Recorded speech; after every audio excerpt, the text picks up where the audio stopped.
Good Thursday morning, everybody. John and Lance along with Del for the next 3 hours here on ESPN 97.5 and 92.5. Now, Maybe. Why are you leaving? Maybe the next 3 hours. We'll just see if we stay on. You don't know if we're going to stay on. What if there's a cyber attack like X had the other day? Yeah, that is true. Do you think that Ukraine is after us too? I don't know that Ukraine was able to do anything. Well, no, he traced it to the Ukraine. I'm sure he did. Yeah. Yeah, I trust Elon. Yeah, I'm sure. As well, I'm you sure should. Ukraine has the manpower to do that. That's got China written all over it. Well, whatever. We have no idea. I just know he said he traced it to Ukraine. I don't know all that. I'm just did you from here trace it to China? I don't trace anything. Oh, okay. I'm just talking about X was down. I don't think Ukraine's getting us. I think it could be. It was good. I was golfing at the time. I didn't even see it. It could be 610.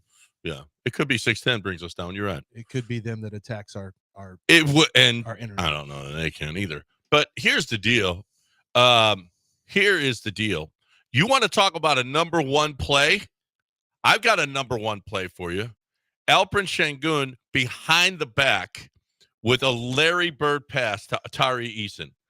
You know, he's building up a Larry Bird type. Ooh. No. He's got a lot of behind the head passes, behind the back passes. The behind the back was pretty good. Like, it was a clever. I haven't seen a jump up in the air behind the back pass. That was pretty clever. No. His resume now is starting to build up in a lot of videos like this. Alperen Bird? I'm telling you, he got does some more dumb stuff than Larry does. Well, I didn't say that, but he's also got some spectacular. In his mixtape. He does. He's got behind the back, no look. He's got a lot of stuff going on. You're saying the Alperen mixtape is what you're talking about. Yes. Okay. Yeah, I'm telling you.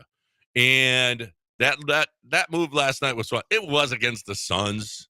And, there was, you take it with a grain of salt because they really suck. It is amazing how bad they are with the players that they have. I love it. I love just trying to collect the very best players and then you falter instead of trying to build a team. Let's just go trade for other people's team. I like teams that build. I like the Astros. I like this Rockets team. I like this Texans team. They're building. You like Golden State. Yeah. I like Golden State, man. I have a lot of respect for that. That's how you build sustainable champions, long runs. It's the only way you build long runs is to grow your own. That's what I respect. The Yankees just trying to buy everyone else's players. I don't respect that. Yeah. Oh, big deal. You got a bunch of money. Good luck. And then they look. How often has it worked out? No, I respect the Braves more.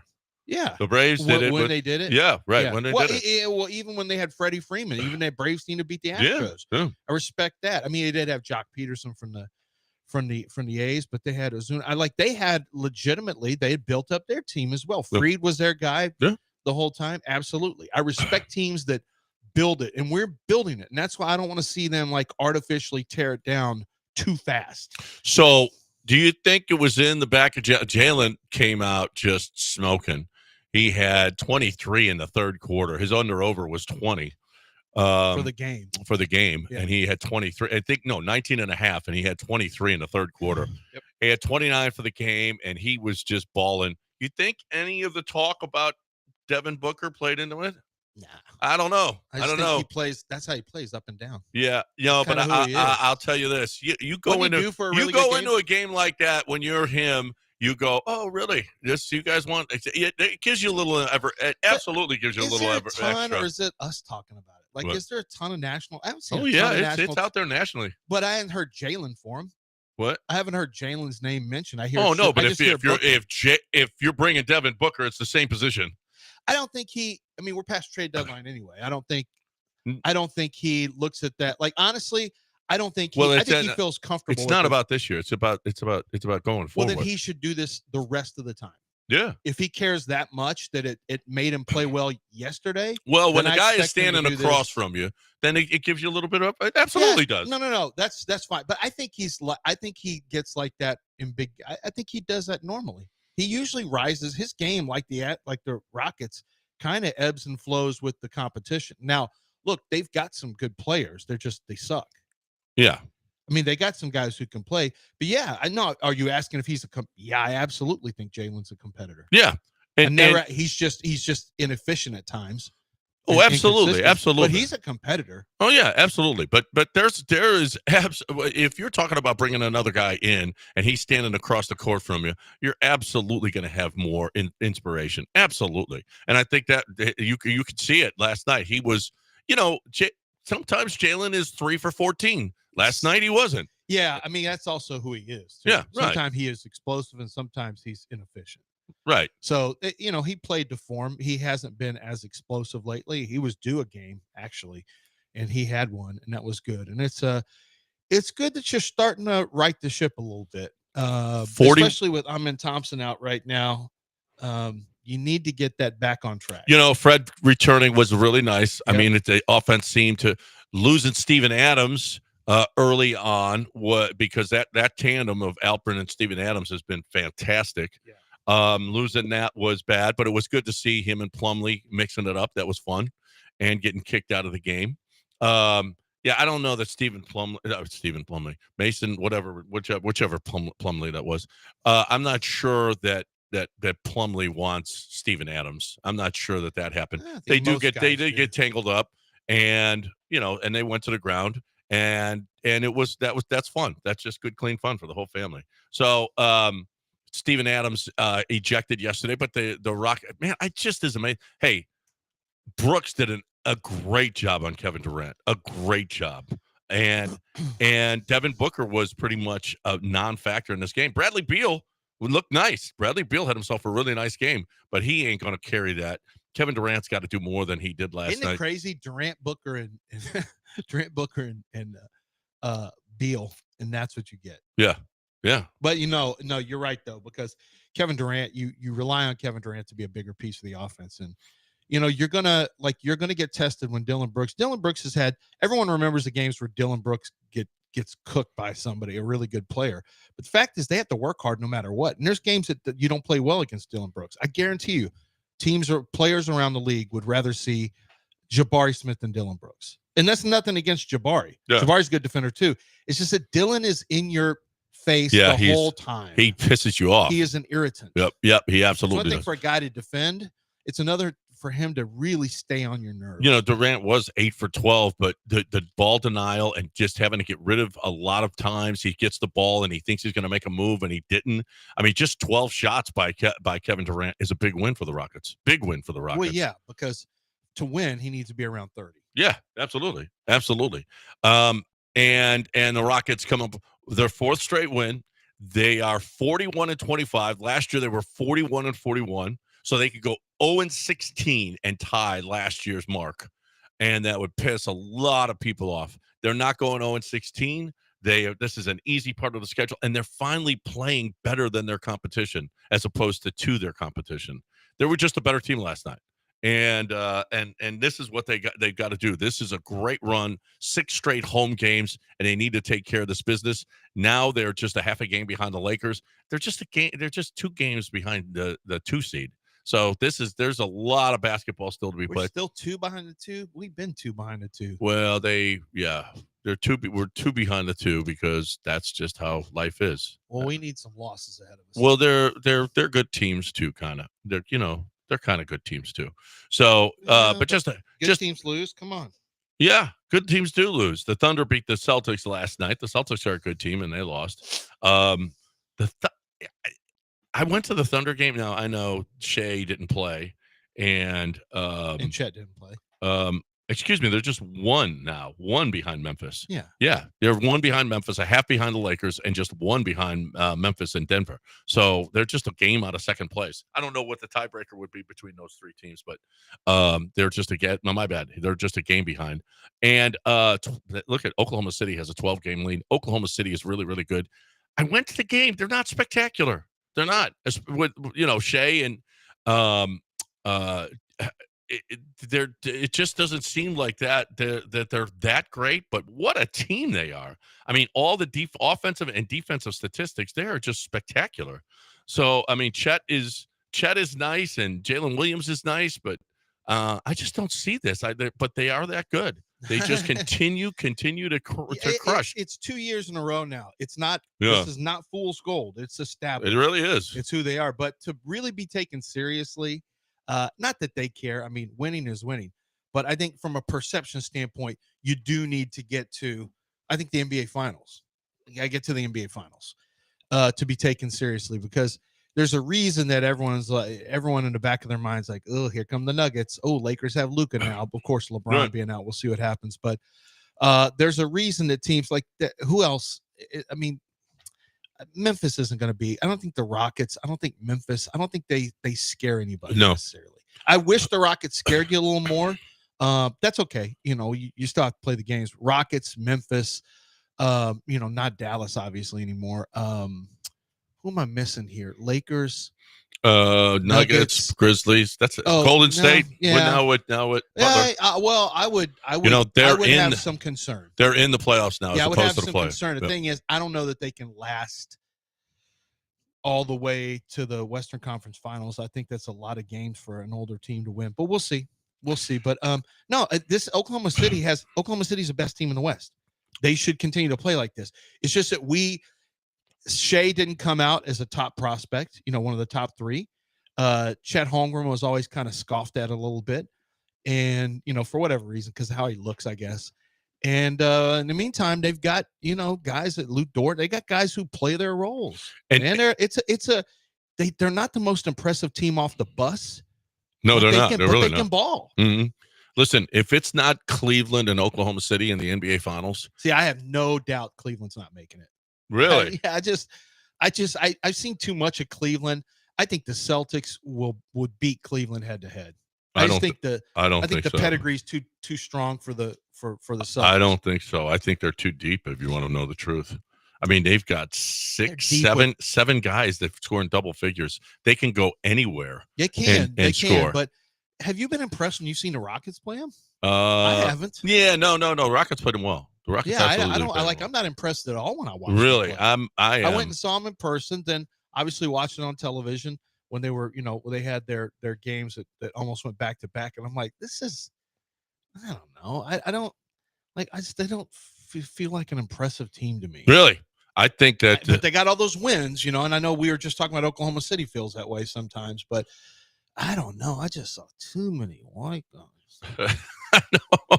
When Karis LeVert is your seventh option, you're pretty good. Yeah, you're deep. Yeah, they're really deep. No, Strus Strus is the guy, the rotational guy that isn't even in double figures. Strus can shoot it. Yeah, absolutely. They've got some guys. I don't know. Really, I just look at them and I'll be like, they're not going to be there. I think a Cleveland, Oklahoma City. I think that I know that it's two smaller markets, but I really and look at what the Celtics Lakers game the other day was like their highest rated game in 5 years, NBA Finals included. I mean, wait, yeah, what? Yeah, with Luka and LeBron on the court and against the Celtics, they hit a 5-year mark for ratings the other day. So that, I mean, the people want to see the big name teams, but I think the best thing for Cleveland, I'm not sure it'd be the best thing for the league. Games, yeah. 70 wins. Yeah. Yeah, I'm just disrespecting them. I'm just telling. I didn't even realize they had that many because I'm more worried about the West. But Cleveland's going to have, they're pursuing 70 wins. That's pretty crazy. And when they play the Rockets, I'm just like, yeah. They're 8.5 ahead of the Celtics. There's no question the two best teams are Cleveland and Oklahoma City. There's no question. Yeah. You really think they square off in the finals? I just don't think so. I do. I think Cleveland's really, really good. I think they're going to beat the Celtics, and I think this is the year. 7:14 ESPN 97.5 and 92.5. When we come back, the Cougs play today, 2:00 against Colorado. 17.5-point favorites. Tourney time. We will hear from Kelvin Sampson not about 17.5-point favorites, but about taking on starting their postseason run. Do you believe now? Well, this is what we've been waiting for all year now. Deion's going to be there on the sideline coaching. Elon? Deion. Oh, I thought Elon would Prime. Be. Oh, I thought you said Elon wants to. He's there too. He's going to get rid of some of the waste on the back end of the bench. Well, there is a lot of waste on the back end. There's a lot of waste in college football salaries. NIL salaries and coaching salaries. Do you think Elon could come in and fix all that? Yeah. How much are you making, Coach? You're not very good. How are you making all that? Well, I'll tell you who is very good. Kelvin Sampson's very good, and he deserves every penny that he gets. And you know who else is really, really good is John Clay Wolf. John Clay Wolf is fantastic at what he does. And what John Clay Wolf does is he gets you he takes your car from you. But he's also, how about this? He's giving away $25,000. It's a money giveaway right now. $25,000 a month. You want that? If you're looking for that, all you have to do is go to givemethevin.com and send in, and that's all you have to do is apply for it. Now, if he buys your car, you get a lot more envelopes in the hopper. Okay, so if you're somebody that wants to sell their car, now is a great time to do it. You might not only get the money for your car, but also $25,000 out there for you to grab, to get a piece of. You're looking for the best way to sell your car. How about some extra money? By just selling it to John Clay Wolf, you have a possibility of getting a piece of that $25,000. Look, if you're looking for the best way, there's no better way. GiveMeTheVin.com will buy your car. It just takes minutes to sign up. It's awesome. If you got a classic car as well, he's got the GMTV CC, which is the classiccar.com. You're looking to sell your vehicle, Give Me the VIN is the only place to go. If he can't beat CarMax, you're going to get $100. It's a guarantee that you're going to get the highest price for your vehicle at GiveMeTheVin.com. That's GiveMeTheVin.com.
You're back in the Veritex Community Bank Studios with John and Lance on ESPN 97.5 and 92.5. All right, welcome back here on ESPN 97.5 and 92.5. Yeah, you do. That is true. I prefer to eat lunch by myself. Dinner, like I do too. I was talking to Mark But I don't Ross. care if it's just a bologna sandwich. Yeah. I just like to watch some poker and eat my bologna sandwich. And that's what I do. I watch my shows. I watch a pretty good one. You and Wendy would like it. What? Well, Wendy would. I think you'd be okay with it. It's called it's kind of a chick show, but it's not bad. Nobody cares. Wait, no. Nobody wants this. Oh, no. I've seen it. Yeah. It's good. It's pretty good. It's good. I like the Kristen rabbi. Bell. Yeah. Yeah. It's an easy watch. Yeah. It's a good. We've seen It's not bad at all. Yeah. It's not bad at all. I'm a big Kristen Bell fan. I'm not huge on blondes, but she's good. Who cares? Her acting ability. I like her acting ability. I thought he was going to say her acting. I thought he was. No. Oh, okay. No, but I liked her on. Wasn't called House of Cards. It was something else with Don Cheadle. And I liked her as Anna in Frozen. No, she Kristen do the Bell. voice? Yeah, she does. Yeah, no, I didn't know that. There's where a lot of money. My granddaughter is obsessed with Frozen, so we see a lot of Frozen. Eric Layden told me, he goes, I guess I just don't have the right voice. He's like, voiceover work is the best. Yeah. If you can get a good voiceover, but they always go for stars. Wendy wants me to do. I know, but you could make some money on that. No, you can. She wants me to do that, and I'm like, oh, what about are you golf? doing? Oh, well, but you can do both. How long does voiceover stuff take? I'm sure it takes. It's work. I'm sure. What do you have to do voiceover? Well, I don't know. I can maybe do an Italian cartoon guy or something. I can do something. I'm not sure. An Italian cartoon. Yeah. The guy is going, hey, what are you doing? What are you doing You over tell there? her to call it me, and I get an Italian guy, but also this can be a Greek guy. That's if you not got it. an olive oil seeping out of the pores of your skin, you sound like this. That's not true. You could be a New Jersey Italian guy. Okay. You could be like this. Like, you don't have to be like that. Yeah. All right. So the Cougs start their run. Cougs start their postseason run today. Yeah. 17.5 point favorites over Colorado. And here is Kelvin Sampson. Who was he with? Oh, this wasn't Aaron Wilson. It was whoever he was with. Here is Kelvin Sampson talking about the state of the program. You have won everywhere you have gone. What's it mean for you to build this monster back up in Houston? And what's this community and this program mean to you there? We have such a great fan base.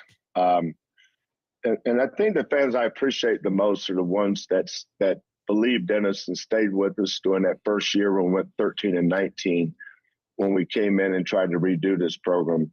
The apathy, the lack of support, the fan base, facilities. I mean, from where we started to where we are now, that's something to take pride in.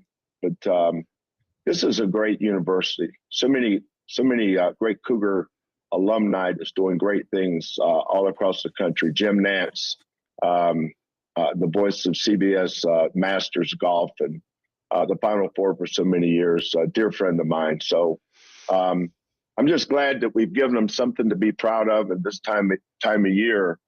University of Houston is front and center on this college basketball landscape because of these kids that we've recruited over the years that believed in us when maybe nobody else did. That is neat. That is neat. It's a power program now, and it's all because of that guy right there. It's all because of that guy. I can't believe that they actually went 13-19 one year. I mean, immediately that guy walks in. Of course, Ime went 41-41. So, I mean, and that's going to be like D'Amico won 10 games his first year. Yeah. Right. Off a dirt turd season. Yeah, right. Right before it. So, is it the house that Kelvin built? It really is. I mean, I grew up in the Phi Slam and Jamma era, and it was really, I mean, it was special. What about special? This is good. It's just, unfortunately, college basketball is just regionally is not the same as it used to be. That's the only thing that sucks. What about Fertitta Center, Kelvin Sampson Court? Sounds like something the Longhorns would do. Daryl K. Royal, Joe Jamel, Right. Bishop's Don Magic. Well, no, but other schools do football. That. I mean, Oklahoma State has like 6 names on their basketball. Well, Henry Iba and however many you put a coach, and then you throw however many donors you can get in there. Well, but he's a coach. Iba is. Are all the names coaches? Yeah, it was donors. And is it Boone Pickens? Well, the whole school it's Boone Pickens University. Yeah, it's BPU. Yeah, it's Tillman Fertitta University, and it could be Kelvin Sampson Court. I'm telling you, when this is all said and done, when he retires, it could well be. Yeah, it should be actually. Yeah, he's had a great run. Like, Guy was around a long time. He was started in the 60s. He ended in the mid to late, I guess late 80s in that neighborhood. And so he had a good run. Kelvin won't be here as long. Guy had 3 back-to-back Final Fours. Kelvin isn't going to achieve that, but Kelvin did something that was, I don't want to say harder. It wasn't necessarily harder, because what Guy V. Lewis did, it was, I think it is harder, actually. I think it is harder because Guy V. Lewis does not have the Southwest. Kelvin didn't have Southwest Conference. Southwest Conference allowed you, when Guy was there, allowed you to recruit from the same base. It's harder to keep Houston guys in town now. It's harder to keep the best guys. You were recruiting to a conference that was not as big for Kelvin Sampson. All these guys recruited there. Most of them were recruited before they were, a lot of them were before it was a Big 12 school. Like what Kelvin's done and changing an entire culture of in play. Basketball, it's a little easier. I mean, when you see Gonzaga, you don't see a Gonzaga in football. You just don't. A smaller conference school like that. Boise State with maybe, Chris Peterson was probably, and also a little bit Urban Meyer at Utah. But yeah, it's tougher in football because the sheer amount of players. But in basketball, I'll also say at this juncture, it's actually one of the things that's really hard. I had a friend of mine who's a coach told me, he's like, it's really hard because everyone knows the top players now. You can't really steal anyone. You have to project a player, and then even they cost a bunch of money. And you don't like. Did you see that UNLV football? This is like, apparently this is a huge red flag in college football about financial issues. UNLV's only got 2 years of Dan Mullen's 5 years. They've only got money for 2 years, and I guess I don't know if they put it in escrow or what, but you should be able you should have the capital to pay for an entire contract for a coach. They've only got 2 of the 5 years money available. And apparently that's a huge red flag is, this is the functional capital for this college program, because the thought is the bleed down to basketball, baseball, since that's the money maker, right? This is the money maker. Yeah, UNLV not so much, but right. I mean, some schools are basketball schools. UNLV is a basketball school. And they're trying. What they do is they game. take that year left that they have and they go put it on 7, and 35. Then they'll have 35 times. Okay. Yeah. Oh, you mean on the roulette table? On the roulette table. Not hitting. Not on the roulette table. 35 times. Pass line. Put the whole thing on 7. 7 winners, 7. You've got Dan Mullins get the rest of his contract. That's right. 7. 35 times. Oh, you want it. And then the guys who are and you say, all right, let's put the third year of his contract on 6, 10, and 9. Yeah, you couldn't stop if you did that. I want to get odds behind the don't pass. Let's get Charlie in here. He wants to talk about the Astros. Hey, Charlie, what's going on? Hey, what's up, guys? Morning. I just wanted to call and mention, we'll talk about the Astros starting pitching lineup. Yeah. So they're saying, I was watching some videos saying that they're going to be like top 10, top 8. And I don't know, man. I kind of feel like with Spencer Getty showing some consistency later in the year, last year, and then with Ronel Blanco kind of petering out, but maybe he'll sustain it this year. Maybe I don't even know what's going on with JP France, but hopefully he comes back. Yeah. But anyways, I think haven't heard of JP's been just real quiet, non-existent. Apparently McCullers hit 94 and he threw 20. Maybe he threw 30 pitches. It was legitimate for all the jokes we make, and it's not a joke. It's like just kind of sad, and it's just not. What else do you want us to do? Yeah. I mean, it's just he had a guy in pitch for 2 years. Yeah. He's had injury issues for the last 5 years. Yeah, right. Multiple arm injuries. It sucks for him. But continue with about the New York Yankees. I don't know. I just like to hate on them, but that's why Garrett Cole's out for the year, pretty much. And their rookie Luis Hill too, pretty much gone half the year too. So yeah, it's a shame all their injuries. It really hurts my feelings to see Cole down, to see Stanton. Stanton never. Wait.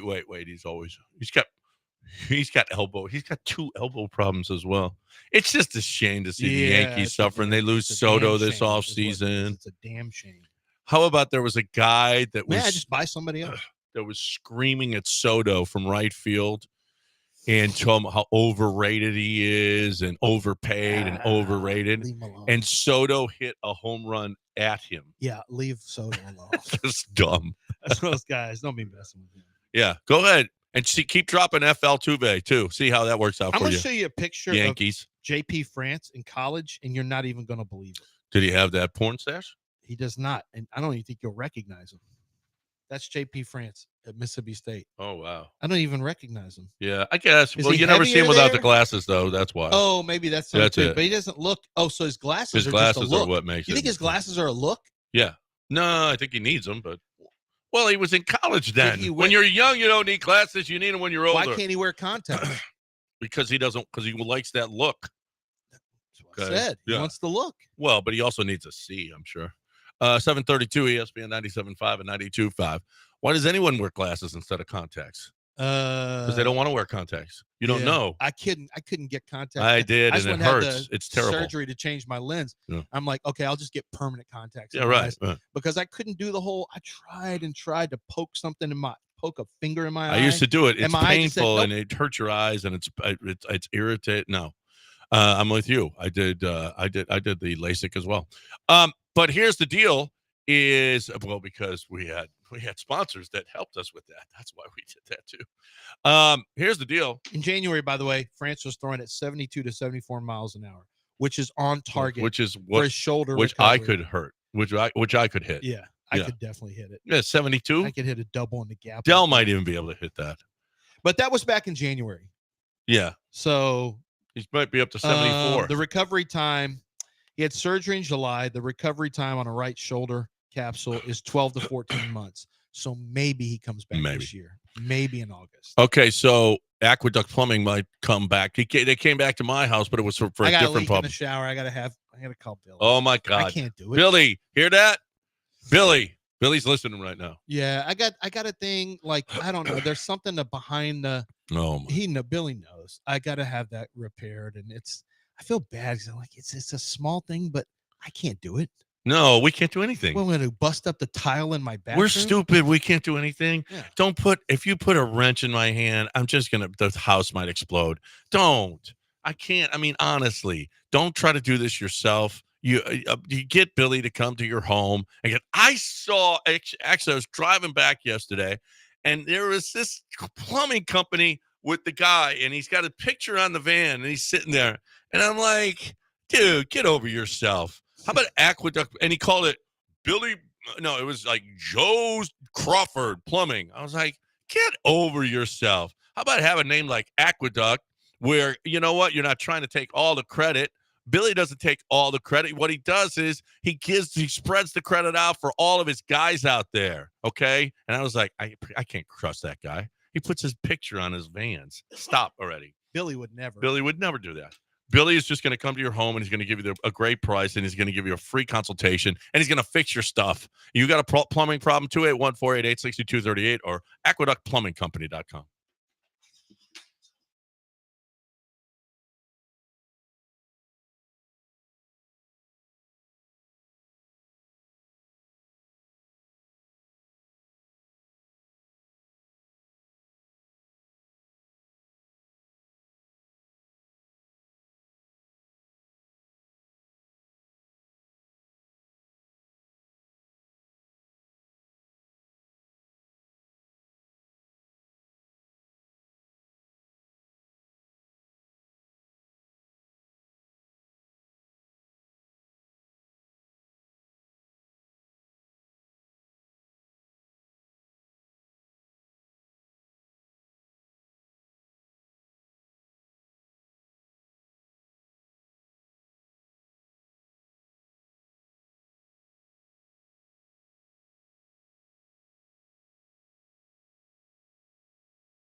You're back in the Veritex Community Bank Studios with John and Lance. On ESPN 97.5 and 92.5. All right, welcome back here on ESPN 97.5 and 92.5. Tournament time, and the Cougs start there. Okay, 17.5. You got the Cougs minus 17.5 today? Yeah, I think they. Yeah. No, they're going to dominate. Says play the first half. They're going to dominate. Well, they will. They're going to dominate. No, you're right. It's probably going to be something like they'll win by 25 or more. 69, 72. Let's not forget this is a team that held Utah to 72 to 45. Does that sound right? 72 to, yeah. That sounds right. Yeah. Yeah. Play it like the house. Play it like it's already been played. Yeah. No. Somebody texted me yesterday. What do you think? I was like, I'm taking the Cougs. Yeah. Yeah. Well, I'm not taking Colorado. With their 14-19 record, whatever it is, beat it, Colorado. You ain't in this class, brother. Watch them have a 1-point game. 713-780-3776 is the number if you'd like to get in here. Let's get David in here, who wants to correct Lance about U of H. Okay, Lance, you need to be corrected. Okay. What's up, David? Hey, how are you guys doing? Good. All right. So you said that Gavi was there in the 60s. He actually was head coach from 56 to 86. So 30 years. 56? Holy crap. I didn't realize he was that far back. Oh, yeah, 56 to 86. And then you mentioned the 3 Final Fours in the 80s. He also took them to 2 in the late 60s, 5 Final Fours for Gavi. Oh, wait, are you sure it's not 4? I was just talking about the back-to-back with Five Slam and Jam. I know he had one in the – I didn't know he had 2 in the – with Elvin? 60s? Did he take Elvin twice? Yes, he did. Twice, Elvin? 2 in the late 60s, 3 in the 80s. Otis. So just want to make sure you get all the numbers right. Go Cougs. Yeah, Otis Birdsong? 67, 68. Otis was after that. It would have been Elvin. Elvin Hayes, yeah. Yeah, Otis was in the 70s, but 5 Final Fours. Yes. What the hell took so long for him to get into the Hall of Fame? I mean, that's just ridiculous. I mean, the idea that he quote unquote rolled the ball out there care. for great Stop. athletes. And who says that about? Well, and then he would. Calipari. He didn't win a championship, but Calipari won a championship. That's true. Because Calipari and Rick Pitino, I mean, they had great talent. Really, Pitino actually didn't have as many pros as Calipari did. Calipari had nothing but pros. Listen, but Guyvey also made Jim Valvano a Hall of Famer. I didn't think unintentionally. Listen, he contributed to Jim Valvano's Hall of. Listen, if Valvano doesn't win that game, if he's not running around the court looking for somebody, he's not in the Hall of Fame. I feel bad that my kids never got to experience like. Well, they're experiencing this. Five Slam and Jam. Yeah, but this was like. Yeah. We're talking about. Akeem was special. You knew he had something special. Clyde Drexler, like, just the whole concept. Benny Anders off the bench. Mr. Mean, Larry Mishaw. It was just a team. Rob Williams. No, they were. Listen, Lyndon I Rose, was in Chicago at Lyndon the time. Rose recently passed away, by the way. Oh my God! But not Lyndon Rose. No, I'm sorry. Alvin Franklin. Alvin Franklin passed away. Did you see Oliver Miller just died? No, Oliver Miller, 54 years old, along with Junior Bridgman. You remember Junior Bridgman? I saw Junior Bridgman. Yeah. Oliver Miller at 54. I'm like, man, I'm getting old when Oliver Miller is dying before me. I don't feel like he was always in the best. No, he wasn't in the best shape. No, he wasn't. That's why he was called Pig. No, he wasn't Pig Miller. That's Anthony Pig Miller. Oh, that's right. You thought he was. And I'll leave it at that. That's right. I feel like he had another nickname, but he had a thyroid problem. So that's a problem. Anyway, yeah, listen, I was in Chicago and we were in awe of that. The Big O. His nickname was the Big O, and yeah, he was. My yeah, he was big. He was really big. Cats. So I'm writing up a 460-pound football player yesterday. It was awesome to watch that fight. It was awesome, and so you watched it too. How stunning it was that they lost to North Carolina State. Everybody watched them because the game against Louisville was considered at that time an iconic game. The Doctors of Dunk versus Phi Slamma Jamma, and for my kids, they just don't like. Oh, they ran and dunked. Oh no! They dunked. It was cool. Something. It was special. Cool. They dunked. Where's the threes? Oh, they didn't actually. Only the ACC had the 3-point line back then. Sorry, guys. I know you see it on the court. Actually, and I think New Mexico, because that was played in New Mexico, the Final Four. Mm-hmm. But they didn't. But University of Houston did not have, Southwest Conference did not have the 3-point line then at that point. But remember the ACC 3-point line just went to the top of the key. It was like a short shot. And they had used it.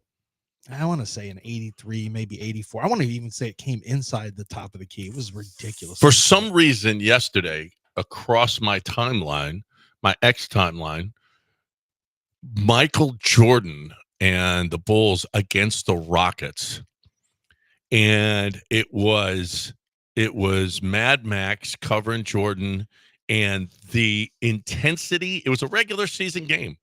The intensity, Akeem was he was unbelievable. I really do. I wish I could interview Jordan and ask him, because there was a rumor that Jordan, and I'm not sure if it's true. I'm almost positive it's true. And he was talking about playing Akeem, and he was like, "Oh man, that guy! Holy crap!" I don't know that I'm not sure that they wanted to play Akeem during those 2 years that the Rockets won it. But you want to talk about an intense game, Scotty and Michael Jordan going against Mad Max. They just showed Mad Max and Akeem highlights. It was incredible basketball. Incredible. It was like 5 or 6 minutes of highlights from that game, and the Rockets won it. And it was just, and at the end, Akeem just slammed down the ball. He was like exhausted. And that's just good. That's just great basketball. I don't know why it came across my timeline yesterday, but it was awesome. They had a good game. Oklahoma City versus Boston Celtics was a good one yesterday. Yeah. They got into a good little scrap yesterday. It was pretty good. So I think you still have some of those games, but you got to have the right kind of teams, the right kind of players, the right time of the year. You're a little less likely to get the same intensity in a regular season game now. Well, 2 top teams. And, oh, by the way, Michael comes to town, and Mad Max thinks I take care of this guy. He didn't really shut him down, I can tell you that, but it was intense. It was great. Yeah, that game was good last night. It was really good. I was watching the Rockets, but Rockets and Oklahoma City had a really good one earlier this year. Rockets and Celtics, it didn't go the right way. No, but the Rockets are one of those teams that can give you that intensity. Rockets, Cleveland, some intensity. Yeah, that was Rockets. Cleveland was great.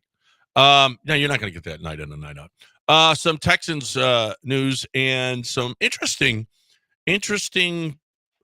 payoff that we'll talk about on the other side right here on ESPN 97.5 and 92.5. I want you, speaking of payoff, how hard is it to pay off your car? Well, Chastang Ford wants it to be easy for you to pay off your car. Chastang Ford wants you to have the easiest. They don't want you to be choking on the payments. They want you to have it where you can afford it every single month, where you're not like dreading your car payment every month. Well, at Chastang Ford, that's not going to be the case. They're going to make sure, they're going to try their best. One of the first things that they ask you is, where do you have to be with your payments? Well, truck month right now, where do you have to be with your payments? Well, your payments are going to be low, because on a brand new 2024 F-150, $6,500 cash back on top of Chastang discounts. A Super Duty, $3,000 cash back on top of Chastang discounts. No dealer add-ons, no extra fees. you're going to have an easiest car buying experience, and it's going to be an easy payment experience for you as well, because they care about that. So if you are a business and you need a truck, this is the time to get to Chastang Ford. If you just want that pickup or whatever kind of truck that you want, this is the time to get to Chastang Ford. There's no add-ons. They love your business, and they're going to keep your business forever. The way truck buying should be. ChastangFord.com on 610 in Homestead, not Hempstead, 5 minutes from downtown. Chastang Ford.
You are listening to Houston's longest-running sports radio morning show from the Veritex Community Bank Studios. Here's John and Lance.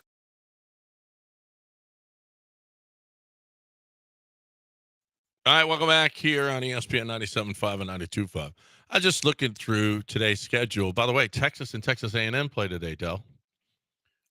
Big game. When Texas and Texas A&M get together, not really a big game. But the Texas A&M is only a 4-point favorite. But how about this? Get this. Texas and Texas A&M, 2:30. Tickets as low as $13. Colorado against Houston. Tickets as low as $35. Maybe it doesn't mean more in the SEC. Maybe it means it's the third of what it means in the Big 12. It means more. It means more because you're going to be able to hear Texas versus Texas A&M right here on ESPN 97.5. So it means quite a bit to us. It means yes. It's starting to mean more. It means quite a bit that rivalry is renewed. It starts to mean the more, rivalry is renewed. You're going to be able to hear it right here if you're driving around, going about your day. Texas A&M. Texas rivalry renewed in the SEC tournament right here. So wait a minute, 97.5. Those loafers in the afternoon get the day off? It's not low. They're not loafers. Yeah. It just so happens that games don't come on in the morning, so you don't get the day off. Unbelievable. Paul Gallant now gets a shortened show. Yeah, the greatest year of my life.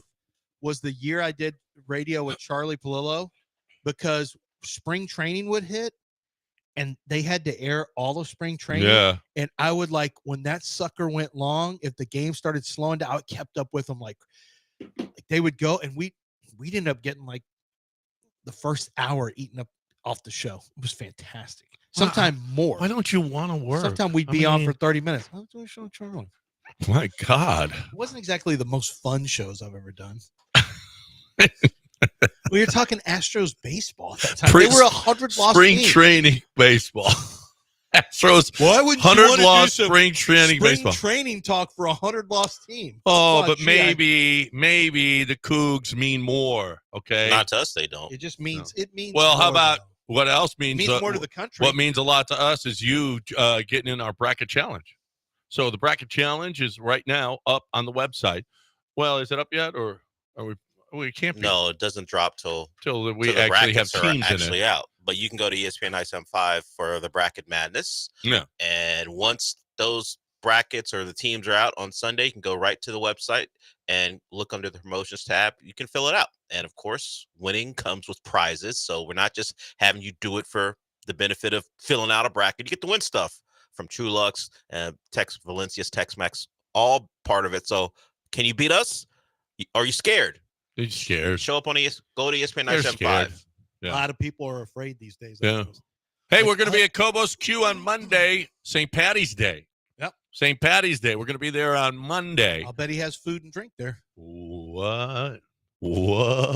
This may be his last. He's his spot in Edo, and they're doing all that construction. It's It's like all awful those there. businesses. Yeah. Awful there. And so this may be his. Well, he even says, How "This is my terrible last is hurrah." Okra?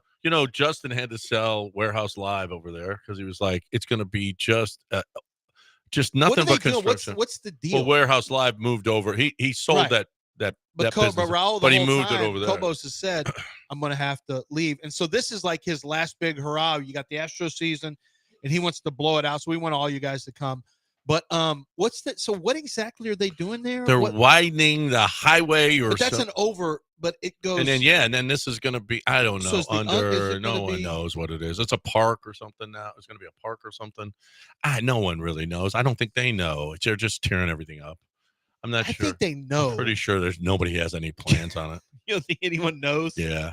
About to get Elon with the government waste going on there. Well, I want them to. If they're doing something, do it. I mean, we are always under construction. Always. Shepherd, what a fun trip that is. No, don't go on Shepherd. Yuck. Well, by the way, what do you think the odds are in the SEC, and who do you think is? How do you think the SEC? Okay, so Houston the favorite in the Big 12 Houston the favorite to win the Big 12 conference? It should be. Yeah, The conference they tournament. Yeah, They're by a pick 'em. lot. They're pick 'em. Okay. Texas, Well, it's against every other team. So okay. yeah. Texas Tech is plus 400. Okay. That's Iowa Texas State. Tech. Iowa State's plus 400. Yeah. Then Arizona's plus 900. Really, it's a 3-team race, I think. BYU 900, Kansas 900, Baylor 1600. Kansas plays Arizona today. Colorado 10,000. Yeah. No. Colorado. Texas Tech is a live dog at plus 400. Yes, it is. They're a live dog. They're good. tough. They're good. I mean, they almost beat Where's Houston. Baylor's plus 1,600. They're Hmm. next to last right now. They gave the For the Cougs teams some left, yeah. problems the other night. Yeah. Auburn is the favorite in the SEC, followed by Florida, then Alabama, then Tennessee. But that's plus 130, plus That 180. is. 500, Boy, you want to talk 500. about some basketball? Holy crap! Look When at they come, A&M plus 2,200. and they're good. It's just there's such a gauntlet. But, man, that's one of those teams like I feel like A&M can get hot. I don't know if they can get hot enough to knock out all those teams. No, They right. have to. No. Well, you know what? Texas is plus They knocked off 10,000. Auburn. I mean, they're good enough to beat Auburn. So, Yeah, but you'd have to win. Like, let's beat Yeah. a couple Auburn. and that was at home too. They're only a 4-point favorite against Texas. I love A&M today. -4. I think they're going to be hyped. Rodney Terry teams are just They do got a well. This they first got year, a they little- did a lot more than everybody thought. yeah, they got a little rascally yesterday as well. I just like A&M better Hmm. than Texas in this one. And 4 seems like a relatively small number, especially when you consider A&M's a 2,200 favorite and Texas is 10. I mean, dog. to win. That's their odds to win the conference. Texas is 10,000. So they have just like in baseball, if you're on your initial contract, if you're on your first contract, under team control, there is a pool in Major League Baseball and in the NFL. Yeah. There is a pool that you get paid more, right? So it's one of these things that no one it wasn't. I told you guys about their stipends. Like college players have been getting paid more money than you think. You know about it from John Tyler. Yeah. Like good spending money. And everyone's like, they're eating ramen. They're on the streets near death. These athletes don't have anything. That was a little much, that narrative. You want to talk about players getting paid? I'm cool with that. Yeah. But that narrative that they were barely able to, they can't even go to take their girlfriends to a movie. That was what everyone always remember. That was like, well, they do get $900 a month. Now, and listen, in the case of the WNBA, yes. In the case of college athletes, not so much. Okay. Now, WNBA, when Caitlin Clark is making $70,000 a year or whatever, that's really. I'm not a big Angel Reese fan, and Angel Reese. Listen, I think you should let Caitlin speak for this with the way that you throw up bricks. So, but she's got appeal. You can throw up as many bricks as you want. There are people who. Really there's like a lot of Angel people Reese. making fun of her too. Well, they can make fun of her. It doesn't mean that she hasn't been part of a movement that has added eyes. It's added a movement value on a TV contract. It's a movement of WNBA players of 40 years. The league's been around for 40 years, and they've never ever turned a profit ever. So it's a little difficult argument. But that being said, there is money in a pool. There is money in a pool for performance-based distribution. There's 452 million was distributed to players who overplayed their rookie contract. Yeah. In football and basketball. In basketball. And baseball. And baseball. I'm sorry. Baseball. Football and baseball, not basketball. I'm not even going to say. Jamie Sherwood from the New York Jets got $1,092,000. Wow. The safety. The linebacker. Oh, well, he was a safety in college. Okay. He's a linebacker now. Jalen Jones from the Colts, $1,060,000. Aggie, he got $1 million more? $1 million more. See, what do you think? I hope he can take his girlfriend to the movies. What do you think Kalen Bullock got? 2 Texans got paid more. Oh, I mean, well, he was a third rounder. Jalen was a late rounder. So I'm going to say $800,000. $855. Yeah. But he's 18th on the list. Yeah. Kalen Bullock didn't wait a minute. Kalen Bullock. Well, because he's got third round money as opposed to Jalen Jones had 6th round money as a full-time starter. That's why I came down lower. Because his performance was better than Jalen Jones. His performance. By his performance, he should be up at the top. Yeah, but it's not. He had third round money. So really, it's made for guys who are like 5th, 6th, right? Probably. You mentioned Iosivas yesterday. Vicious or whatever. The wide receiver. He got 854, right behind Kalen Bullock. He was good. The other Texan, Henry To'oTo'o. He got not rookie contract. He's still on his rookie contract. Well, rookie contract, but not rookie year. No, rookie contract. Yeah, you can keep making money. Yeah, 820. Wow. Yeah, good for him. Yeah, I wonder how much that has to do with starting. I think. Well, I don't know. Probably starts help because Jalen Jones is a starter from Texas A&M for the Colts. Bullock ended up becoming a full-time starter. Henry started a lot of games because Christian Harris was gone. I'll bet just starting does it too. It says a player's play-by-play time, regular season total plays on offense, defense, special teams, divided by the number of plays of the player with the most total combined plays on that team is divided by their play-by-play compensation or performance-based pay compensation. Regular season salary, prorated. It's really complicated. But they have a formula for all of these guys to get it, and 2 Texans get it. Kalen Bullock, you knew he overplayed a 3rd-round contract last year. Yeah. And Henry To'oTo'o. Man, great pick. Look, he's not a very good tackler. He's still not, and it showed up in the game. No, but there were injuries, so he got on the field a lot. Who? Aziz. No, I'm talking about Bullock. Oh, Bullock, yeah. Bullock has some tackling issues in college, which is what concerned me. I was never concerned about the ball skills and the range and the speed were great. I thought he could be a cornerback. I still think he could play corner. if there were some other teams who thought they would transition him to corner, I think he could play corner for the Texans. But would he be better as the nickel as opposed to Petrie? No, I think outside. Huh. And Lassiter inside. Really? I think he could do it. There are NFL teams who think he could do it. But I don't know now. But they're not taking He's got ball skills. Yeah, they're not taking a ball hawk out of center field. Right. But he would have to tackle a little less as a cornerback than as opposed to a safety. But with that said, man, what a hit for Nick and D'Amico. Yep. What a hit. So and you know what? And so I had when we come back, I want to get to this. Gets to all of you guys who argue about sports. I want to bring up a topic that I had with another person that you know. Very respectful conversation, but it was about how we go about assigning blame and assigning success, and and what I believe to be the inconsistencies that we sometimes have as sports fans or people who work in the business. I want to bring that up because I think it's a pretty good topic, and I want to see what your thoughts are. Okay, we'll do that on the other side, right here on ESPN 97.5 and 92.5. But right now, we're talking a little underdog. Well, let's talk about Underdog Fantasy. Get your dancing shoes. It's March Madness. We're dancing. And today, I need to look at Underdog Fantasy right now. As a matter of fact, what are we doing today? Do I have any boosters in my I always go check to see if there's any boosters in my pick'em. No, not yet. Not yet. But we'll wait and see how that goes later today. I can go look at University of Houston. There's Cooper Flag, for example. So there's 7 different stats. Oh, no, there's more than that. For Cooper Flag, I've got points, 20.5, higher or lower.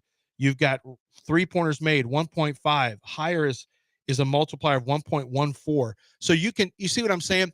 There's actually multipliers on these statistics that are when it's a little less likely to happen, your odds are going to be better.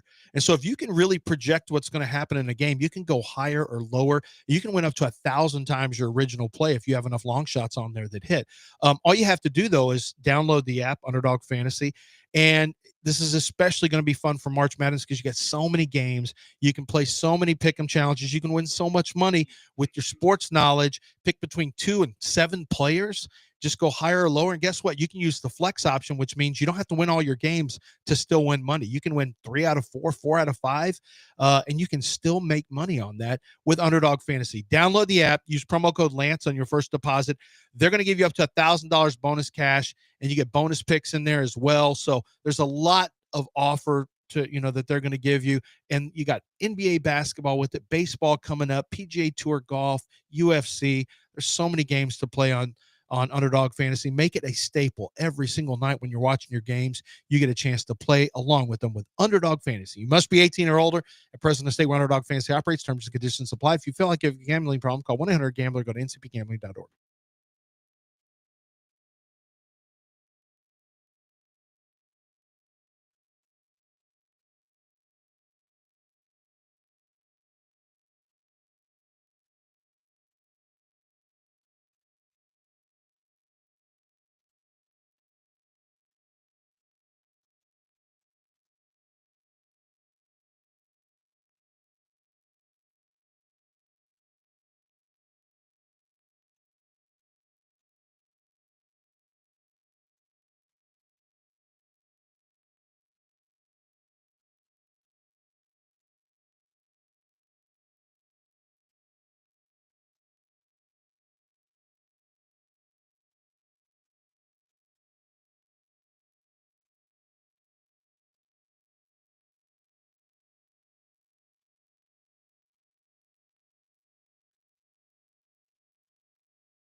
808 here on ESPN 97.5 and 92.5. Lance Erline, John Granado. And I brought this up before the break, and it's a concept of credit and blame. And I'm a big believer in being consistent. You have to be consistent. If you're consistent, then you are fair.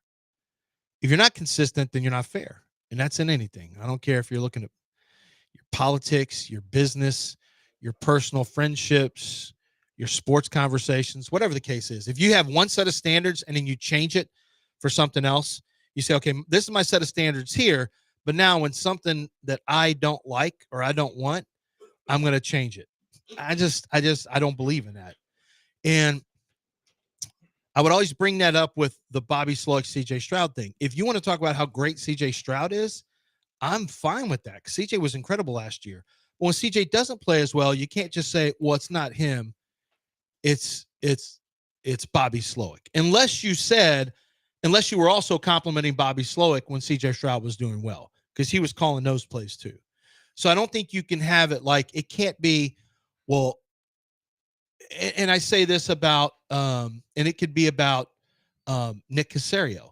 I can't talk about the moves I don't like for Nick Caserio. Like, I didn't love the Brevin Jordan draft with Davis Mills and some of those guys. But then if it plays, but then you have to give him credit when, Brevin Jordan's been fine. He's been fine. Davis Mills was okay. He was okay. I mean, there was nothing you could do early on. He's a backup now. He's a capable backup. That's fine. But Nick Caserio has made some moves that I like. He's made some moves that I don't like. But you can't only just, or you shouldn't only just mention the moves that are good if you're on board or bad if you're not, and then try to diminish anything good that is done. Yeah. What good does that do? Like, then your agenda is showing. You should be able to say if this was good, this was bad. If a player, like, you got to give credit where credit is due, or if you are all on board, you got to be able to, you got to be able to speak. Like, this is where a lot of guys who are in new media get blamed, is if they're trying to be too much, friendly with the fan base, or friendly with the players, or friendly with the access that they get. Well, then you can't trust them, because they're not going to, all they're going to do is pump sunshine and take their pom-poms and shake them as hard as they can. But they won't say the things that need to be said, that, where areas need to be corrected, where it's not good enough. And but you got to be able to do both. And to be a fair, consistent sports analyst, even if you're just talking with your friends and your buddies, even when it's inconvenient for something you don't want to be the case, if you don't like a offense coordinator, you don't like a GM, you don't like a player, you got to be able to say when they're playing well too. I mean, that's my belief. Oh, and in our business, you have to be able to do it. Yeah. And there's a lot of people in our business who won't do it. Well, you can tell an agenda because you want to be right in politics or whatever. Yeah. If you don't like somebody, or what, you just have an agenda. It doesn't matter what they do, what they say. It's bad. It's not. We already know politics is going to be that 100%. Yeah. If they're not on your team, it always is. If they're not on your team, if you have to wait to see what other people tell you to think, you're probably a sucker. I'm going to tell you this. If I wish I was advising Trump right now, because if he wants to do something, he should go the other way, and the Democrats would get on board. I think on what he wants. I think you should be an advisor for many people. Yes, I think I should advise a lot Here's of other people. I've advised Dell for years. It hasn't worked out. Here's another person I'd like to see. Let me think. I don't know who I'd want you to advise for. I mean, that's pretty high. The presidency is a really high. Yeah, I mean, I could advise Zelensky. What about Astros? Or Putin, if you want. What about Astros? No, I don't want you advising. I could advise Jim Crane. Yeah. I think I'd rather have you in there. Yeah. I bet Cam Smith will start the year up. I don't know. I might go on. Listen, I'd like to see him around a little bit longer. I'm torn. Sucking up to Jim Crane. No, I'm torn on this one. Why? I want him around. Okay. Yeah. I understand the whole process. Then pay that man. He was 0 for 3 yesterday. Then pay that man. His OPS is down to 1,400. He lined into a double play. Yeah, no, he did. He hit that hard. He hit the ball hard. Starting to fall apart. Yeah. Well, that's got to find a gap. Okay, I'm sorry. His OPS is down to 1,400. Beat it. But how often do you even hear, like, I don't even hear, I know who they are. I interact with people like Big Ron. There's certain people forever that I know I can trust. My guy, Troy, who texts, like, there's just certain guys that I know who, when I talk to them, you're going to get the real, like, legitimate conversation. It's not going to be based on agenda or whatever. You can have real conversations. Like right now, I deal with that, and there's a lot of, it's very disingenuous on SportsCenter, on ESPN. It's very, very disingenuous conversations. You know, Dan Orlovsky right now, his guy is Anthony Richardson. So he was in on Anthony Richardson before the draft. Like, and he even, we joke around about the video where he actually said, it was a Twitter post, and he's like, guys, I'm watching this Anthony Richardson tape. Where's the inaccuracy? That one good pass he threw. Yeah, he goes, look at this. And it was against LSU, I think. He goes, I don't see any inaccuracy. Where is it? And it was all over his tape. That was completely disingenuous for him to say that. I was interested. I did a Google search on Dan Orlovsky and Anthony Richardson. And do you know how hard over the last 2 years he has caped for him? Like multiple times. And it's always somebody else's fault, except one time he talked about his footwork being all over the place in September of this year. But everything else has been, they need to trade him. Anthony needs someplace that's going to blah, blah, blah. Like, how about just saying, I missed on it? All the people who bashed Josh Allen missed on it. Just say you missed on it. Yeah. Josh Allen got bashed. Lamar Jackson, if you've been bashing him, where's his credit for when he balled his ass off this year? This is his best year I've ever seen. If you don't like Lamar for whatever reason it is, you can't give him credit for this year. And he's not just a running back playing quarterback. The guy threw the ball great this year. Like, do you have that in you to give guys credit? And especially with your own team. If it's your own team, a player, a coach, a GM, if you are busy bashing them, can you give them praise when they deserve it? Because here's the thing. I can't just, it's not fair for me to just say that this guy, like I had to say, I remember I lost a friendship with Jose Lima. What are we going to do? We had to say Lima was terrible in 2000. He got all mad. I mean, sorry, Daryl Morey. He got mad at something too. Don't care. Sorry. I mean, it's my job.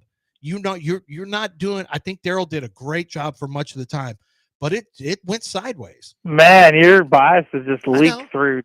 I know. But actually, I'm not biased because I told the truth on you. That was from me, though. He said that. I told the truth on you. Your bias is leaking through, John. My bias was always leaked through. I got a lot of leakage like that. Man, your bias is just leaked through, John. Like you hate all Jalen's. You can't get off of the Jalen hate. No, I climbed on Jalen Petrie. Yes, I'm on board. I don't love him in the nickel. I don't love him in the nickel. Petrie? I'm going to say that. I don't love him in the nickel. I don't love when he blitzes and just flails at the quarterback and misses him badly. I don't love that. Okay. He misses a lot of tackles. You cannot argue this. He misses tackles. I'll look at. Go ahead. Go look it up. It says here he's the best tackler in football last year. I haven't looked him up yet. Okay. Yeah, I am curious to see what it is relative to. He was better last year. Yeah, he was better last year. The year before. Go look at his past years. Tackling career. Let's look at missed tackle percentage. Yeah. Come on, PFF Ultimate. But I'm a Jalen fan. They missed him last year. They needed Jalen Petrie, and they missed him last year. And now, with CJ, GJ, they're going to be better off. If J-Dub could be on the field. His missed tackle percentage was 15% this year, 15% last year, 20% his rookie year. It's a little, good Lord. He had 36 missed tackles his rookie year. Good Lord. That's a lot of missed tackles. That's a lot of missed. That's two a game. Well, that's two a game. In the run, he had 28 missed tackles in the run. Now, some of these, I go watch these, and some of the ones they have for missed tackles are not fair. Like I go watch missed tackles for every prospect I have. And some of them they're just out of reach. Like they dive and try to make a tackle. They call it a miss. That's not a miss. No. A miss is when a guy jukes you. A miss is when you get a tackle broken. Like I have a different definition for some misses. See, you have an agenda here. It says right there is missed tackles, and you're like, well, now wait a minute. No. Some of them aren't. Well, some of them are, or maybe they even gave him. They didn't count all of them. If you want to know, that could be the case too. They count everything. No, Jalen missed tackles. There's no question. Oh no, he did. I'm just telling you that that number seems a little bit high. I would guess not to some me, of but them. okay. That's the only criticism I have of him. He misses a lot. He flies around like a maniac and misses tackles. That's the issue, though, especially when he blitzes. I'll bet you a lot of those. Time to talk about Zadok. That's a big deal. Yeah, Zadok Jewelers is a big deal. That's why you can go to Zadok.com. Birthday, anniversary, wedding. Yeah. Spring weddings, spring engagements, all that stuff. You might want to get engaged in the spring and have a wedding in the spring. It's 1 year.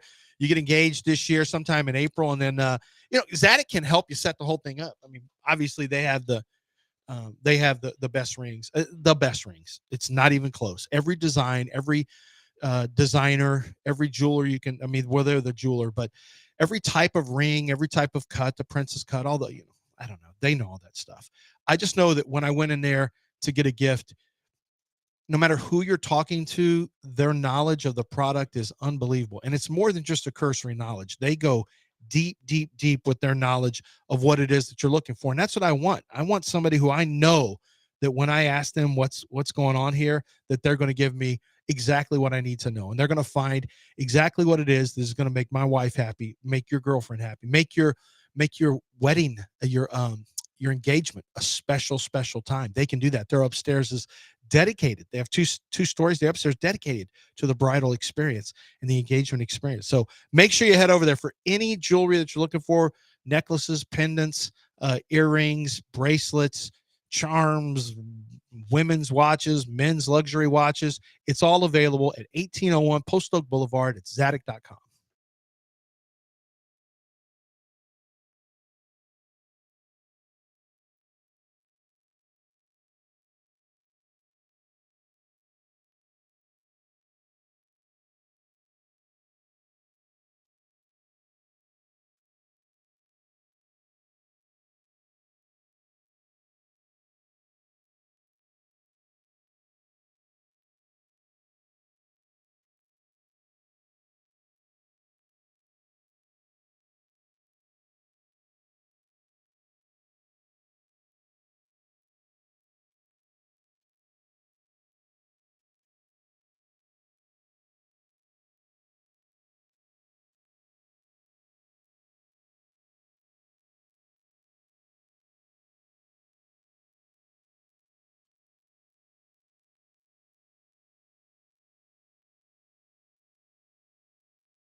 You're back in the Veritex Community Bank Studios with John and Lance. On ESPN 97.5 and 92.5.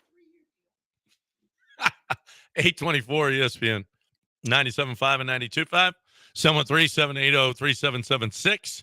If you want to get in here, 713-780-3776. Come hang out with us here on ESPN 97.5 My and 92.5. kids got the car picked up for Mason finally after their little nice. After their little wreck, 4,800. That's all. No big deal. That felt good. I was in a good mood that day. Yeah, I'll bet. The house was very peaceful. Oh, I'll bet it was. Nice, easy going. Very easy, peaceful house. Now, I'd like for you and Sebastian maybe not to throw pizzas in each other's faces and fight when you're driving a car. Okay. So, but we all make mistakes, guys. Let's just try to be better. I'm not that dad. I wish I was. I'd probably be happier. I just don't have it in me. Larry wasn't that way, and I'm not that way either. Yeah. Larry Zerline wasn't. Oh gosh, oh golly. Well, he actually was better than I am. Yeah. My dad actually, he's pissed, but he was more understanding. I lost my mind the other day. And then when I told one of my kids that he was going to be responsible for 1,000 of it, the pizza chunker, he got a little lippy, started kicking stuff and throwing stuff, and then I wasn't happy with that. Not one bit. And so it was a very not great time. No. On Tuesday. So I wish I was like, I've seen these other dads who can just, I'm just really disappointed in you. And the kids are just, the kids crumble when dad just says they're disappointed and they're just like, I'm just going to do better. I want to prove it. And I want to make him happy. That's what I don't even know what that even looks like. My kid's trying to make me happy by doing something I say. No, I can't. Let's just try to do better. They get better as they get older. They will. How much? Drake is already better. He took him like 26 years. That's what I'm saying. 27 years. No. I don't have that long to wait. Well, I'll be dead. That's right. Gilbert already's got me dead. 27. Yeah. Can I? And I just told him. I said, can I have can I have one good week before I die? Can you guys that's all you want? Can you guys just give me 1 week where you're not out of your minds doing stuff to piss the whole house off? Can I have 1 week before I die? And I didn't tell them when the death date. One by one, though, they're leaving the house, and it's a blessing. That's. Because nothing. No, I don't have any stress when they leave. You don't the want house. this. You sure you don't want none of this? No. I would ask Lance, isn't it a comfort you're going to die in 27, so you don't have to deal with it for very much longer? I will 100% tell you that I have. Knowing that this will end? Yeah, knowing you have a firm I have date. thought of it. Like, let me just put it this way. If I'm on a plane and it goes, while everyone else would freak out, I'd say, well, gotta go, win some, you lose some. Yeah, it's my time to go. My heart rate's not even going to. This is a 50-50 for me. My heart rate won't even go above 80. This is a win-win. Hey, that's a jump ball here. Wife gets some life insurance and, I got to rest. Yeah. Finally, you can get the rest. All right, let's get Dave in here. Let's talk about the tournament today with the Cougs. What do you say, Dave? Hey, guys. Enjoy the show. A couple questions for you. How important do you think this conference tournament is for the Cougars? They won the conference, 19-1, undefeated on the road against conference opponents. They got guys who are banged up. Shouldn't they be maybe resting guys a little bit going into the big tournament? And the other question I have is if they were to lose maybe, tomorrow night, say, in the second game of this thing, are there any risk of losing their 1 seed going into this tournament?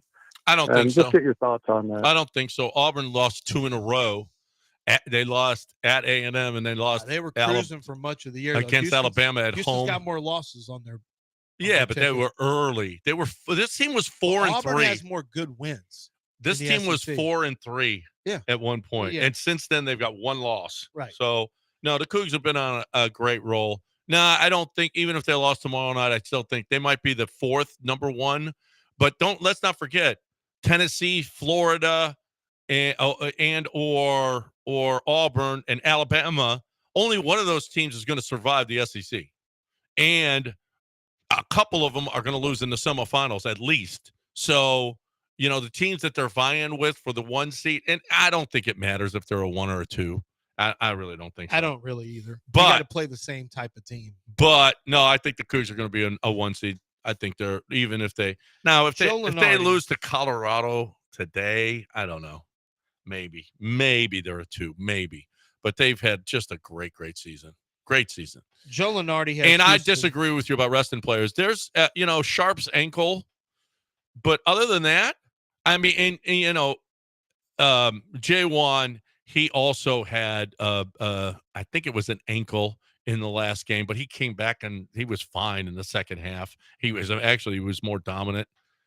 I don't think they rest anybody, if you want to know the truth. That ain't Kelvin. Now he does wait for guys to come back. Sharp played well in the second half against Baylor.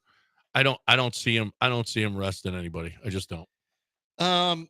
So you're looking at the 2 seeds. So Joe Lunardi has it currently. I would imagine the first number 1 is, I guess, Duke and Auburn are the top 2.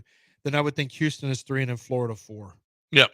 Is my guess. Yep. But the 2s, here are the 2s. So if you're going to look for Houston to lose, you got to see who could jump them. Texas Tech is a 2. So if they beat Houston either head-to-head, and I think Houston would have to lose early in the next round. They're not going to lose to Colorado, God forbid. I mean, if they do lose to Colorado, they probably do fall out of the 1 seed, but they're not going to lose that. But if Texas Tech played head-to-head and they beat the Houston Cougars, could Tech jump ahead? I don't think so. No, but they also went to Tech and beat them. Yeah. So, and Houston beat them here. Yeah. Alabama Tech beat them here. Oh no, Tech beat them here. Yeah. Oh yeah, that's right. So they got a win over Houston in Houston. Yeah. It's a good win. But then they went afterwards and beat the snot out of them. They were missing 2 starters. Yes, that's true. Alabama's a 2 seed. Tennessee is a 2 seed. Yeah. Michigan State is a 2 seed. Yep. Of those 2 seeds, who could you see beating? So the Cougs would have to lose. Would a loss? So, if Alabama wins the SEC, if Alabama wins the SEC, then all the other teams lost. Yeah. Well, if Auburn, that's true. Well, you got 2 SEC. You already have 2 SEC. Yeah, that's true. Yeah. Like you've already got 2 SEC 1 seeds. No, I think the Cougs I think they're pretty much a lock. Them and Duke are a lock for Michigan State shouldn't catch them. Yeah. I guess the only one really would be Texas Tech. If they got 2 wins over Houston in 3 games, beat them 2 out of 3 times, maybe they got a case to be made. I'm going to tell you, that's a good basketball team, a really good basketball team, and they play a lot like the Cougs. This is going to be fun. This is going to be a fun tournament. I'm looking at the projections, the brackets. They've got Houston 4 in this curve, but they've got it like Alabama, Michigan State, Tennessee, Clemson is a 2 seed, is what Team Rankings has, and then they've got Texas Tech 3. Now Texas Tech is 24. I think Tech is the team to watch for, because if you've got 2 out of 3 wins against Houston, Houston's got 5 losses, and 2 of them came to you. You might have a shot. Yeah, maybe. Maybe. What if Clemson beats Duke? Could Clemson catch? I don't think so. Clemson came on late. Let's not forget, when they played Duke, Clemson wasn't even ranked. Clemson has come on strong, but Clemson is no, they don't have the resume that the Cougs do. They don't have the quad 1 wins. Listen, the Duke doesn't have the resume, if you want to know the truth. Duke just doesn't. They haven't played. Their competition has been so soft this year. If Duke loses, I think they could fall out. How about this? Now everybody in basketball loves Duke because of Cooper Flag. Their 1 seed projection is 79%. Auburn is a 99% 1 seed, almost like no matter what happens. Yeah, and they lost the last 2 games. Yeah. Florida is 68%. Houston is 64%. Alabama 41%. But Alabama would probably Alabama would have to win the SEC tournament, which could knock Florida out of a 1 seed. Yeah. And then, so I don't know that I don't really see a scenario where you have 3 1 seeds from the SEC. And in Michigan State, they got it 38%. Texas Tech, they got 0%. Really? That doesn't seem. Now, this is team rankings. So I don't know that that's. I trust Lunardi, if you want to know the truth. Yeah. Now I don't know how old Lunardi's bracket stuff is. Lunardi keeps. It's today. It's this morning. Yeah. Lunardi is like up to the second. Yeah. Okay. It's today. Yeah. All right. What we're talking about now is Houston Powder Coaters. Robin and everybody over there are fantastic. Houston Powder Coaters is trusted by businesses like the Marriott Marquis, the Downtown Aquarium, the Westside Tennis Club, the Kima Boardwalk, Discovery Green, Herman Park, Woodlands Waterway, NRG Stadium. So if they trust them with their business, then why wouldn't you? And it's a little bit different with businesses. They will go to their businesses. And if you have a business, let's say you have some kind of fencing around your outdoor patio at your restaurant, Houston Powder Coaters will go and there, and they will take care of it at your place. If you are residential, Houston Powder Coaters will come and pick it up and deliver it absolutely free. Okay. They're not going to work out it at your house, but they will work on it at Houston Powder Coaters, and they'll pick it up and deliver it absolutely free. So what is it that you have that's metal that you want to save? What patio furniture do you want to save? And by the way, they'll fix the straps, the slings, they'll repair the hardware, everything. They'll do it all. Seen it, I've been there, done it, I've seen it, and it's great.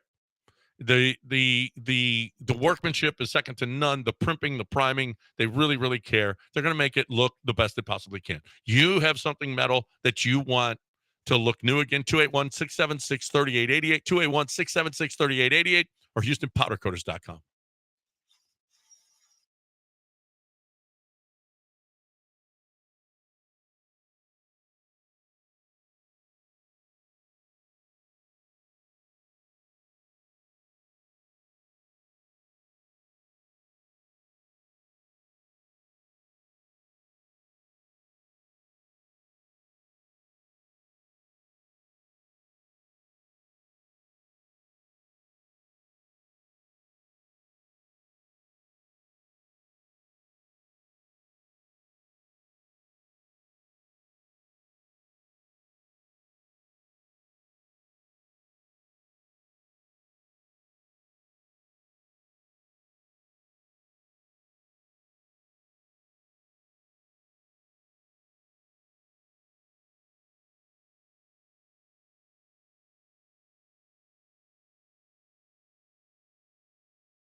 You're back in the Veritex Community Bank Studios with John and Lance. On ESPN 97.5 and 92.5. All right. Welcome back. We got an interesting story developing in San Francisco, and we will get to it in a second. But first, we got JT with us here on ESPN 97.5 and 92. What up, JT? Good morning, gentlemen. Hey, I just wanted to give you guys a call back. I called back for the snow day, and I was advocating for the Texas to trade console. And although I was a little surprised that we didn't get it first, unlike the previous regime, I have a lot of trust in Nick that he was able to squeeze as much as possible out of that trade. And I was actually fairly pleased with it, other than the first, like I said. But, you guys were talking yesterday about the draft and the targets. Obviously, we need offensive line. But what's not being talked about is the offensive line coaching. We had a lot of money invested in that offensive line. We had high draft picks, and it appears that Nick had tried to do everything he could to solidify that line, but nothing they did ever worked. So why wouldn't you? And this is to you and Lance and John. Why wouldn't you go out there and put a wedge in that offensive lineman coach in Philadelphia, or maybe the top three coaches out there, and throw money at his face if you're that if you're that eager to improve the offensive line? I think that's where the Texans are missing, is the coaching. You can have a lot of first rounders. I mean, heck, the Texans had nothing but first and second rounders on that offensive line. And another thing is, who are the touchdown makers on this team? I mean, if you're going to go first and second round with offensive linemen, which I kind of addressed earlier, is it the coaching or is it the players?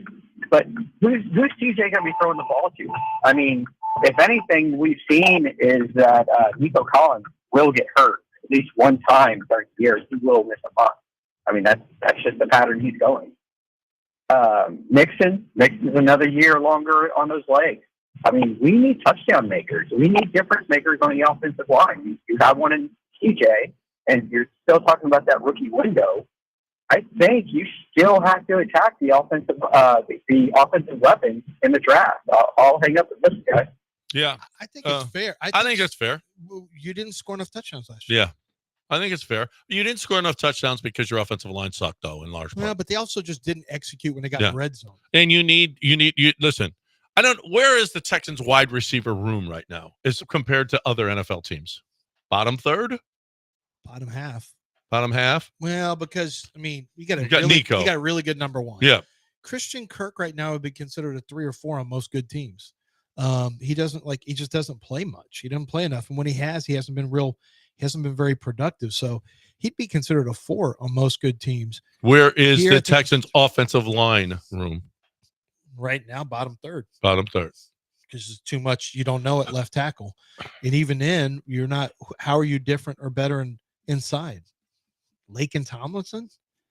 So some of it can change with coaching, just more consistent play. Some of it could change with, kind of calling plays to get the ball out quicker or whatever. I don't know.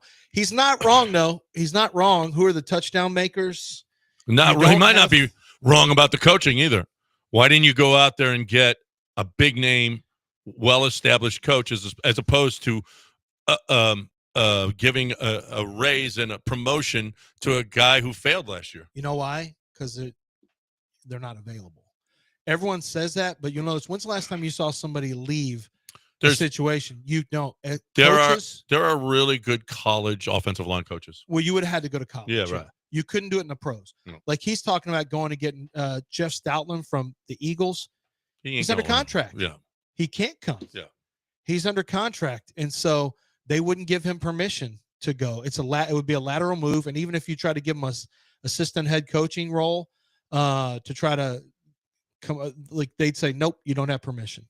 And they're paying him well anyway. So you can't take an NFL team's coach, because you'll notice coaches don't make the move. If you're good, you get extensions. If you're not good, then you're on the market. Like you don't have a team. So the only guys you can hire are guys who aren't in pro football. If your contract is expired and they're not signing you back, like you never see anybody say, I'm just playing it out. I'm just going to play it out. No, but we want to sign you. We want to sign you back. We're just going to play it out, and I'm going to be a free agent as a coach. Never happens. There's not enough NFL coaches only get 2, and sometime if you're lucky, 3-year contracts if you're a position coach. It's not enough. And you're not making NFL head coaching money or player money. So they're always going to opt to the guaranteed money, the contract whenever they can get them. So that's why you can't get a good coach to jump from team to team. It never happens. But college, yeah, you could get a college coach. Yeah. And there's really good. But then you have to deal with college coaches. Sometimes you have to have the right room. My dad went to the Pittsburgh Steelers he went to the Cleveland Browns. Yeah. Then he went for a year to the Buffalo Bills. So he had 5 years in the NFL after years in college. Then he went to the Steelers, and it was hard. Alan Faneca made it really, really tough on him. Because Alan was the guy in the room, and he didn't like that Russ Grimm wasn't there anymore. So he made it a pain in the ass for my dad, who recruited him to LSU, by the way. And Alan was a big pain in the ass. He was really tough because he tried to keep everyone, he wasn't Russ Grimm. So he tried to turn everyone, negative, sour him against my dad. And my dad had to get through that with Kendall Simmons and, but Max Starks was really good. Those guys, once they got rid of, once he was out of there, Willie Colon was good with my dad. All the offensive linemen were good with my dad. But if you have a leader in the locker room, I'm just thinking about this, the same Tunsil deal. Apparently the offensive line, they decided they didn't like. They didn't want the head coach. They didn't want the OC. Yeah, and the difference is that was a Super Bowl quality offensive line versus this one. Yeah, and that one actually had some holes in it, talent wise. But yeah, Faneca had been a Pro Bowl. Well, they won a Super Bowl, so yeah. They ended up winning one. That's what I'm saying. When he took over, they had. No, but right. No, right. They ended up winning a Super Bowl. They had, but Faneca was gone by then. No. But yeah, there can be a guy in the locker room, like with offensive line or any position. You got to remember now, these are grown men too. They can make it really tough on a college coach if they don't think, if they like their last coach, which was not the case here, or there's personalities at play. It's not necessarily just everything works. They come in and, well, tell us what to do, coach. What should we do? Okay, well, we'll do that as hard as we can for you. That's not the reality. That's not real life. There's guys with egos, and sometimes they can make it real tough on coaches. So when you get college coaches, you got to make sure you get the right one, because sometimes if you had a Tunsil and you got veterans in that, and they're like, I ain't doing, this guy's not telling me, I'll make sure that I put my foot down, and I'm not practicing here. I'm not practicing here. I'm not going to do this and do that. And sometimes when you have yellers and screamers, my dad wasn't an easy coach. Some players don't like that. They want it to be easy. They don't like being coached hard. So yeah, there's different things at play. All right, when we come back, there's some behind the scenes wife and girlfriend stuff going on in San Francisco, and it ain't pretty. We will hear about it next. Right now, we're going to hear about John Daspit. Well, John Daspit and the Daspit Law Firm works for you, and loss of property, if that's because of a security issue. I didn't even know he did that. And he did that during when we had that hurricane that knocked all of our lights off and all that stuff that we had. There was a security issue for a group of people who ended up having a lot of things stolen. And they hired John Daspit, and John Daspit went after the company, and that was responsible, and their insurance ended up paying for all the things that have been stolen out of these apartments. It was a bad deal. And it's just one of the things John Daspit does. They look out for the individual who has been wronged due to negligence. And so if you go to daspitlaw.com, you can see the areas that they work in, and you can understand there's a lot of different areas where John Daspit steps in and helps people. And that's what he's trying to do, is he's trying to give you the best opportunity for you to go about your business if you've ever been wronged, and be compensated for what you lost, be compensated for time off, for your physical suffering or emotional suffering, whatever the case may be. Some people, those refinery blasts, end up with PTSD and physical ailments and disabilities that will last a lifetime. man, there's a lot that goes into that. And you need somebody who's going to fight for you and not rush through to get a quick settlement. You need the right settlement. And that's where John Daspit comes in. 713-CALL now. That's 713-CALL now. You're not going to find anyone better than John Daspit.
You are listening to Houston's longest-running sports radio morning show from the Veritex Community Bank Studios. Here's John and Lance.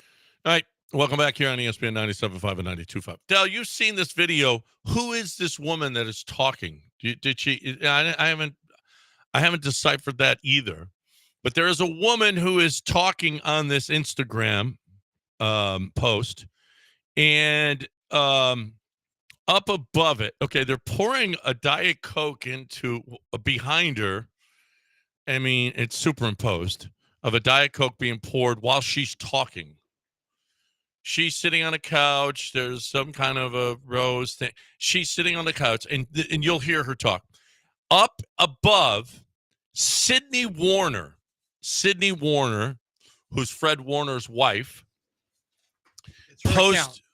It's her account? No. Well, Sydney Warner's at the top. That means it's her post.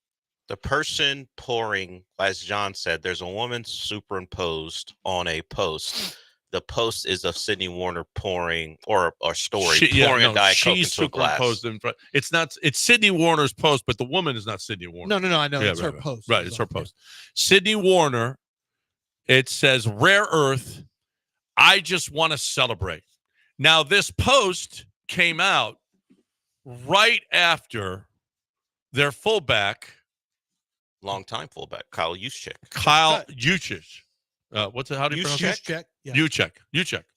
Kyle Juszczyk was cut by the team. Oh, okay.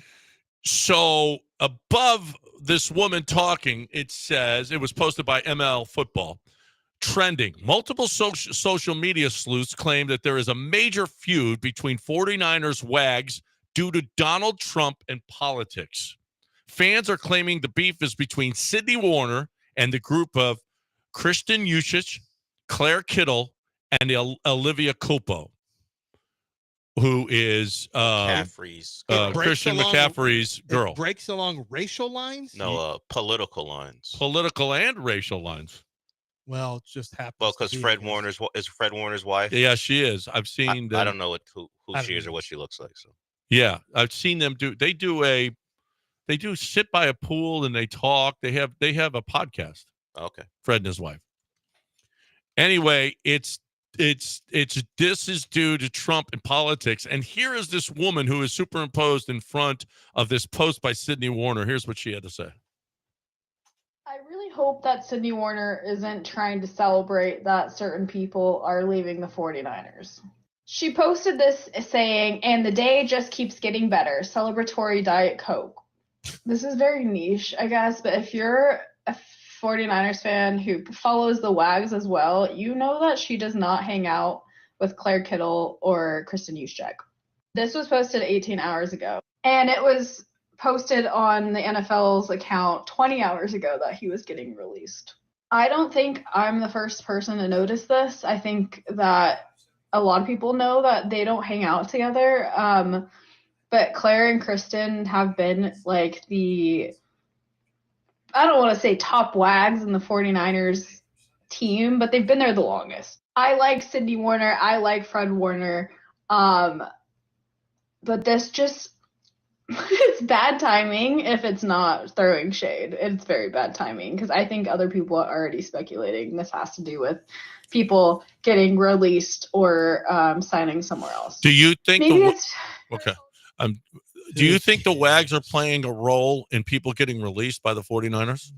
It would have been Sydney Warner's, if we're buying that it has political undertones. It would have been her nightmare if both the other Bosa came through, because that was the rumor that they're going to sign the other Bosa brother with Nick. She probably wouldn't have enjoyed that combo. I have never seen it more divisive based on politics. Never. Well, it could be just women not liking other women too. Yeah, well, there's always that. Well, is it okay? I mean, because Wags do click up. You know that from baseball, the Astros. Not that they had any beef, but certain wives are friends with certain wives and girlfriends. Yeah, they click up like. No, absolutely they do. Absolutely they do. Now, I don't remember political beef between wives. I don't know if we've ever. I don't know. There probably was, but well, we've never been as divisive. Did you see the White Lotus clip of the three women who are grown now that grew up together, but they hadn't seen? One moved to California, one was in New York. Yeah, while I'm watching it. Yeah, yeah, and they were at dinner, and they were disgusted with their friend because she votes for Trump. She lives in Austin now. Yeah, she lives in Austin. Right. Well, I mean, it felt like real life. Felt like a real life thing. Yes, not surprising. And then they talk bad about each other. Like when there's two together, they'll say something about, she doesn't look as good. She's looking old. What work has she had done? Every time you saw that. So when there's two in White Lotus and they talk about when there's two and there's always one who overhears what they're saying about her. That's happened now with all three of them. Oh yeah. So it's coming to a head on White Lotus. Like they're trying to act cool with each other, but always two kind of have something snippy to say about that's one. a little like what's going on with the 49ers? I mean, wives and girlfriends. What, you think this is new? The women get catty with each other? I just hate that we're celebrating Kyle getting cut. I just don't even care. Cut Kyle, cut Kittle. I don't care what y'all do. That's not my team.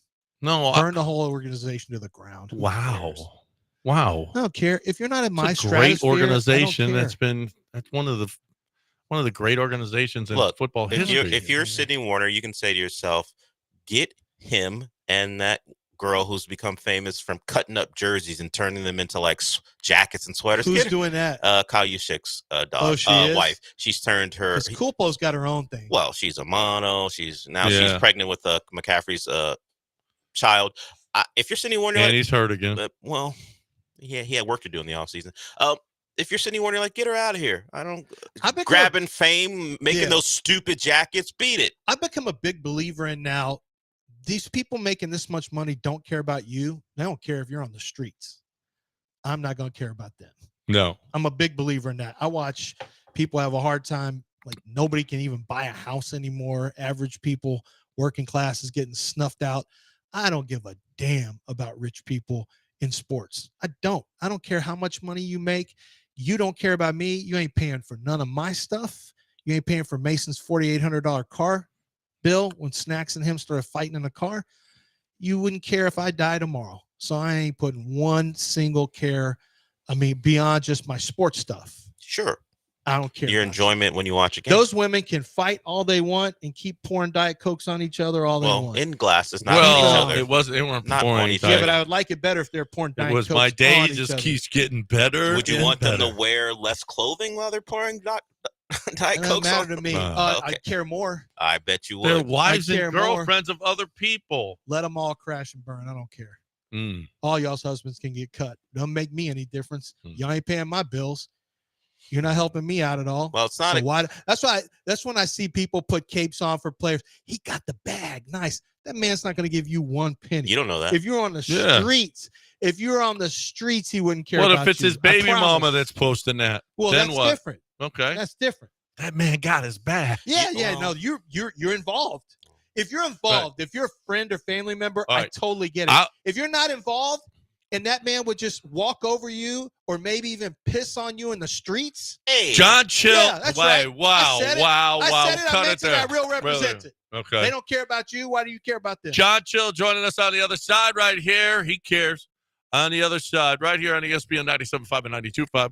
I'm going to see my man. I'm going to see my man Doc Linville today. As a matter of fact, we're gonna go slap Whitey around. Okay, it's called golfing, though. We're gonna go slap Whitey. It's a white ball. After the last segment, Yeah. White power. Well, no, it's slapping Whitey around. There's yeah. no power in that ball. That just gets hit around. That's what it does. Okay. And Doc Linville, we're gonna go hit it. And I'm gonna tell you this: Doc Linville is awesome. I owe a lot to him, and you will owe a lot to him too. If you've got hair issues, Doc Linville is here for you. What I need you to do is go to 975hair.com. If you are somebody, if you're in your 20s, 30s, 40s, 50s, even if you want to do it in your 60s, that's fine too. You might just say, I'm done with this. I don't worry about it anymore. But if you're younger and you're losing your hair, what are you doing? You don't have to. But do it now. Because you don't want it to be mostly bald and you're like, okay, Doc, time. No, it's not time. Now's the time.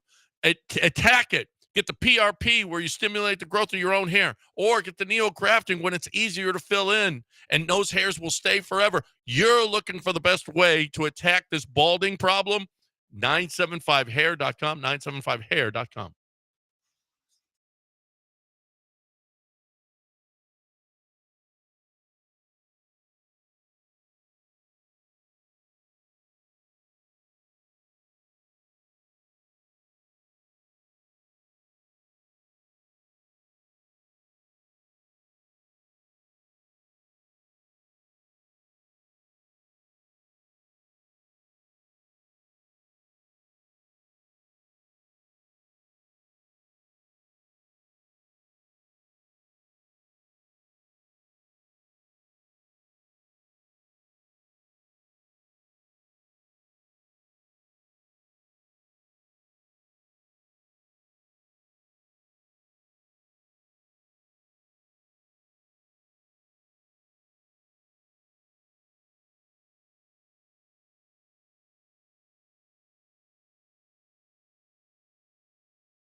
All right. Welcome back here, ESPN 97.5 and 92.5. John Chill joining us here from the CFO of the Golden Nugget Lake Charles. We're talking DraftKings Sportsbook. We got a lot of basketball to talk about. I mean, from now, look at all the games today, now through the next 3 weeks, nonstop basketball, college basketball action, and it's awesome. John, welcome in.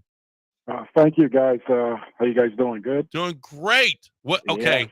The Cougs are 17.5 today. We both like them. I do too. I love Houston today. I actually like the first half. They're minus 10.5, and I like their team total at 72. I think Colorado's defense is weak, and I kind of like Houston across the board today. I think that they're going to dominate today. It's 17.5, but 10.5 in the first half. Yeah, and their team total 72, which is high too. That's for them, yeah. But so, like you said, Colorado is not very good. So, and I don't know. Well, 72. They don't. I like them, and they're still only minus 135 to win the tournament, the conference tournament. I mean, Tech. It's them, Tech, and Iowa State, right? Those are the three favorites. Yeah, Tech's plus 450. Iowa State's 9-1. Kansas, Kansas is Kansas this year. They're not good. I had them last night, and I've given up on Kansas. So, I told my son this morning. I said, if I even talk Kansas the rest of this tournament, you could throw a basketball at my head. I'm over them. But I think Houston dominates this conference. I think they got a chance for the 1 seed, and I think they're motivated to win this conference tournament and get a 1 seed and get ready for the madness next Thursday. Yeah. So, kind of. There's some other things. Yeah. What else is sleepers? I like Purdue this week. I kind of like Purdue to win it. They're 6-1 right now in the Big Ten. I think Michigan State's got some holes along with Maryland, and I think as far as getting 6-1 odds, I think Purdue can make a little bit of a run there in the tournament this weekend. So kind of like them. As far as today, I kind of try to, like any better, try to match up. So you don't have to wait. North Carolina minus 5.5 over Wake Forest. I think they tip off at 130. Kind of like Houston and North Carolina. They looked good yesterday, and I think they might make a run here in the ACC. They're starting to get, they're progressing and getting better. So kind of like to parlay them, and add to that. But as far as Houston, they're probably one of my top picks today. So, North Carolina looked pretty good against Duke. They fell way behind, and then they clawed back, and they were ahead, and then Duke pulled away at the end. But listen, look, Clemson has come on strong on the ACC. The ACC is down this year, just not good this year. No, not what you usually see out of the ACC, and definitely that's a wide open, except for Duke. I think Duke's there. Louisville, they're 5-1 odds to win the tournament this week. Clemson's up there, like you said. If you got North Carolina at 17-1, again, if you're looking at the odds, it's not a bad. Like I said, they're looking better each game and staying competitive. So, not bad for the odds. But definitely starts today.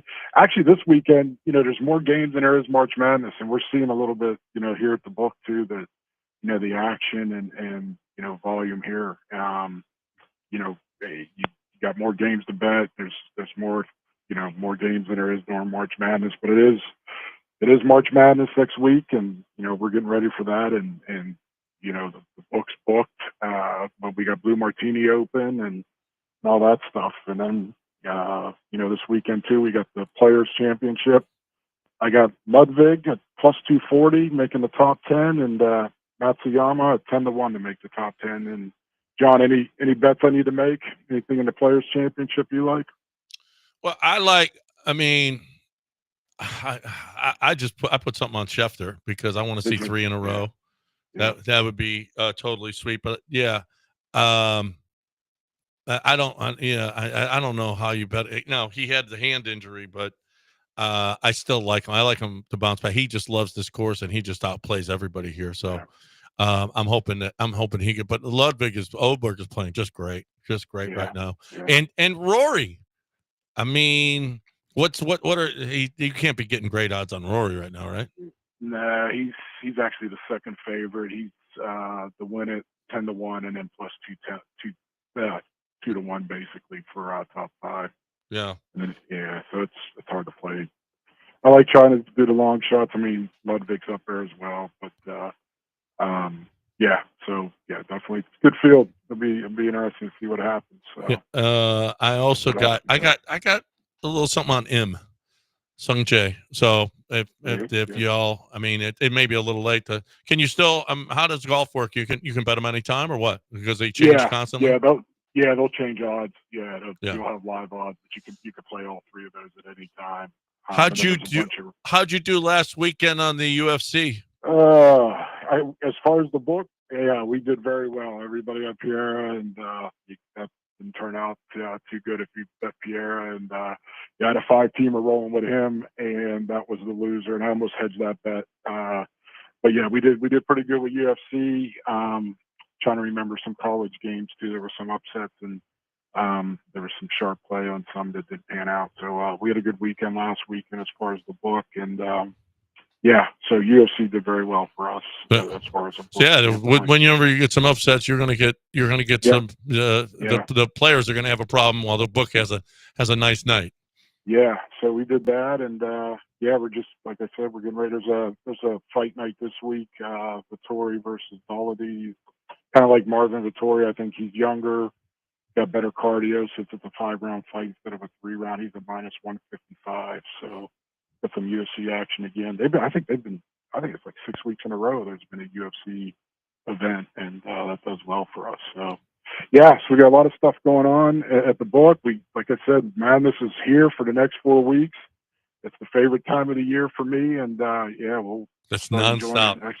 Still got to do some work. So it's so much fun. Nonstop games, game after game after game. I mean, you got Texas and Texas A&M. We like A&M -4 today.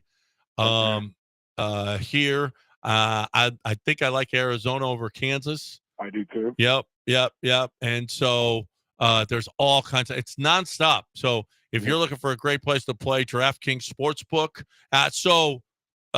This week or this weekend, you still got some seats available in the book, or are you opening up the Blue Martini? What are you doing this weekend?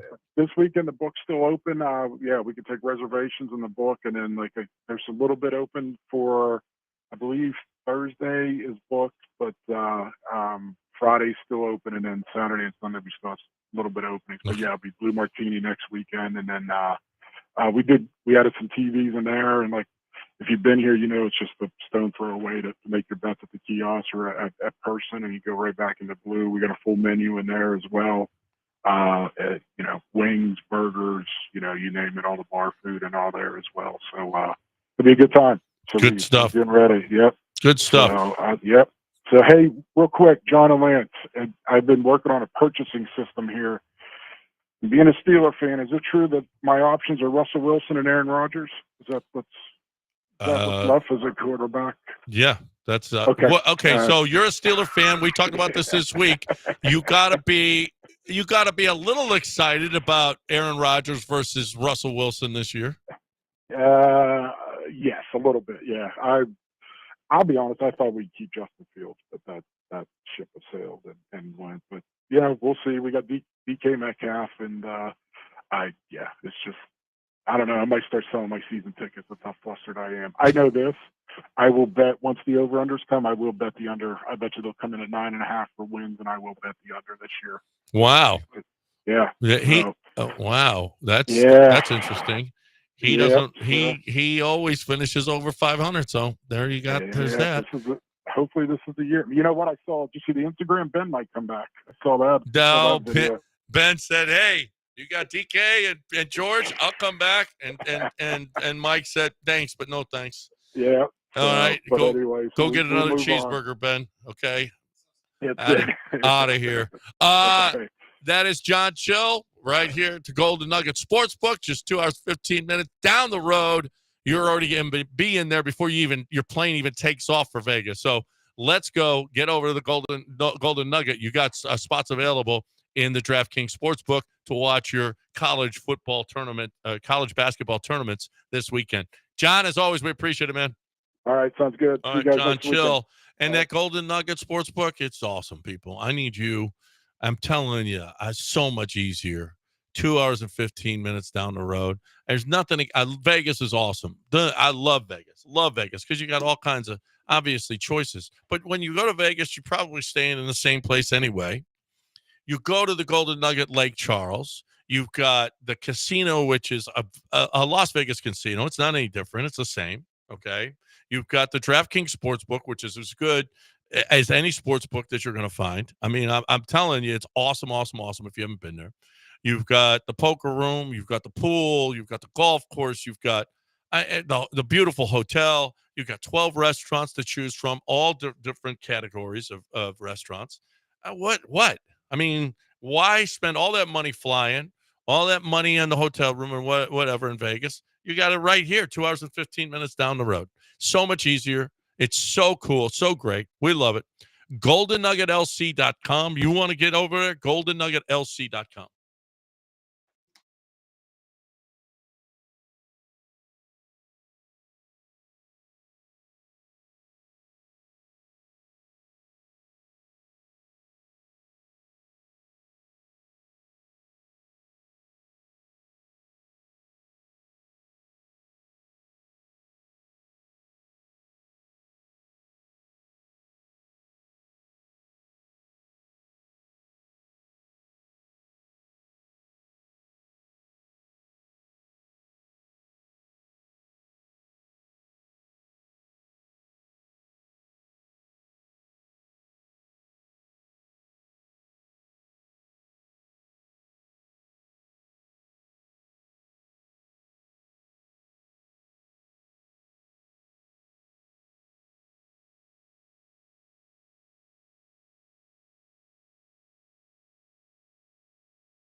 You're back in the Veritex Community Bank Studios with John and Lance. On ESPN 97.5 and 92.5.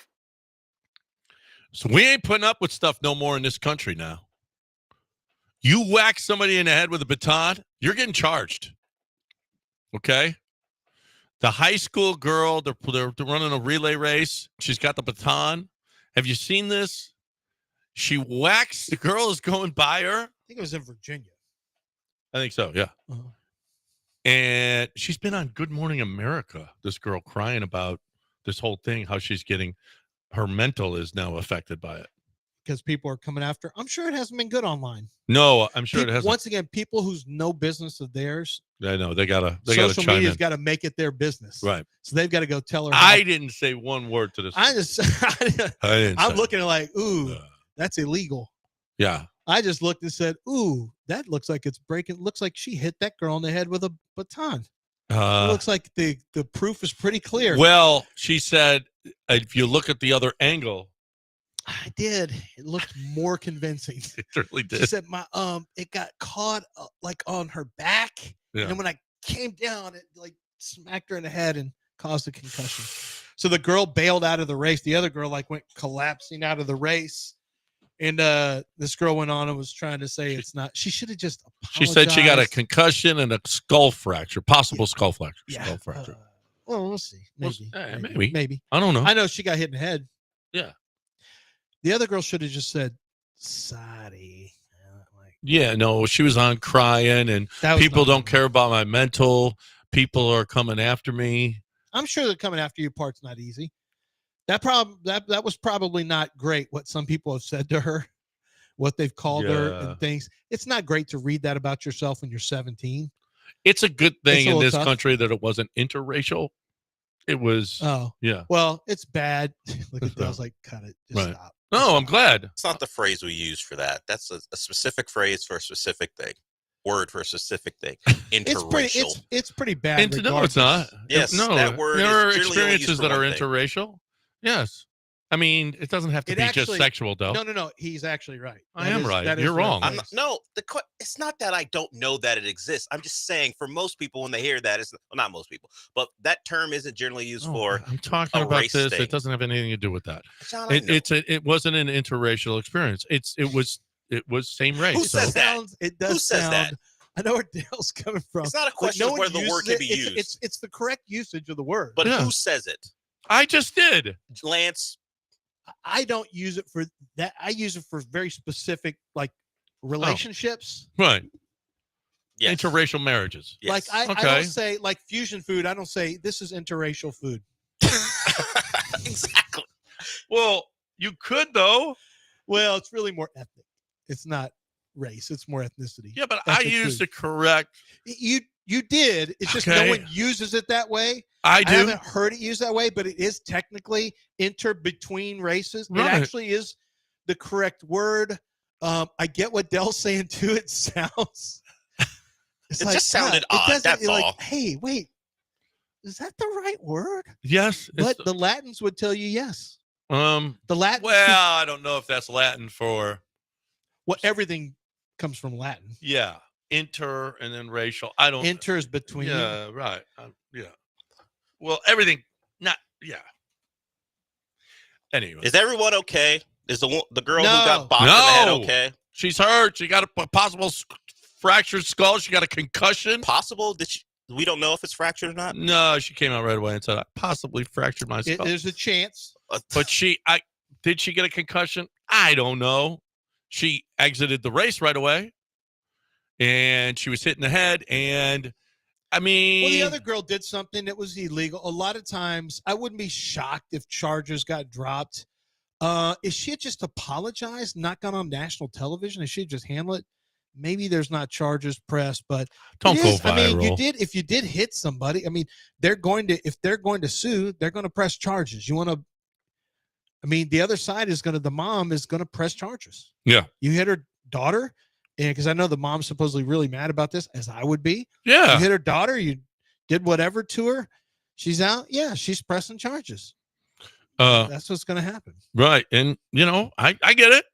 No, I get it. If if it was your son, you'd be pissed too. If your daughter, if Frankie got hit in the head by a baton just walking down New York, you'd be mad. That's an odd situation. Well, I'm trying to keep it. Well, in New York, that stuff happens all the time, and there are never charges pressed. So, I mean, people just walk up to other people and slap them in the face for no reason. Well, you got to know who it is. If they get away, you can't press charges. And if you do find out who it is, you press charges. Yeah. Don't just let it walk. Well, you got to press charges. Yeah, but in New York, the judges just let them walk. But you said Frankie said it's not even that bad in New York. It's not. She said, I've never seen anything. She takes the subway every day. Never seen anything. Sometimes we get a little. Yeah. We see stuff online and think, oh my God. Right. Frankie's like, stop already. It's not. She loves New York though. She's not scared. She doesn't walk around scared with a dog with 2 dogs on a leash looking at sick people because she's scared. No, she doesn't have any pit bulls. None. She can barely fit her and Andrew can barely fit in their apartment, let alone a dog too. I saw a closet apartment.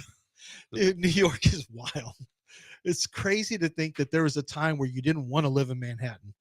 It was dirty.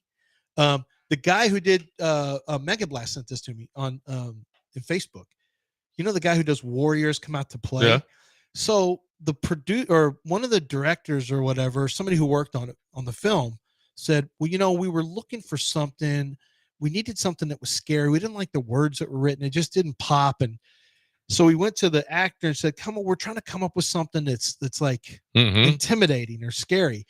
And the actor who actually did the Warriors Come Out to Play, he said he goes, I lived in Manhattan, like on 20th Street. It was total dump. It was really scary and gross. And there was this guy outside of my apartment. He used to bully me and pick on me. And he was a really scary guy. And this guy's name is I'll just call him Tommy. Because I don't remember what the actor's name is. And he said he would be outside and go, Tommy, outside of his apartment, Tommy, oh, Tommy. And he said it was really scary.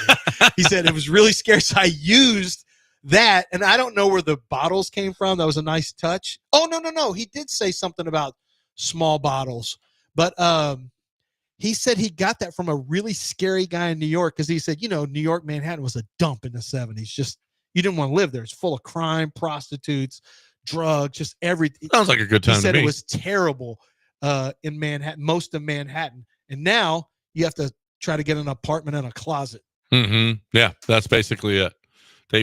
It's really small, but they love it. They love living there. And it's weird, but they love it. Okay. They say it's a lot like Midtown Houston. Like there's walkable, lots of Broadway shows in Midtown. Not a lot like it. I'm going to go see not a lot Glenn Ross after the draft. My wife and I are taking a little trip, and we're going to see Bob Odenkirk and what's his name from Succession?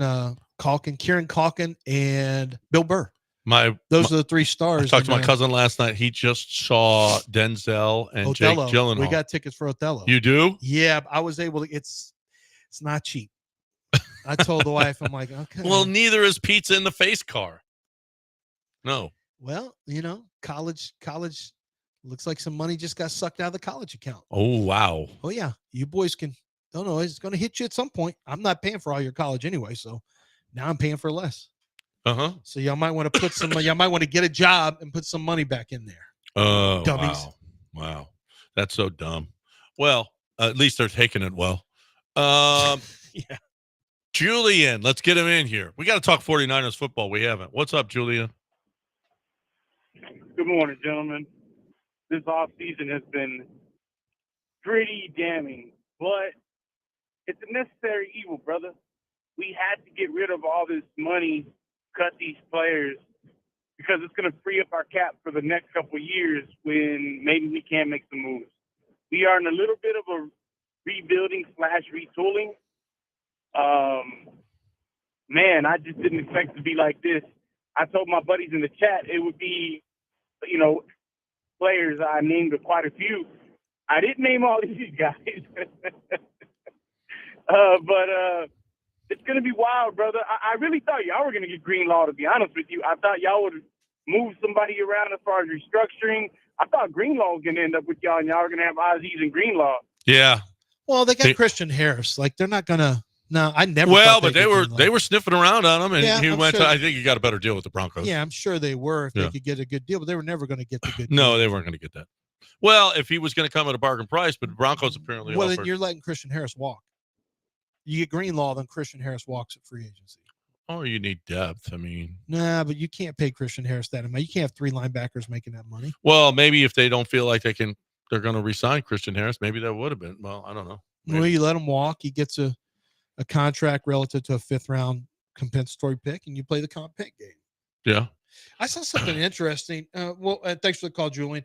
Yeah, when it goes sideways in the NFL, and it can happen quickly. It can be as much, all of a sudden you got wide receivers demanding more money, and then you pay them, and then they ain't worth the crap. You're not getting anything out of Brandon Ayuk. Deebo Samuel just fell off the earth.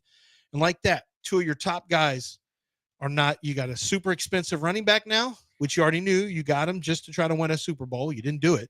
So now you got a super expensive running back. You watch Jordan Mason run at a level, near McCaffrey. I'm not saying Jordan Mason was as good as McCaffrey, but that man was running well. He didn't catch as many, he wasn't going to catch it like Christian McCaffrey. But you see that and you think, man, we're paying Christian McCaffrey $20 million plus, and Jordan Mason is an undrafted free agent. Ugh. We could have Jordan Mason for about $1 million, get most of the yards here. And he does not hurt all the time. Of course, he got hurt later in the year. So now you got you got a wide receiver who's gone. Kittle's near the end of his career, I would think, somewhere near there. You're about to have to pay your quarterback a bunch of money. Are they going to pay Brock a bunch of money? Yeah. How much? I bet they pay over 40. Wow. It's his turn. Wow. Mr. Irrelevant's going to get 40. Wow. Does he feel like a guy who's going to win you games, or he's going to manage games? He's a manager. Yeah, he's a manager. Yeah. Managers should be making about 30. Yeah. Playmakers 50. Yep. That's what it should be, but it's not. CJ 60. Oh. CJ is going to be 60. I want to be happy about that after the year. After the year, I want to say, oh yeah, I can see that, because that means he had a really good year and he gets back to his rookie form. Frankly, he needs to be playing better than his rookie form. This is his 3rd year. Yep. CJ Stroud should have good touchdown to interception numbers. He should have his most efficient year based on the history of quarterbacks. This should be easily a better year than his rookie year. Yep. And it better be better than last year. Well, Nick Caley came in to save the day. Yeah, the good plays are on the way. The good plays are coming now. Yeah, as opposed to those crappy plays. Hey, the good windows are on the way too. The Gulf Coast windows. You're looking for replacement windows. Okay, so you're going to replace your windows, which are not great. Okay, there's air coming in. The installation wasn't great. The seal isn't great. It's warmer when you walk near your windows. It's louder when you walk near your windows, or even when you're not near your windows. Outside, it's loud. You live near a freeway or a train or whatever you live near, or even the street, and you're hearing everything that's going on in the street. That's not good windows. Gulf Coast windows, beauty, security, privacy. Okay? You add to the value of your home. You add to the protection of your family. You add to your electric bills, because Gulf Coast windows are going to save you money in the long run. They are going to stop windows and doors. They are going to save you money in the long run because they're just better, and they're going to keep that cold air in and the hot air out. It's what they do. Double pane, double strength, hurricane windows, wood-clad windows, aluminum windows, whatever it is you're looking for. When you see these windows in the showroom, you're going to go, wow, these are the best windows I've ever seen. I mean, you're ever seen. So you're looking for replacement windows. You got to try it. GulfCoastWindows.com, GulfCoastWindows.com.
You are listening to Houston's longest running sports radio morning show from the Veritex Community Bank Studios. Here's John and Lance.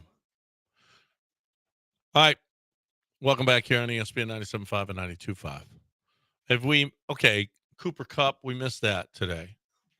Cooper Kupp. And matter of fact, who was it? Louis Riddick or somebody. Man, the Texans need to call him. Texans need to call Cooper Kupp. What's Cooper Kupp going to get right now? Oh, I have no idea.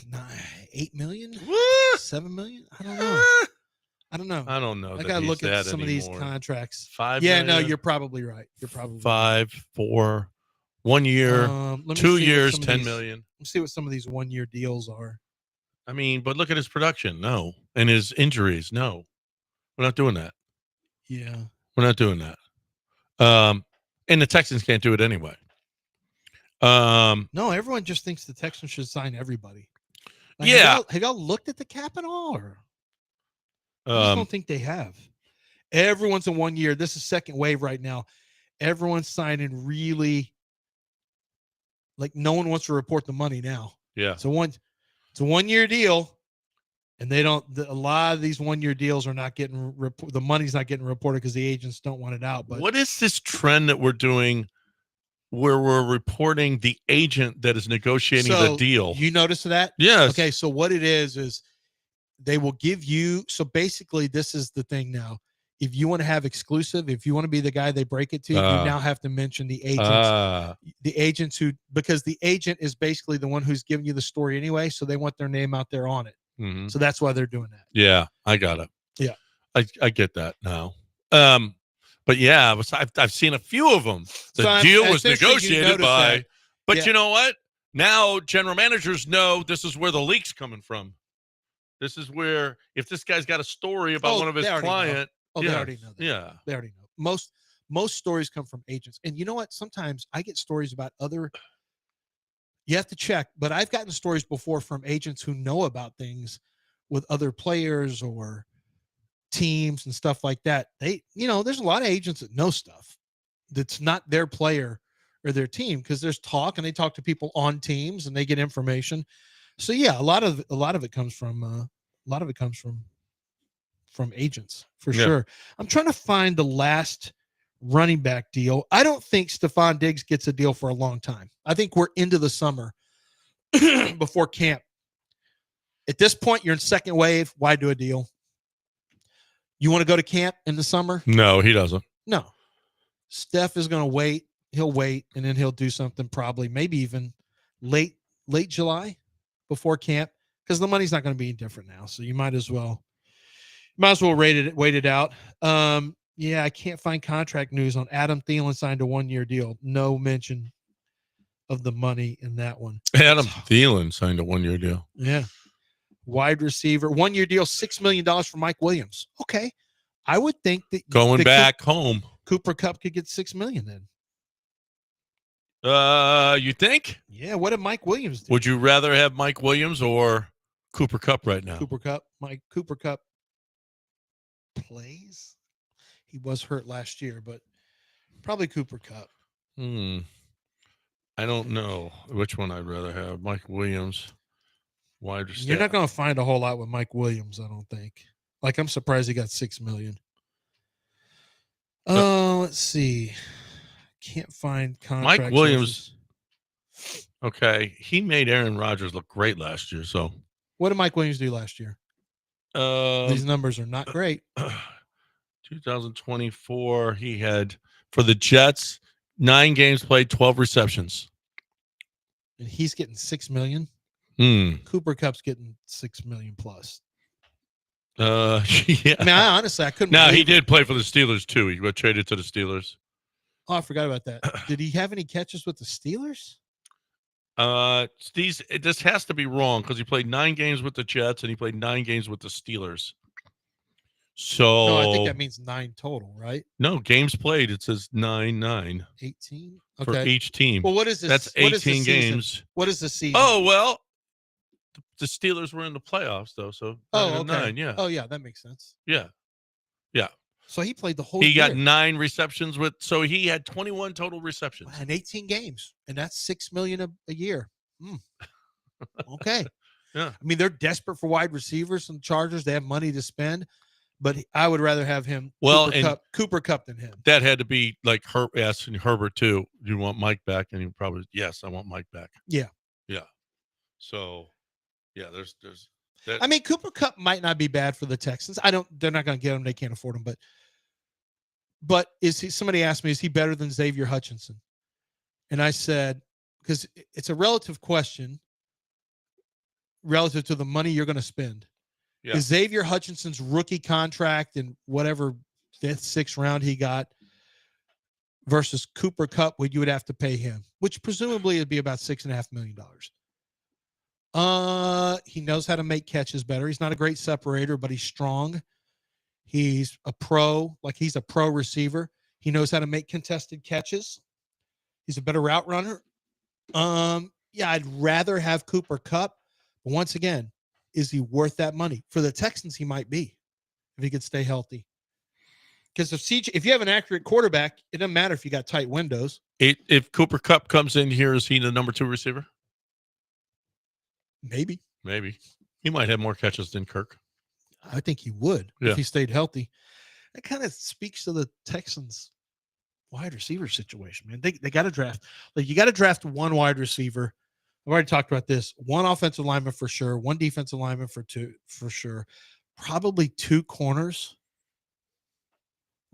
About 5 of your draft picks are already spoken for by a position. About 5.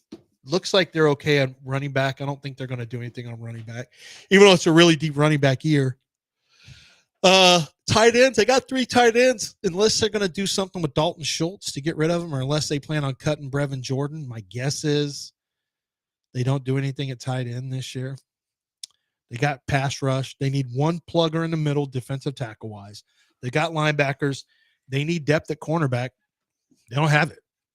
They don't have any depth at cornerback. They need cornerback help. Their safeties are taken care of now. Oh, yeah. You're done at safety. So you got 2 corners, 1 defensive lineman, 1 offensive lineman, and a wide receiver for sure. Those are your 5 for sure. And then how many draft picks do the Texans have now? Draft capital 2025. As it currently stands in the year of our Lord, or however you say that, John. Yeah. It's the year of our Lord, 2025. Shout out to Toro Times. I Googled. I'll just give you the shout out because that popped up. So the Texans now have the 25th pick in the first, the 58th pick in the second, the 75th pick, which is Washington's pick in the third, the 89th pick in the third, your pick. You don't have a 4th, but you have a 5th, the 167th, and you have a 7th. So currently you have 4 picks in the top 100, which are pretty good. I would focus on those picks. Well, you need to fill out the roster too. I probably wouldn't trade picks at all. I'm probably sitting tight unless I really, really want to trade up in the first round, which is a possibility. And in that case, I might use one of next year's picks. Or, well, how far you might move up a pick with a 1st and a 5th. Not into the not in the first. You have to have at least the 3rd to move. Well, if you move up 2 spots, it might. That's what I'm saying. It might be a 4. You might flip flop. If you got to get a spot or you might flip flop your 3rd, your 75th pick with somebody else's that's further back, or you might flip your 2nd round pick with somebody else's early 3rd, 4th or something like that. Something Yeah, like that. you can see that sometimes. Yeah, and I can see them trading up. But if they don't, Donovan Jackson, Ohio State, I'd start to get comfortable with Donovan Jackson from Ohio State at guard. I think that's a guy I may put in there next in my next mock draft. Okay. That's who you got? Yeah, I'm starting to think that's going to be the guy. Because if you don't trade up, Donovan Jackson should be there at 25. And they could draft wide receivers still. If wide receivers fall off, Luther Burden's there. Emeka Egbuka may not go in the first. His agent swears he's going in the first. So let's say he goes in the first. And I think he thinks the Texans like him. So, okay. Emeka Egbuka, I'd be fine. I'm sure CJ Stroud's going to – I'm sure if they call CJ Stroud at all, hey, what'd you think of Egbuka? I'd love to have him. Me, him, and Tank together, forget it. Yeah. But wait, Tank? Well, yeah. No. Well, we're not doing Tank stuff right now. You got to do offensive line. You got to do offensive line. You have to. I mean, Ibuka would be great, but that's a luxury. You need offensive line in a bad way. Yeah, because the offensive line, like, you really do need to have an off. If you want to trade out of the first, you could. I mean, but you got to get an offensive lineman inside the top 40 picks. Because wide receiver, you can go find somebody in the second or third. Your 2 third-round picks, you can go find a wide receiver that could end up playing for you this year. But I think I'd rather have a corner. I'd probably rather have a corner in the third, a wide receiver in the third, an offensive lineman in the first, a defensive lineman in the second, and then another cornerback in the fifth. So I just handled those 5 picks we talked about. Done. I just handled them. Well O-line done. 1, D-line There, second. Nick. Nick. Cornerback third, wide receiver third, cornerback fifth, and the 7th round pick. Just go find somebody you think has upside. What else? All right. News of the Weird coming your way next right here on ESPN 97.5 and 92.5. But first, Craig DeSurf. He's not weird. No, he's not. He's got personality. Yeah. Craig DeSurf's got personality now. He used to be a bodybuilder. Now he is one of the best. He's the treasurer of Houston car area salesman. I can't remember the name of it, but it's actually a pretty prestigious. And there's a lot of car sellers that don't like each other, and everyone loves Craig DeSurf because he's a straight up dude, and everything that about him is the reason that there's almost no turnover at his offices. The sales staff, the work staff, the service department, it stays the same because they're great people. They're people who they enjoy working for him. He makes the process about the customer, not about the work, or not about what can I do to get you in this car? What kind of high pressure sales? You got to meet these goals. He just wants you to be happy. And when you're happy with a vehicle, like the truck deals that they have going on right now, oh my gosh.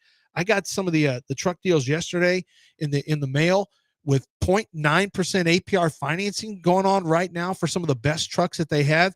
You can't miss out on that. 2.9, 0.9. The deals going on right now for the Buick Envision and the Buick Encore are incredible on the Buick side. Do not miss out on the dealer cashback and the low finance rates. Go online at Gulf Coast Chevrolet Buick GMC.com and you can check out the entire inventory for yourself. But just know this, you can't get better deals. You can't get better trade-in values. You're not going to have a better sales experience than out there at Angleton Gulf Coast Chevy Buick GMC.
A Swiss politician was fined for buying pink water pistols online because authorities say the toys violated the country's weapons law.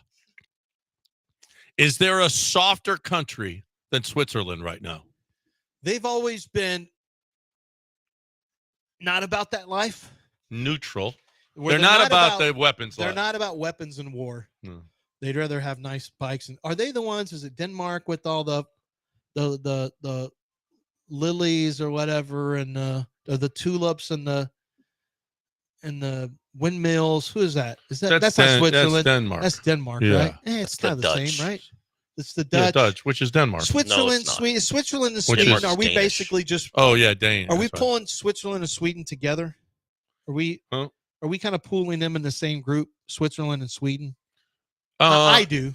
I think Denmark and Sweden more, right? Belgium, Denmark, Sweden, and just all of them together. Switzerland and Austria, I put together. Maybe I'm just doing watch some Germany and Euro. Austria. Maybe watch Euro Cup highlights and figure out where all these countries are. Yeah. Germany and Austria, I'm doing together. Right. Switzerland and Sweden, you're together, and Denmark and yeah, Denmark. Well, they can go with them too. Denmark and no. Denmark and Belgium. Belgium, yeah. Denmark and Belgium. Okay. You're kind of. I'm just That's going to more lump you all Holland together. and Belgium, but Yeah. sure. Holland, Netherlands and Belgium. Maybe not so much Denmark. Yeah, whatevs. I mean, it's all them. They're all whatever. European countries. Yeah. All of them. Oh, yeah. I mean, here, how about this? In Denmark, piglets were left to starve as part of a controversial art exhibition have been stolen. Do you feel like starving piglets are good art? Well, that is an interesting choice for art. Starving an animal. Starving animals. I could see where. I can see. You don't even have to be PETA to think this probably isn't a good one. I don't know why that's art. Starving an animal isn't a performance art. And that had to be stolen. That was just legal to do. Well, I guess that was legal, and Where's somebody said, "Nah, an animal rights act." This is the one time I agree with animal rights activists. Yeah, they're probably on the right side of this. Yeah, I'm on. I agree with them. So what did they do? Somebody needs some blood poured on them. That's what they need, or paint, whatever they're throwing at people now. Somebody needs blood poured on them. Yeah, because we know that's the move. I've never said that before. Somebody needs to lay in a cage somewhere. Couple of airport stories. First one is an American Airlines passenger headed to Miami from Savannah flew into a frenzy just after takeoff. He realized he had seen a demonic spirit on the plane. He flew into a rage and swallowed his rosary beads. Do you feel like swallowing your rosary beads are going to keep a demon away from you? I keep them, like you can put them around your neck if you want. Yeah, as opposed to trying to poop them out. Swallow them. That's going to be But if he did see a painful. demonic spirit, I'd rather turn the plane around. I don't need to be flying with a demonic spirit. Well, but what about that one girl who said, "You didn't see who's back there? Yeah. That was back Oh there." yeah, she or whatever became she famous. said. She was great. Yeah, she was like, "I She had was some smoking hot. medicine. I had taken some medicine." Listen, I agreed with her. She was smoking hot. I knew you agreed with her. Yeah. That crazy woman that was on that plane. But if you see a demonic spirit, are you going to swallow your rosary beads? Nah. You know what I'm saying? I see demonic spirits. I'm getting my hair cut with one of them today. A man going through airport security was found to have a live turtle hidden in his pants. Do you feel like that guy had a turtle in his pants, or he was just happy to see them? So obviously he is trying to make money. There's money to be made off of Turtles, yeah. I've heard of turtle heads, but it's never like that. Right. Yeah, no. I've never put. Wow. He just dropped a turtle head reference. See, you just got it. I was waiting for it to sink in. It did. I sat there and watched it. I was looking at the next story. Yeah. I caught it a little late. Then you got the turtle head. That's nice. You got the turtle head story. Yeah, that's right. That's Way to good. go. No, you did good. Tennessee man. A turtle hidden in my pants was my nickname in high school, is what somebody said. Cheddar said. Yeah.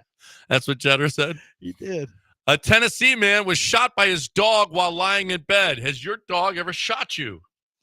No, but I got peed on by Penny. Just taking her for, you want to go for a ride, Penny? Yeah. And we're just driving, and she's just standing on top of my lap looking out the window, and I'm like, hey, what's that warm feeling on my leg? And it was like I'd gotten shot. I thought I'd gotten shot, only it was a urine bomb. It hurts more to get shot than to get peed on, I think. Yeah. Yeah. Well, apparently the dude had the gun in bed, and his paw got stuck in the trigger guard and shot him. Do you think your dog should be able to shoot you or should be arrested for it? No, should be arrested. Well, if you get charged for hitting somebody with a baton in the head, you should be charged for shooting people in bed. Yeah. I think. We're done. Mopey and Mapes next right here but on your ESPN. dog shouldn't be able to shoot you. You failed somewhere if a dog can shoot you. You have failed in the handling of weapons. Right. Yeah, you're not good at it. Dell, are you doing more Major League hat talk today? No, that story appears to be over. It is. The A-nails. The Ashos. Somebody said, yeah, they are the Ashos after they're cheaters. And I saw they took 3 Texas, Houston. The Tatas. Yeah.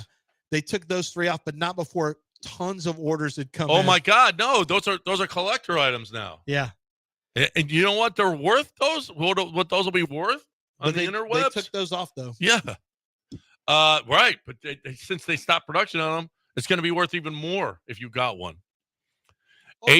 Listen, if you're somebody who is ingenious, if you're a good businessman and you have started a business, okay, and you are trying to, and your business is growing, and you're trying to pay your people, and you're writing checks for them, you're doing it wrong, okay?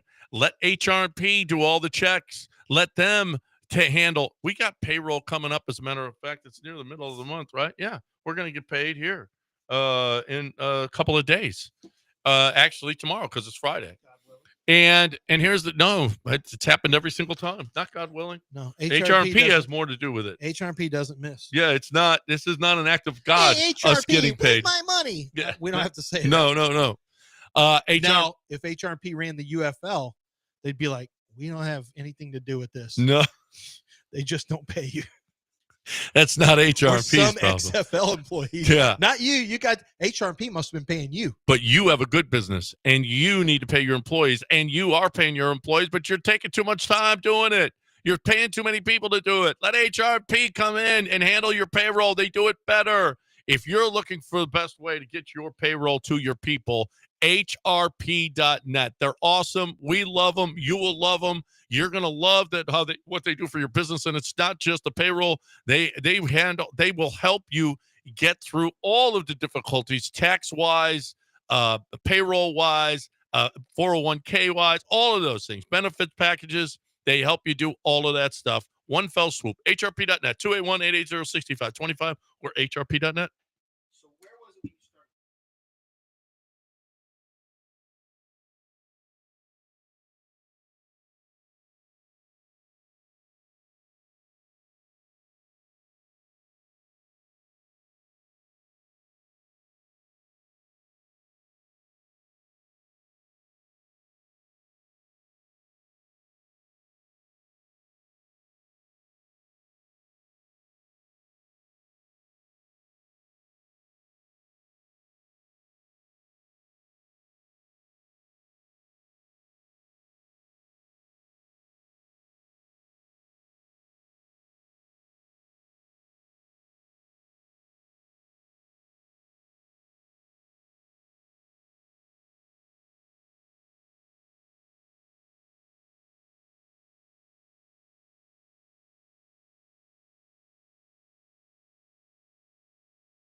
Welcome into the show. We've got an ethical question we're going to have to ponder. It involves one Sean Mapes. We'll get to that. And it also involves this station because we do carry Aggie basketball. The rivalry is renewed today, Aggies versus Horns. The Aggies solidified in the tournament. Now this is about seeding, what they can do if they can go on a run in the tournament. The Horns in a different category. They need to put together wins They need how many wins, Sean, do they need? At least today's. They won yesterday. Yes, they won yesterday, and I got a very sad and pathetic push notification from ESPN Bracketology that said, Bubble Watch, Texas. Longhorns NCAA tourney chances rise from 29 to 41% with win over Vanderbilt. So you are one good win over the Aggies away from probably jumping into plus territory as far as being over 50% if you can beat the Aggies, right? Yes. So this brings up an ethical question for Sean. Sean, noted Horn fan, not a giant fan of Rodney Terry, not because he dislikes a man, but because I'm a results guy. He's watching his teams struggle, and he's getting notifications about their chances to make the tournament from 29 over 40. So you can understand why he might not be thrilled with his current head coach. A win by the Horns ends the Aggies tournament run. It also ends the chances for Sean to have some time off because the Aggies will preempt programming today that the pregame show starts at 2. Game starts at 3 or 2:30, and then however long the game takes, post game, whatever. So you might get an hour of the Killer Bees. No Killer Bees. No Killer Bees Those today. be Okay. national. I was looking at the log. Maybe we need to change that. But no Killer Bees today. But we know that the Paul Gallant show will be preempted at 2. Yes. So, but if the Aggies win today, that means they're beating Sean's team, the Horns. But it also means less work for Sean tomorrow. yes. Correct. So more than likely. I guess more there's than a likely. chance that the late game. But yes, I but it's doubt it. possible that Sean will get off of work earlier than he normally does, and that's a big thing. The man's got things to do. An hour off on a Friday. Who doesn't like that? Get your weekend started. early. Who wouldn't right now sign up to be out at 2 on a Friday? Me, because I'm out at 12:30 on a Friday. Well, all the time. Okay. So I'm one of those guys who would not sign up for that.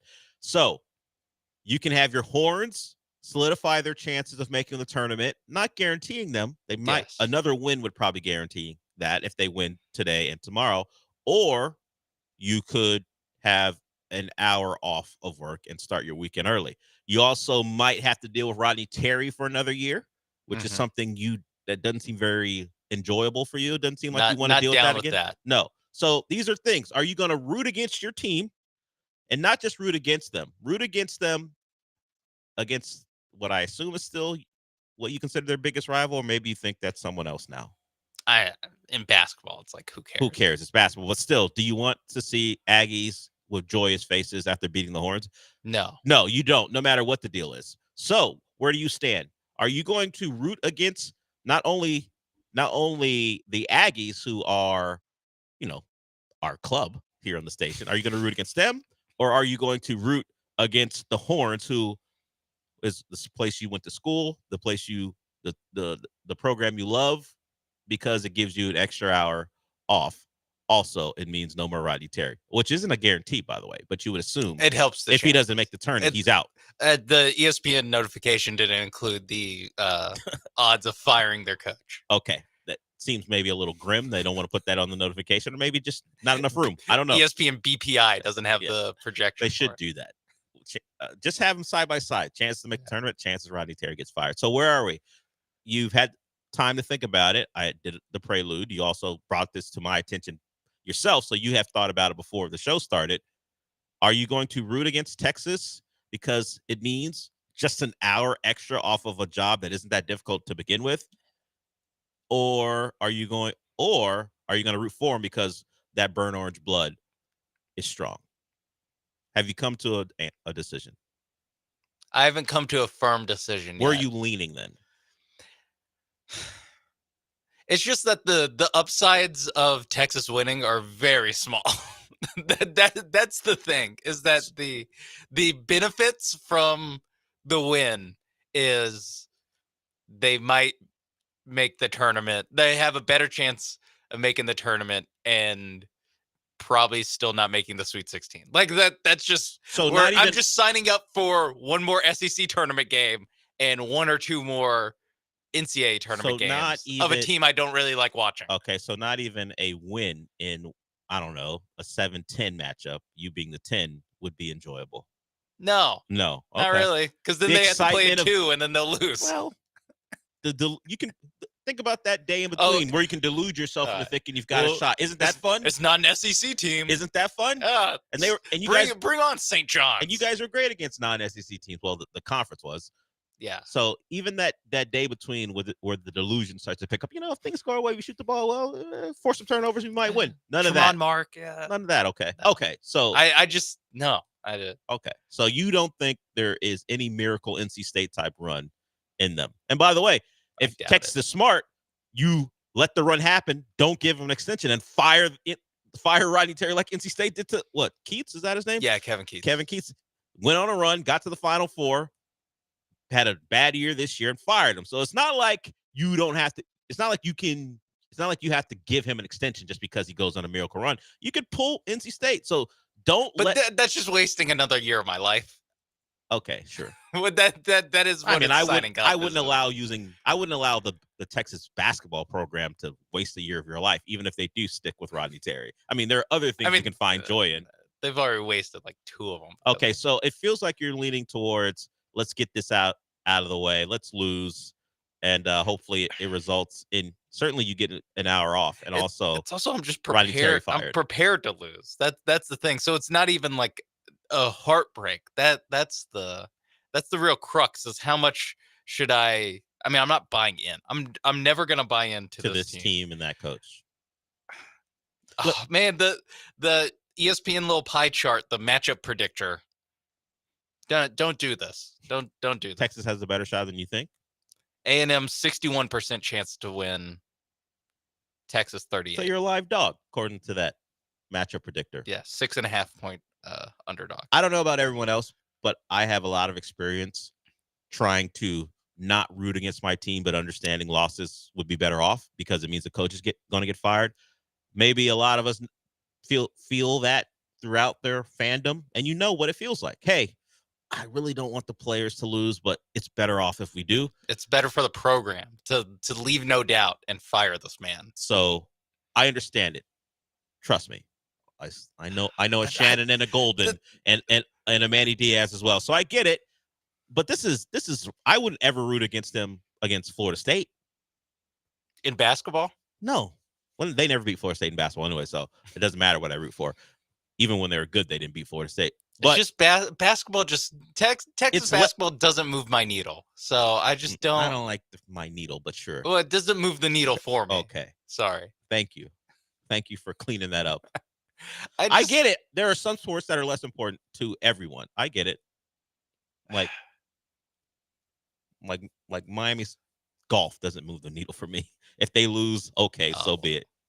That's because Texas men's golf, it's a national championship. Yeah, you know all about winning there. So there we are. That's really all just a promo for listening to us lead you into Texas basketball at 2:30.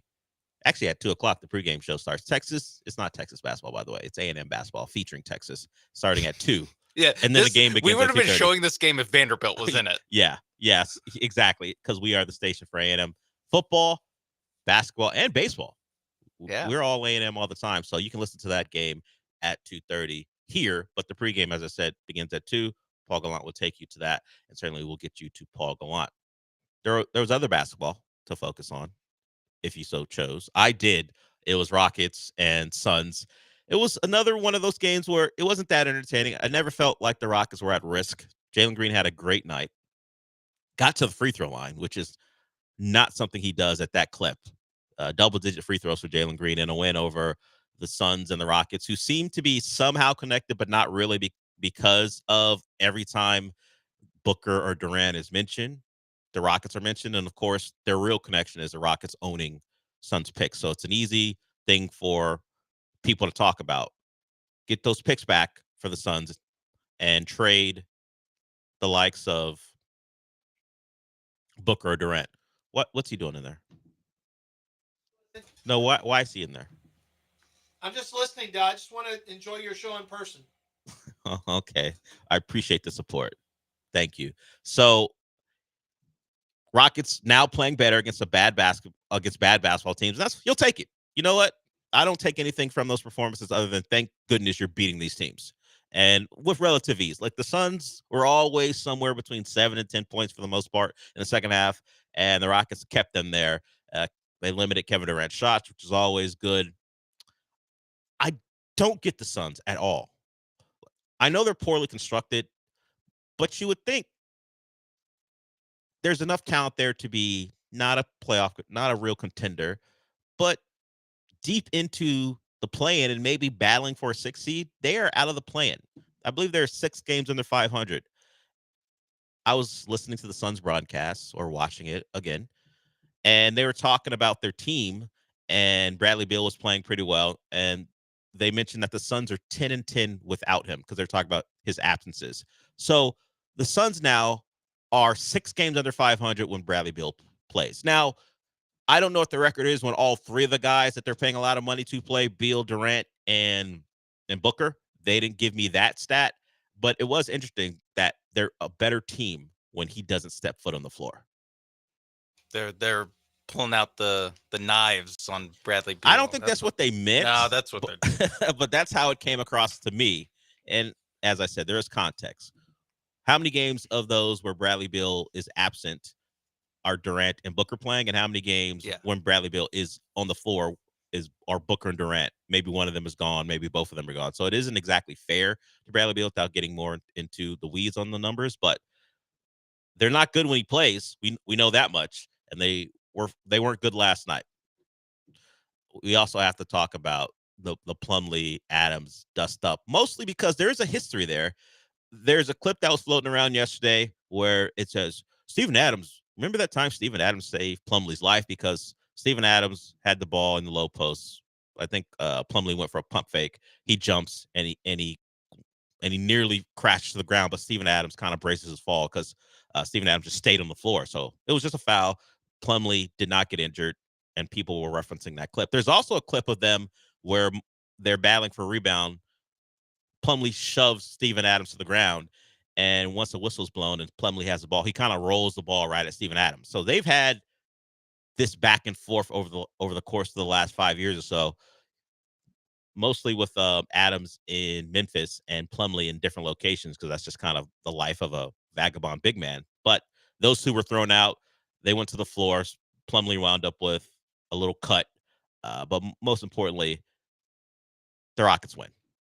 They win easily. And now I believe that's 4 in a row for them.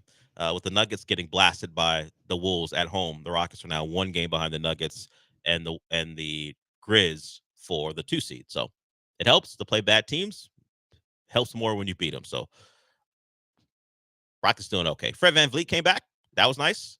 It was a game where I don't know how important he would have been or his absence would have been, but it's nice to have him back when you are lacking ball handlers because of the injuries to Reed Shepherd and Amen Thompson. So kind of a mundane, regular ass Rockets win as they take apart the Suns. So there it is. Okay. We will go to a break here. If you want to get in on the show, you can 713-780-3776. And we will eventually at some point get a final answer to Sean's rooting interest for today's game between your Aggies, not Sean's Aggies, but the general your Aggies, as we are the Aggie Station and the Longhorns today. I do need to let you know that Raheel won't join us today. He is on vacation. He's in some woodlands area enjoying nature for some reason, so he won't join us today. We will have Lou Ferrigno on the show tomorrow. He'll be in studio. He's coming in. The original Hulk for most of you. Well, some of you. I don't know how old everyone is, but maybe some of you love Eric Bana as a Hulk. Maybe some of you are Mark Ruffalo people. Maybe some of you are Edward Norton people. My Hulk is Eric Bana or Ed Norton? Ed Norton. Okay, that's your Hulk. Well, a lot of people's Hulks is Lou Ferrigno. He'll join us. He's in town for a convention. He'll join us on Friday in studio. I got word of that last night as I was recruiting in my dynasty. Saw that email come through, so we will have him on, and Michael Carroll will join us tomorrow as well. So that's kind of what we're going to do today. We also have the quote of free agency, I think, so far from a former Ohio State Buckeye, former Bronco. Baron Browning stays with the Cardinals, and that's not a big name to care about, except for what he said. I think it's the quote of free agency so far. So I'll get to that. I'm now in a position again where I have to defend Aaron Rodgers. This time, thanks to Adam Schefter. It's not a great place for me. Don't appreciate it, but people are just saying things that I think are really dumb about this particular situation, because God forbid Aaron Rodgers doesn't pick a team in the first hours of free agency. Now it's a problem. So we'll get to that too. And we'll talk about Spencer Argett. He's got a new pitch that he wants to reveal to the world. So a lot to get to here. We're just getting started. We will be back.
This is the Del Olaleye Show, on ESPN 97.5 and 92.5. broadcasting live from the Veritex Community Bank Studios. Here's Del Olaleye.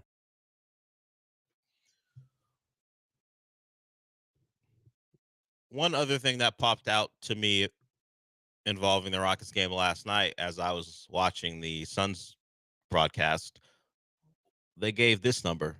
Some deep diving. Credit to whoever their researchers are who had this. The Rockets are the only team to have multiple wins while shooting under 40% from the floor and under 80% from the free throw line. This was off the back of what happened against Now I'm forgetting who they beat 97-84. I remember the score, but not the team. Orlando Magic. Orlando, there it is. Why would I remember the score, but not the team? That's odd. But it was 97-84, and the Rockets fit that category where they shot under 80%. They didn't have a good night from the free throw line, and of course they shot the ball poorly. And the Magic were worse. They're like, ha, watch this. Yeah, oh, you think you're bad? Look at us. But yeah, the Rockets, because of the way they play and their multiple ways, they have like a specific way they win, but it's also part of the multiple ways they can get it done. Like they can have a hot shooting night and they'll win the game. That's rarer than we would probably like. They're not a great shooting team as far as from the perimeter. They win with offensive rebounds, forcing turnovers, and just bad shots and getting out and running. But when the game is a slog, they can go get wins that way. The only team to do it multiple times because of how they attack the boards. And that was part of the discussion too, how they couldn't keep guys off the boards, and that's part of a bad team's problem in reference to the Suns. They cannot secure defensive rebounds after playing good on a defensive possession. So kind of the formula. It does make me question how much of that can be sustainable in the playoffs for the Rockets, but we'll see what happens when we get there.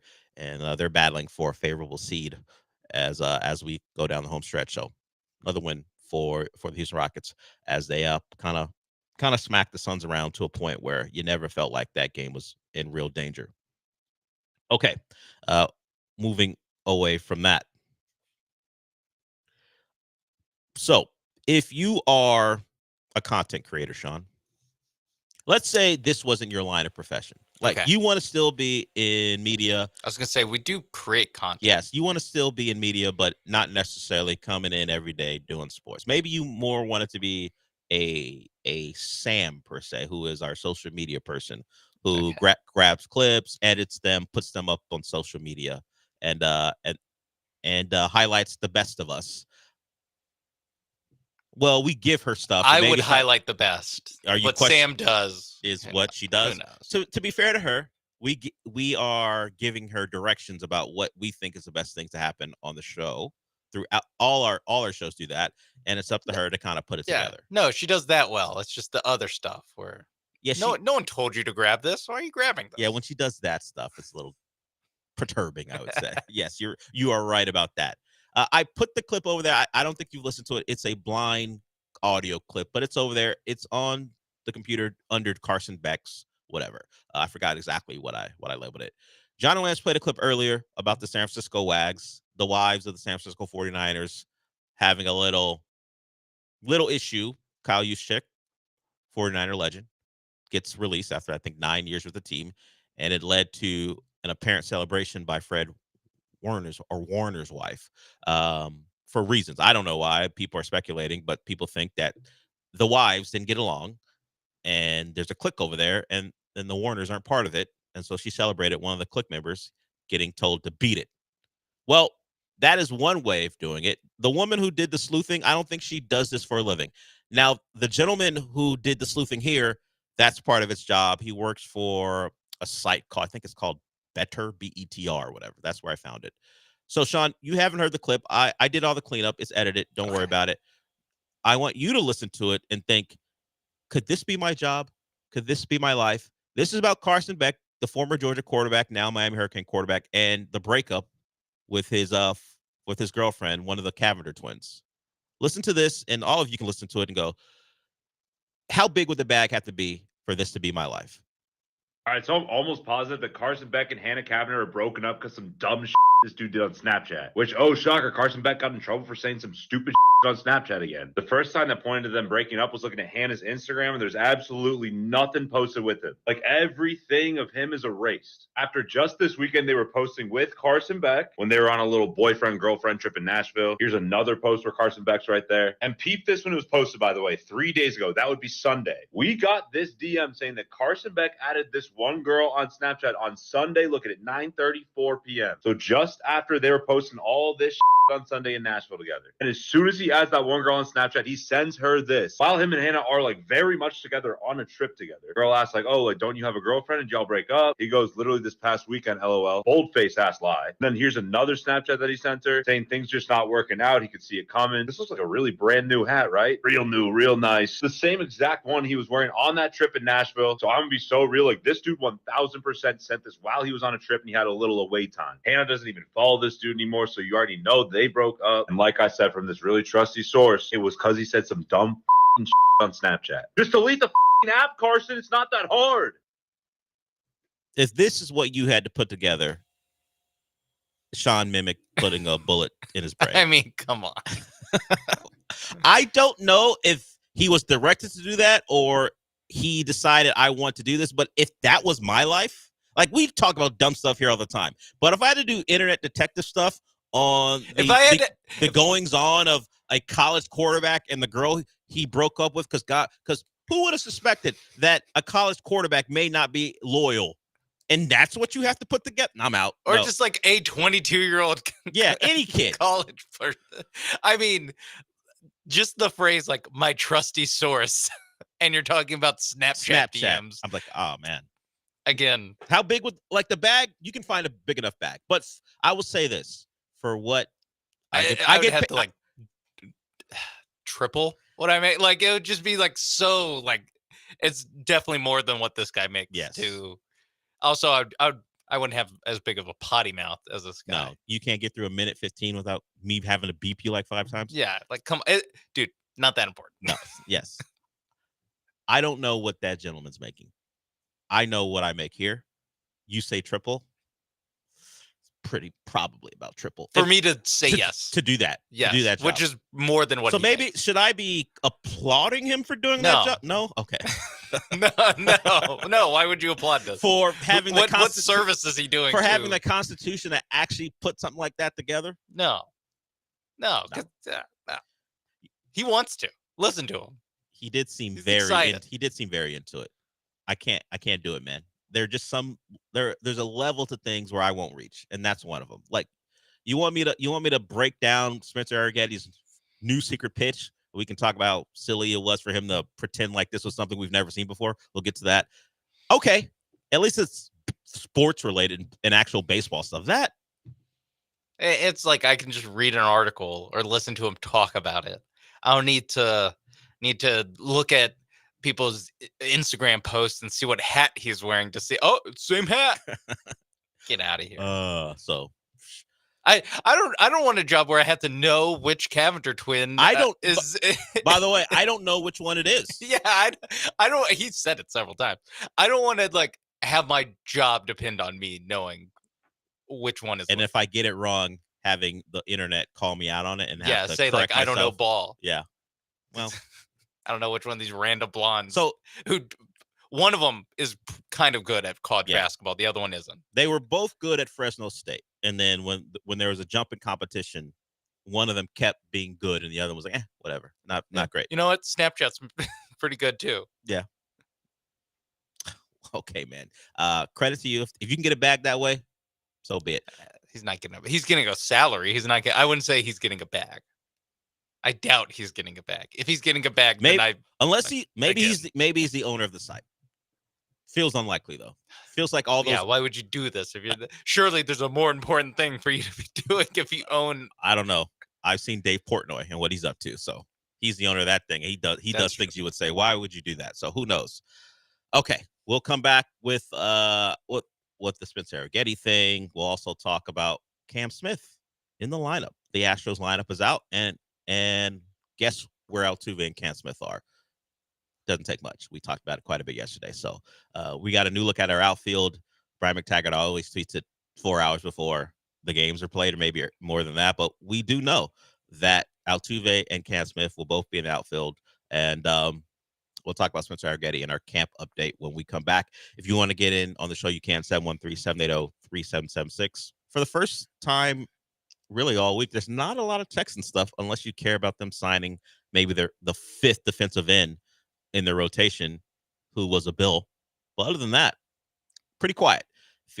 It feels like when you don't have salary cap space, you're always looking for a bargain. And that's where the Texans are right now. Maybe the more consequential things going forward are a potential contract for a guy who's already on the roster, as opposed to giving one an extension in Derek Stingley's case, as opposed to somebody new coming in. We may be looking at our next impact player coming from the draft as opposed to a free agent. So we'll see. But we'll get going here. We'll be back. But first, I want to talk to you about Prize Picks, America's #1 daily fantasy sports app.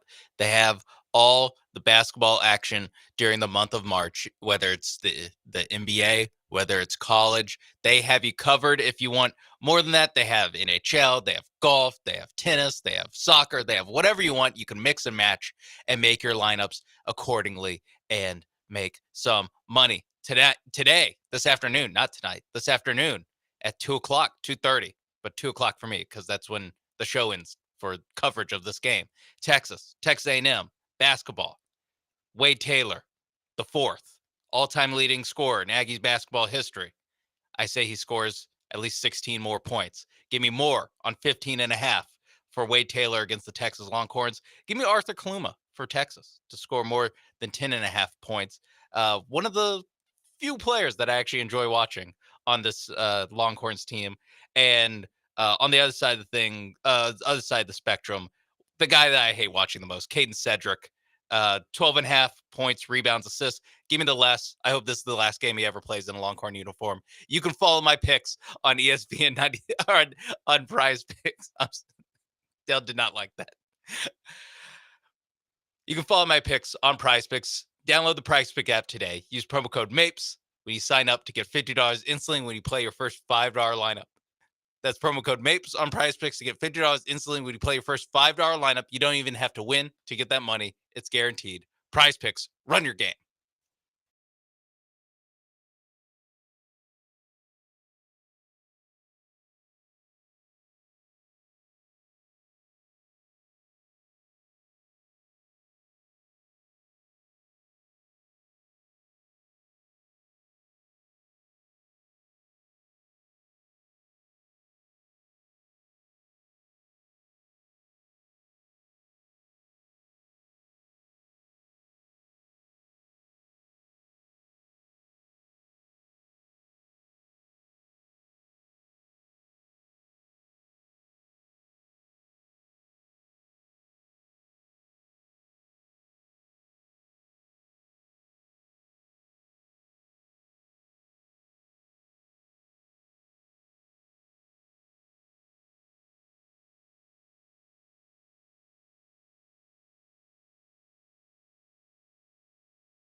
You're listening to the Del Olaleye Show. On ESPN 97.5 and 92.5. Live from the Veritex Community Bank Studios, here's Del Olaleye.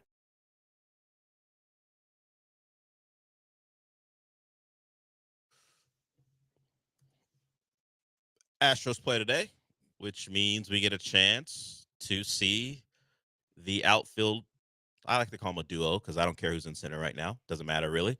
The outfield duo of Cam Smith and Jose Altuve. And since we're talking Astros, time for our camp update. And it's Sean's choice of music all the time. We switched it up a little bit yesterday with This Week in Baseball. Sean, what's the choice today? I think we're going to go back to a tried and true one. Tried and true. Give me some, and we are talking about, well, not center field. We are talking about outfielders. Outfield, yes. While I skip this ad on YouTube. Would a song from the band The Outfield fit? It wouldn't be a baseball song, but they are called The Outfield. We might consider that depending on the song. Hey, listen, there's what, like 2 more weeks. We got of spring plenty. Training. We got plenty of days to find music. Don't you worry. Christian Walker's back hitting. He's in the batting cages today. He hadn't swung a bat since the oblique issue, so he's back at it. It was a scare, but seems like we're good here. So he's back to more baseball activities. Yainer Diaz, not so much. He has been ill, hadn't played the last couple of days, so we hope Yainer gets back healthy. As well as I mentioned, Cam Smith, Jose Altuve are in your lineup today, both playing outfield positions, the corner outfield spots, as baseball people would say. Also, Spencer Arguetti, he has revealed his secret pitch he's been working on. The one when the foul territory guys came down to check out the Astros, he was talking to AJ Przinsky, and he wouldn't reveal what the pitch was. Turns out it's a plain old sinker. That's the pitch he wouldn't dare tell anyone he was working on. But if you see Spencer Arguetti breaking out that sinker and you hadn't been paying attention to spring training so far, he's been working on it. We'll see how effective it is in the regular season. So your boy's at work. He is probably at this point your locked in fourth starter. I don't know where he will reside in the rotation when Lance McCullers, who was throwing 94 yesterday, is back. And of course, we've heard less about Luis Garcia. He appears to be further away. I haven't heard anything really about him and where he is. No, he does seem to be behind because he had a re-aggravation, I believe, last season. So makes sense that he's a little bit late. But yeah, I think Arrighetti is in that 3-4 kind of range for the Astros to start the season. And I think versus like Ronel Blanco, I think I'm more confident in Arrighetti retaining his form or maybe even getting a little bit more consistent with it because he was more inconsistent than anything, which is to be understood. It was his first year as a starting pitcher in Major League Baseball where he had good games and then he also had bad games. His ERA ended up being 4 or 5 range. So it's like, okay, I get how this happened. Now, if we could just get 4 ERA, but in a normal distribution, much like the Jalen Green conversation. Yeah, it's like, okay, just don't immediately end the game that you start once a month. If your tagline is average is 5 2/3, you give up 4 runs a game, that's fine. I just don't need it to be 7 in the first 2 innings, and we can just pack this game up because no one's going to win it. Yeah, I mean, the Astros aren't going to win it. Exactly. So I think that Arrighetti has a chance, honestly, to earn a spot to lock himself into the rotation, even when all the guys get healthy. He has a chance to kind of take that step forward with this never before seen pitch. Do you think guys were in the batter's box? What the hell was that? No, I don't. Okay. You think the pitch that like 65% of Major League pitchers throw? I don't didn't have them like. I don't think it's been a spring revelation, and everyone can't believe that he broke this out. Now, Espada, that can't be legal. That's not legal what he did. Yeah, Astros known to be to work beyond the lines are now bringing in a sinker because they can't stop cheating. Ball can't move like that. No, I don't think so. He is trying to implement that pitch in response to his 4-seamer not being very effective. So he's trying to bring the sinker in. You can read the story from Chandler Rome about why he's kind of trying to incorporate that pitch, but the 4-seamer got knocked around, so he's trying to use a sinker as an offset. So worked for Hunter Brown last year. It's true. Hunter Brown didn't throw a sinker, and he was terrible early. He throws a sinker, and he has a really good year. And now he's locked in. Talk about guys and where they're locked in at. He's your number 2, and frankly, considering how they treat their somewhat older players when it's time to pay them, he's likely going to be your number 1 in 2026, unless the Astros. Because I don't think Fromber is a lock. In fact, I think it's the He's favorite's closer to a probably him lock leaving. the other way. Yeah, he's probably a favorite to leave. Yeah. So Hunter Brown, unless we get a big year from Lance McCullers and he stays healthy, I know a lot of variables that you can't count on. Hunter Brown's probably your number 1 in 2026, and that sinker may be a huge part of it because we were like, "Oof, okay, man, were they right about you as far as a prospect?" And then he incorporates that, and then we get the year that Hunter Brown produced last year. So there is young talent on the roster, and Ronel Blanco is not young; he's just new to us for the most part.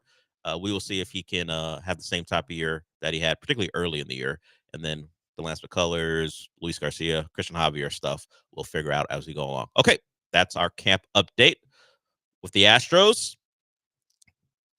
Like the song? Probably because, it's actually a real song made by a real artist as opposed to just some instrumental for a TV show. Yeah. Favorite song so far as far as our camp stuff. Yeah, I'd say that. Have we kind of made the decision we're going to steer clear of like the traditional baseball songs we hear in like the ballparks, like Take Me Out to the Ball? And I'm not playing Take Me Out to the Ball game. Thank you. I appreciate it. You know what counts as baseball music, at least for this show, is walk-up music and and closer music. So if you want to play, no, but not Ryan Presley's, because that was ridiculous. We talked about that last year. We talked about that already. That was ridiculous. But if the hater music strikes you, so be it. It's up to you. Or you want to play what's the Mets closer's name? Oh, Edwin Diaz. You want to play Edwin Diaz music? Timmy Trumpets. I'll welcome that too. Maybe. But I'm not directing you to. I'm just saying the field has been broadened as far as music you can choose. Because I'd have to look. Maybe if we get a day where I guess that's like the day before the season that they would do that. Announce what their walk-up songs are going to be. Yeah. Normally you get those. I mean, I know college teams, they'll always post those. I don't know if MLB teams have that much fun. Do you think post what walk-up songs? Do you think an Astro has a Kendrick song from the Beef as their walk-up song? No. They're probably all Drake guys anyway. I just doubt that they're like that. Jake Myers is like, you know what? They're right. They're not like us. Well, not Drake Myers. Well, why not Drake Myers? I guess, but we probably would get it from a guy who isn't an everyday guy. Like randomly, it's his day to play. I just have to think of like Zach DeZenzo. Maybe a younger.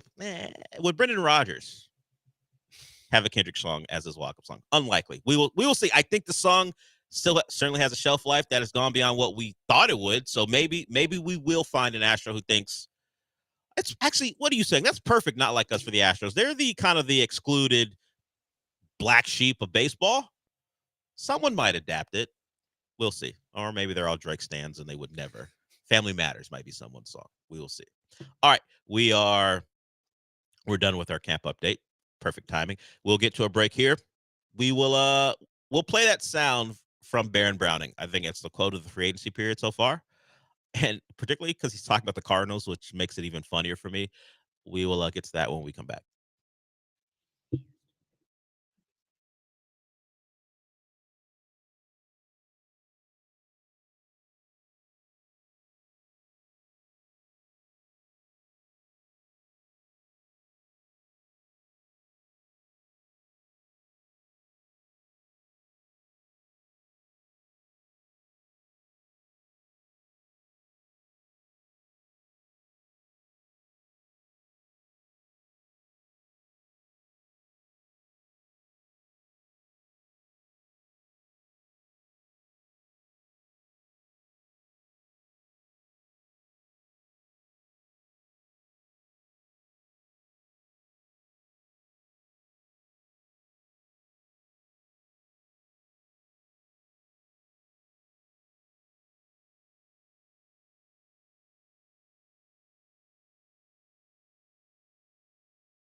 You're listening to the Del Olaleye Show. On ESPN 97.5 and 92.5. Live from the Veritex Community Bank Studios, here's Del Olaleye. I don't know if these will be what we hear in 2025, particularly if you're out at the ballpark, but at least as recently as 2024, here are some of the songs for your Astros. If you went out there and watched them, you know. New Astro, though, Christian Walker, his walk-up music is Doo-Wop, That Thing by Miss Lauryn Hill. Who else is out there? Jeremy Pena had Turn My Swag On by Soulja Boy. So I don't, and by the way, Jake Myers, as you mentioned, In the Air Tonight by Phil Collins. So no, unlikely Kendrick Lamar would be his choice of songs. Yeah, I think there's a chance. It's just hard to pinpoint who. Yeah, I don't know. You mentioned one of the new guys. I don't know. Just because we don't know. I don't know who Isaac Paredes will have as his walk-up music when he's up there. Maybe Cam Smith, if he makes the roster, we will have. Cam Smith is doing Leandro Ball. I don't think so. I don't think he wants that. Yeah. No, he's not 22. No, he graduated college. He was a college kid. I don't see Tweaker being a Cam Smith song. We'll see. Oh, he is 22. Oh, so wow. Did he leave after 3 years? He must. Florida State? He must. Yeah. Okay. There that is. So he is in the range. So maybe you got a lead on what Cam Smith is going to have for his music. He'll continue to try to make his case today as the Astros get going. He'll play right field for the first time in an actual game. He has done some backfield stuff for the Astros. Him and Altuve will be out in the outfield today. Okay. So Baron Browning is a edge rusher for the Arizona Cardinals, excuse me. He was with the Denver Broncos, I believe, before that. He played for Ohio State, so big pedigree. He decided to re-sign with the Cardinals. He's happy to be there.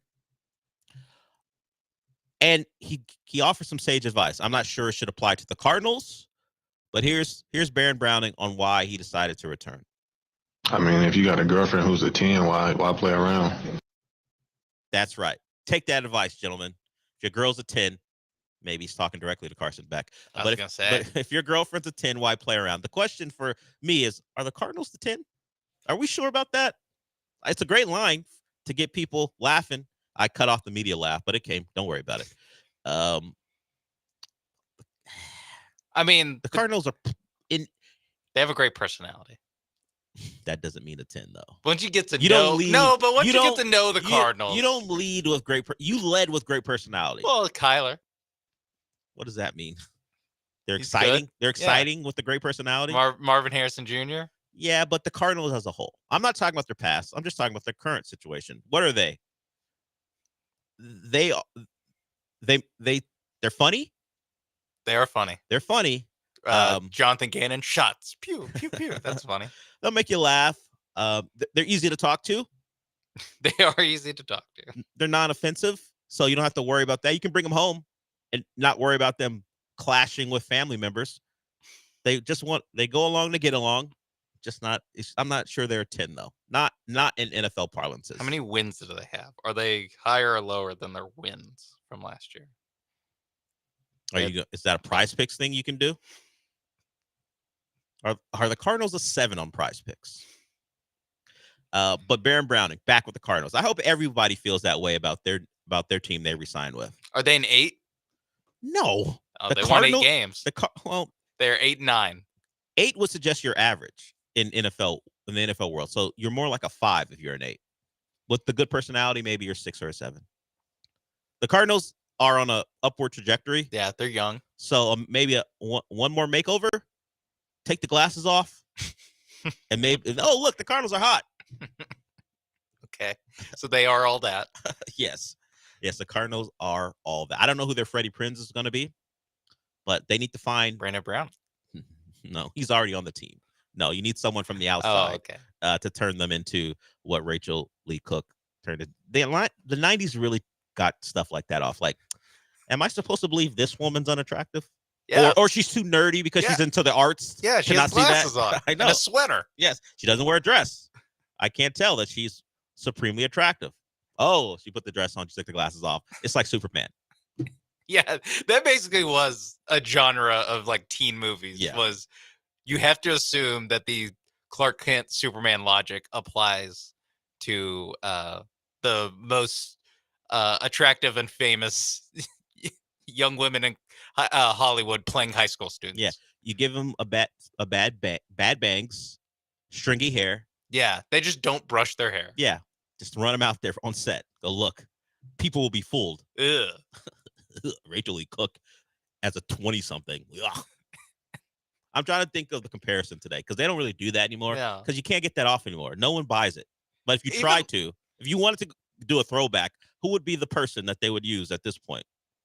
I mean, Sydney Sweeney's too old. I know that's the thing. But too old for the gig, not too old, but too old for that. But gig. I think back then, like being 25 didn't disqualify you from playing a high school. That's part of the 90s too. Like 90210 will tell you. Yeah, you could be 20. I could have played a high schooler my age.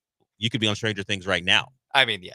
Well, I guess younger than half the sticking with. I guess if you decided Millie Bobby Brown, we're gonna put her in one of those roles. Hey, just put some glasses on her, and let everyone believe that woman now, she's not attractive. Hey, she's gonna take the glasses off and be.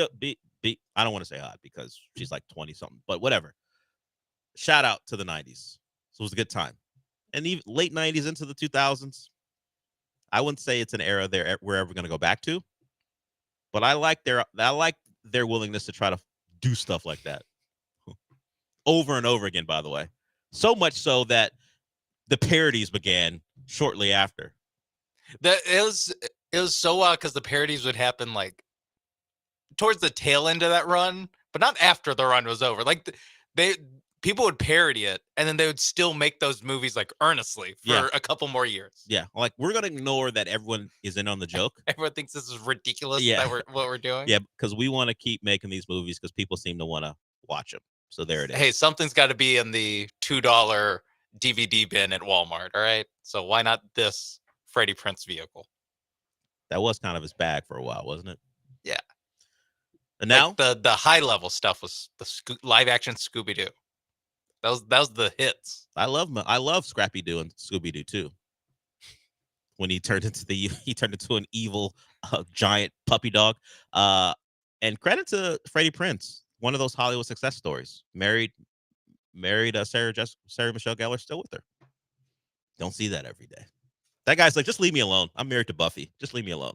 I don't want to get in any trouble. I don't want to have any controversy. I'm married to Buffy. Without good. looking it up, I'm sure he has a podcast that does crazy numbers. Or doesn't do crazy numbers. He gets paid handsomely to do.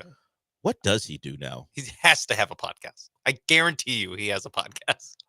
He wasn't in any like TV show that gets like a reboot and everyone's like, hey, or not a reboot, but like it winds up on Netflix and everyone's watching it. So he does a podcast going episode by episode. So he doesn't have that, but he does host 2 podcasts. You were right. Yes, that was pretty scary. A horror movie podcast. And Wrestling with Freddie. He has a wrestling podcast. I mean, come on. Yeah. I mean, you bank on that name, you use it, and you get your stuff off. You do a couple podcasts. I'm sure Audible sponsoring one of them. Tell me about MeUndies. Yeah. Uber Eats, I'm sure, is in on them. Yeah. You keep cashing them checks, Freddie Prinze Jr. Promo code Prince on Prize Picks to get $50. And remember, it's Prince with a Z. Yeah, he would have to spell it out. He would have to tell people it's Prince with a Z. All right, we're done with hour 1. We will, we talked a little about college basketball in the way that we would Sean's preference to watch his team lose or win and what it means for his work day. But you guys know it's Bracket Madness time. I'll give you the details on that and give you an opportunity to beat us starting right after the brackets drop on Sunday. We'll come back with that and more in hour 2. We'll be back.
Mike, I see you. We'll get to you here, but I want to give Eric, our frequent caller, Eric, some credit.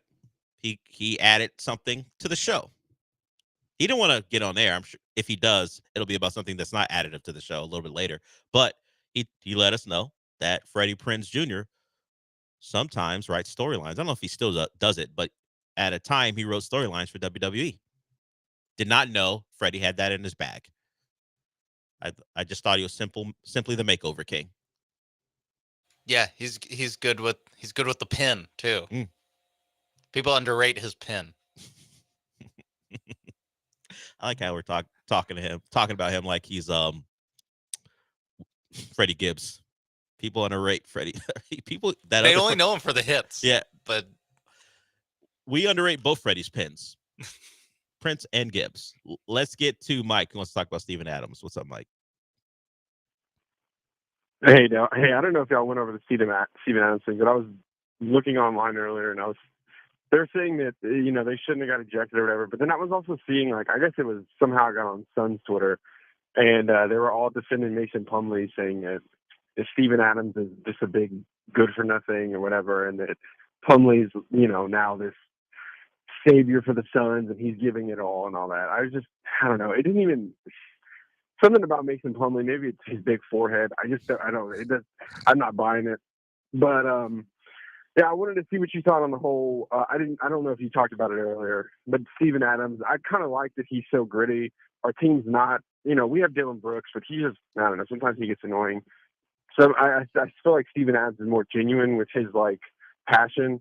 And then my last thing, is it true that Freddie Prinze is going to be on this year's Rock the Mic contest? All right. Thanks, Dale. Love the show. I don't believe that's true. I think Freddie's got his own avenues to get his thoughts out, like a podcast. He already has the mic. Couple podcasts. He doesn't have to join us. Also, he would not have to compete if he showed interest. Trust us. If Freddie Prinze Jr., for whatever reason, this would be the Freddie and Dale show. At a minimum, it might just be the Freddie show. and I would get Freddie coffee if they so chose. I'm sure Freddie Prinze Jr. could get plenty of sponsors to make that happen, but he's happy being married to, as I say, Buffy, and also his podcast, and maybe popping in writing for the WWE. As far as the Steven Adams thing, we did talk about it. They do have a bit of a history, him and Plumlee. They've had a couple of exchanges. One that was kind of typical of Steven Adams. When we watch him, he doesn't appear to be a guy who's all that interested in the stuff until you push him.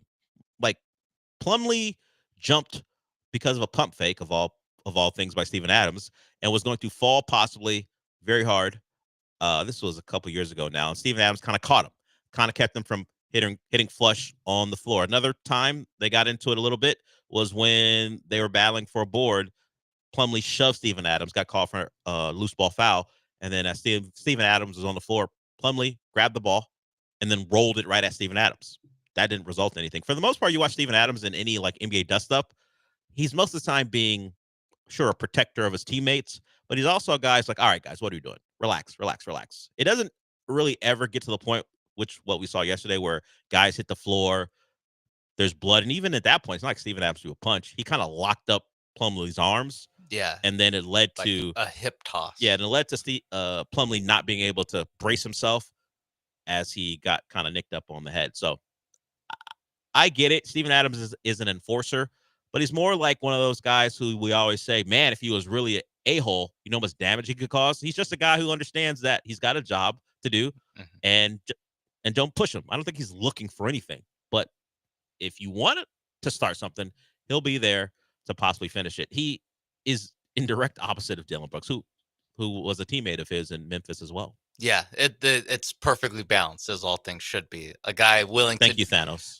A guy willing to dust it up for good, and a guy willing to dust it up for less than good. Yes. I'm not going to say evil, because this is still just it's just basketball. Yes, you're correct. And most of Dylan Brooks's dust ups are just silly for the most part. Yes, a lot of them stem from the fact that guys already don't like Dylan Brooks, so they're looking for him to annoy them. They are ready to be annoyed. Yes. Yes. They are having a bad day because they know Dylan Brooks is on the other side, and he takes advantage of that. It's part of his thing, and sometimes it can wear thin. It did in Memphis, but he's been added value here, and that's why as long as he's healthy, he's going to start. And one thing about the Suns fans on Suns Twitter that he stumbled into, loving Miles Plumlee. No, Mason Plumlee. It's Mason, right? Okay. It doesn't matter, but I do think it's Miles, right? I thought Mason was always the good one, or better one. Yeah, you're right. It's Mason. That just shows how sad the Sun season is. that Mason Plumlee is like a value, that they think that Steven Adams is just a big stiff, but Mason Plumlee is. Steven Adams has started on good basketball teams, like really good basketball, really teams. Recently too. Yes. Whereas Mason Plumlee has always kind of been a backup or a starter on a terrible Charlotte Hornets team. I mean, he did start early in his career with Portland, one of those Dame teams. I think that was the team who 2014, 15-16. I think that was the team that made the conference finals. That was 19. Right, because Jokic wouldn't have been such a. It was a year where the Rockets played the Warriors in the second round. Okay, and then the winner was just going to play the Blazers. 19. Yeah. Okay, he was. I don't remember that. Oddly enough, I don't remember the 2015, 2016 Blazers. But he started on that team, and then since really that point, he's been a guy who kind of goes around the NBA. Played for Denver for quite a bit. Didn't start because there was a pretty good player. What? Why didn't he start in Denver? Well, Jokic hadn't come into full form when he got there. He just wasn't. It's Mason Plumlee. So Mason Plumlee, you had your chance to take his job. Yeah, Nurkic and Jokic were in your way at points there. And turns out the Suns were like, we'd rather have Mason Plumlee than Nurkic, by the way. But, I mean, the Suns, like, you look at a team and you're like, how is the team with Durant and Booker, like, how are they this bad? Part of it's because they start guys like Mason Plumlee, who's like the fourth best player on their team. To be fair to them, Nick Richards was unavailable. Okay. So that's why he had to play. Okay. And by the way, because I was watching Suns broadcast, they're like, with Nick Richards out, this is really a plus for the Rockets because Steven Adams, whatever, but Plumlee, he's not going to be available. I was like, all right.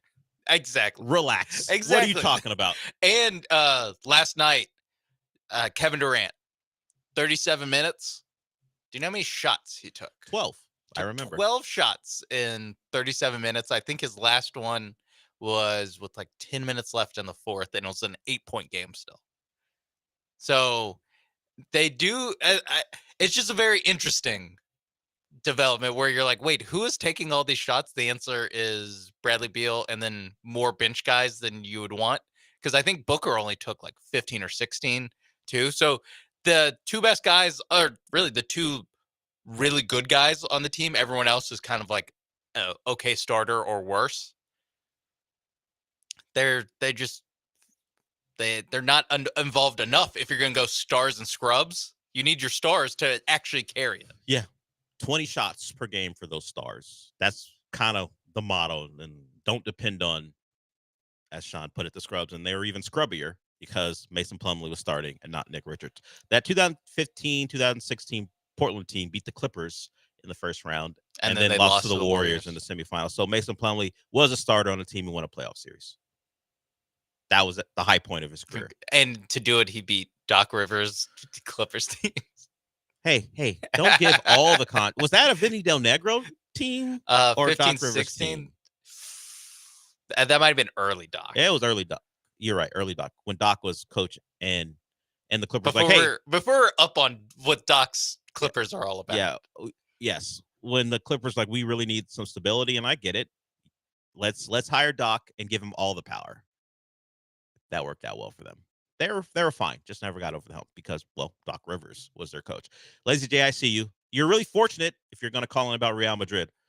That, what I've never seen before in a consequential game, that double touch on a penalty gave Real the advantage they need to beat Atletico. Atletico never beats them in a Champions League. So if that's what you're calling about, I'm aware of how you guys found a way. And the best part about that was, before we go, Diego Simeone, who was the manager for Atletico, Real's rival in the city, was commenting on Real being upset about some calls going against them.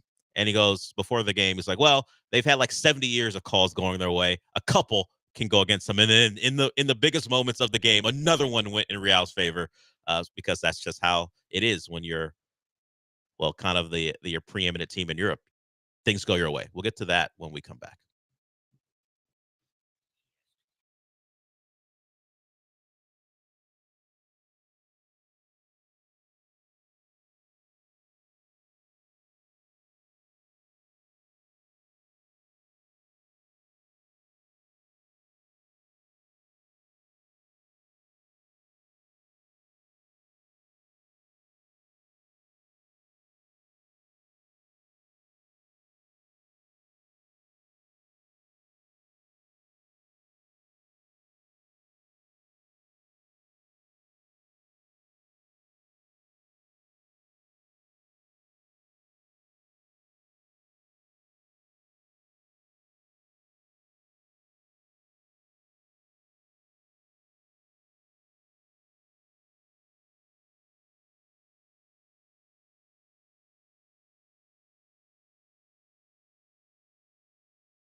The Del Olaleye Show continues. On ESPN 97.5 and 92.5. Live from the Veritex Community Bank Studios, here's your host, Del Olaleye.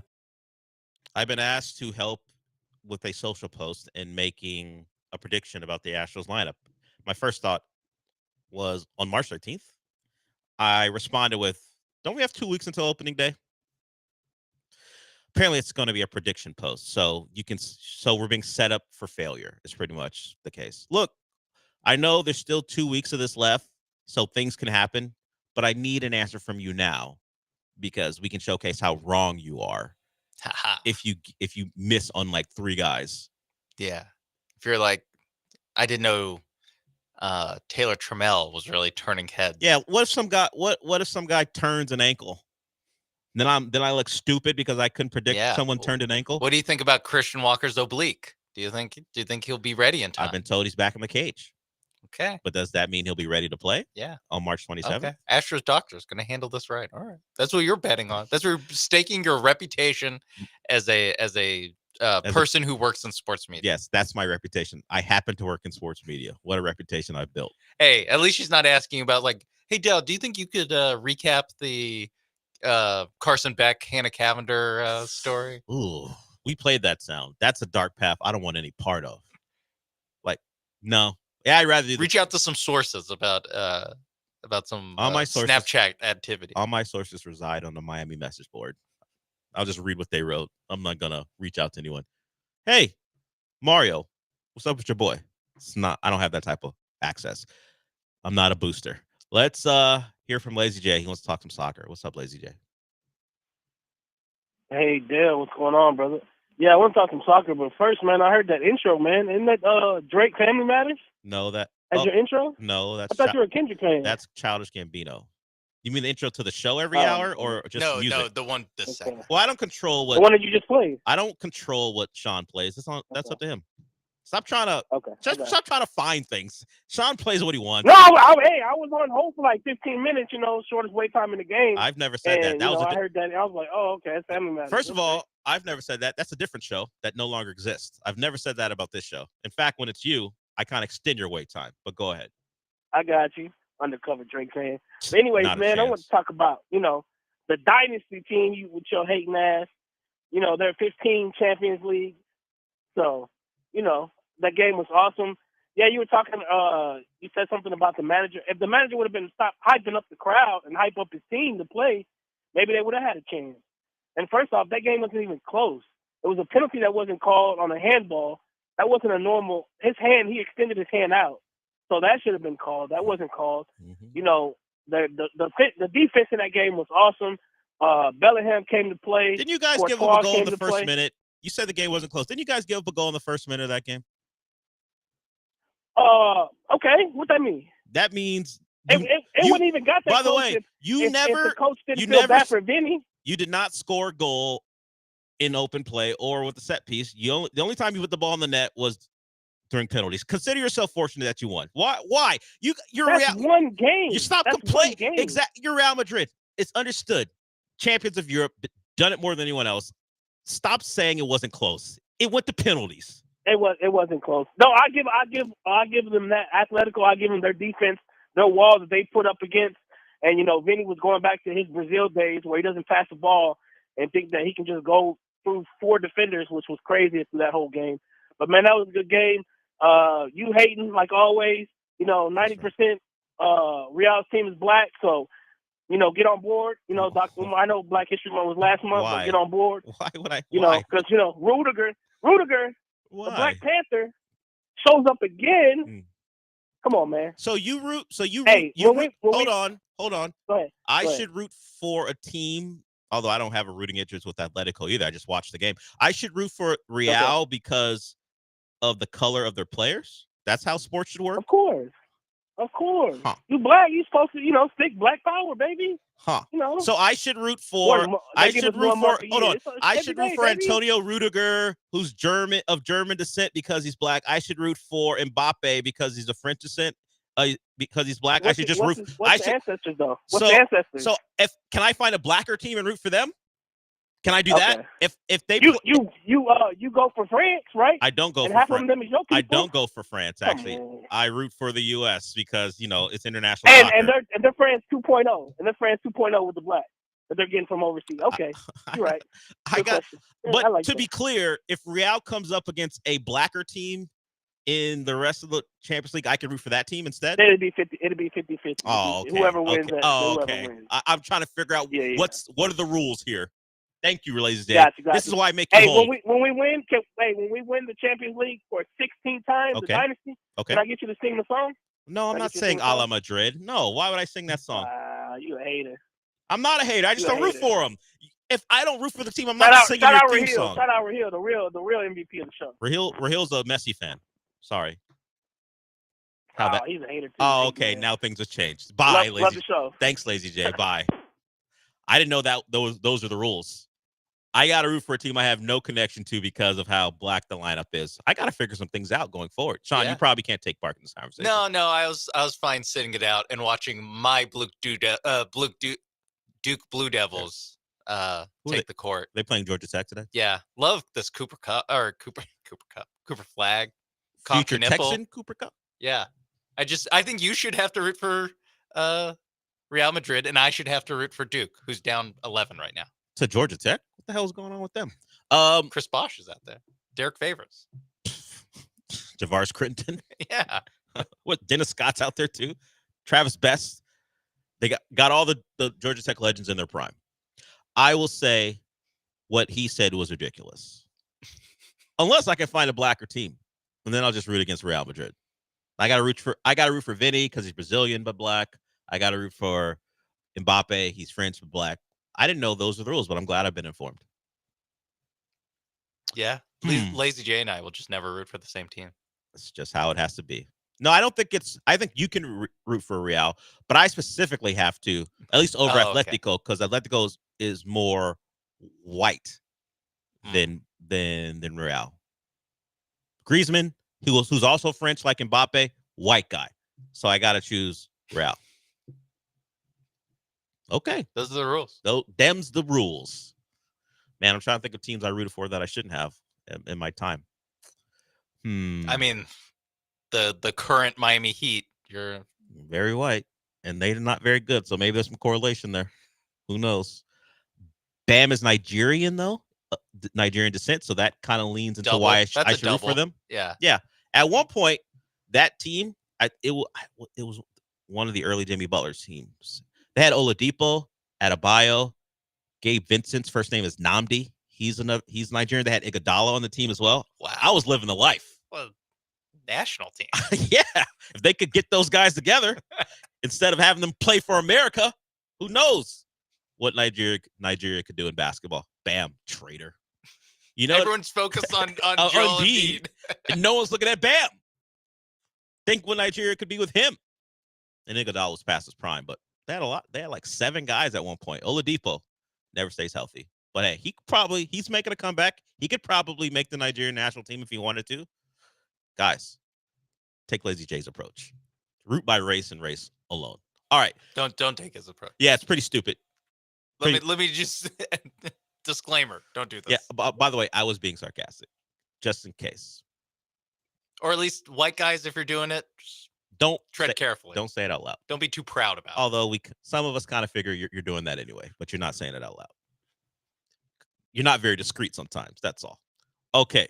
We'll have a couple more seconds before we wrap it up. If you have something ridiculous you want to call about, you see there are no real standards. You can do that too. 713-780-3776. We will be back.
You're back inside the Veritex Community Bank Studios with Del Olaleye.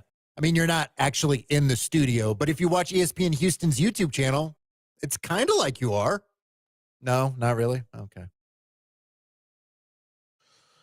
All right.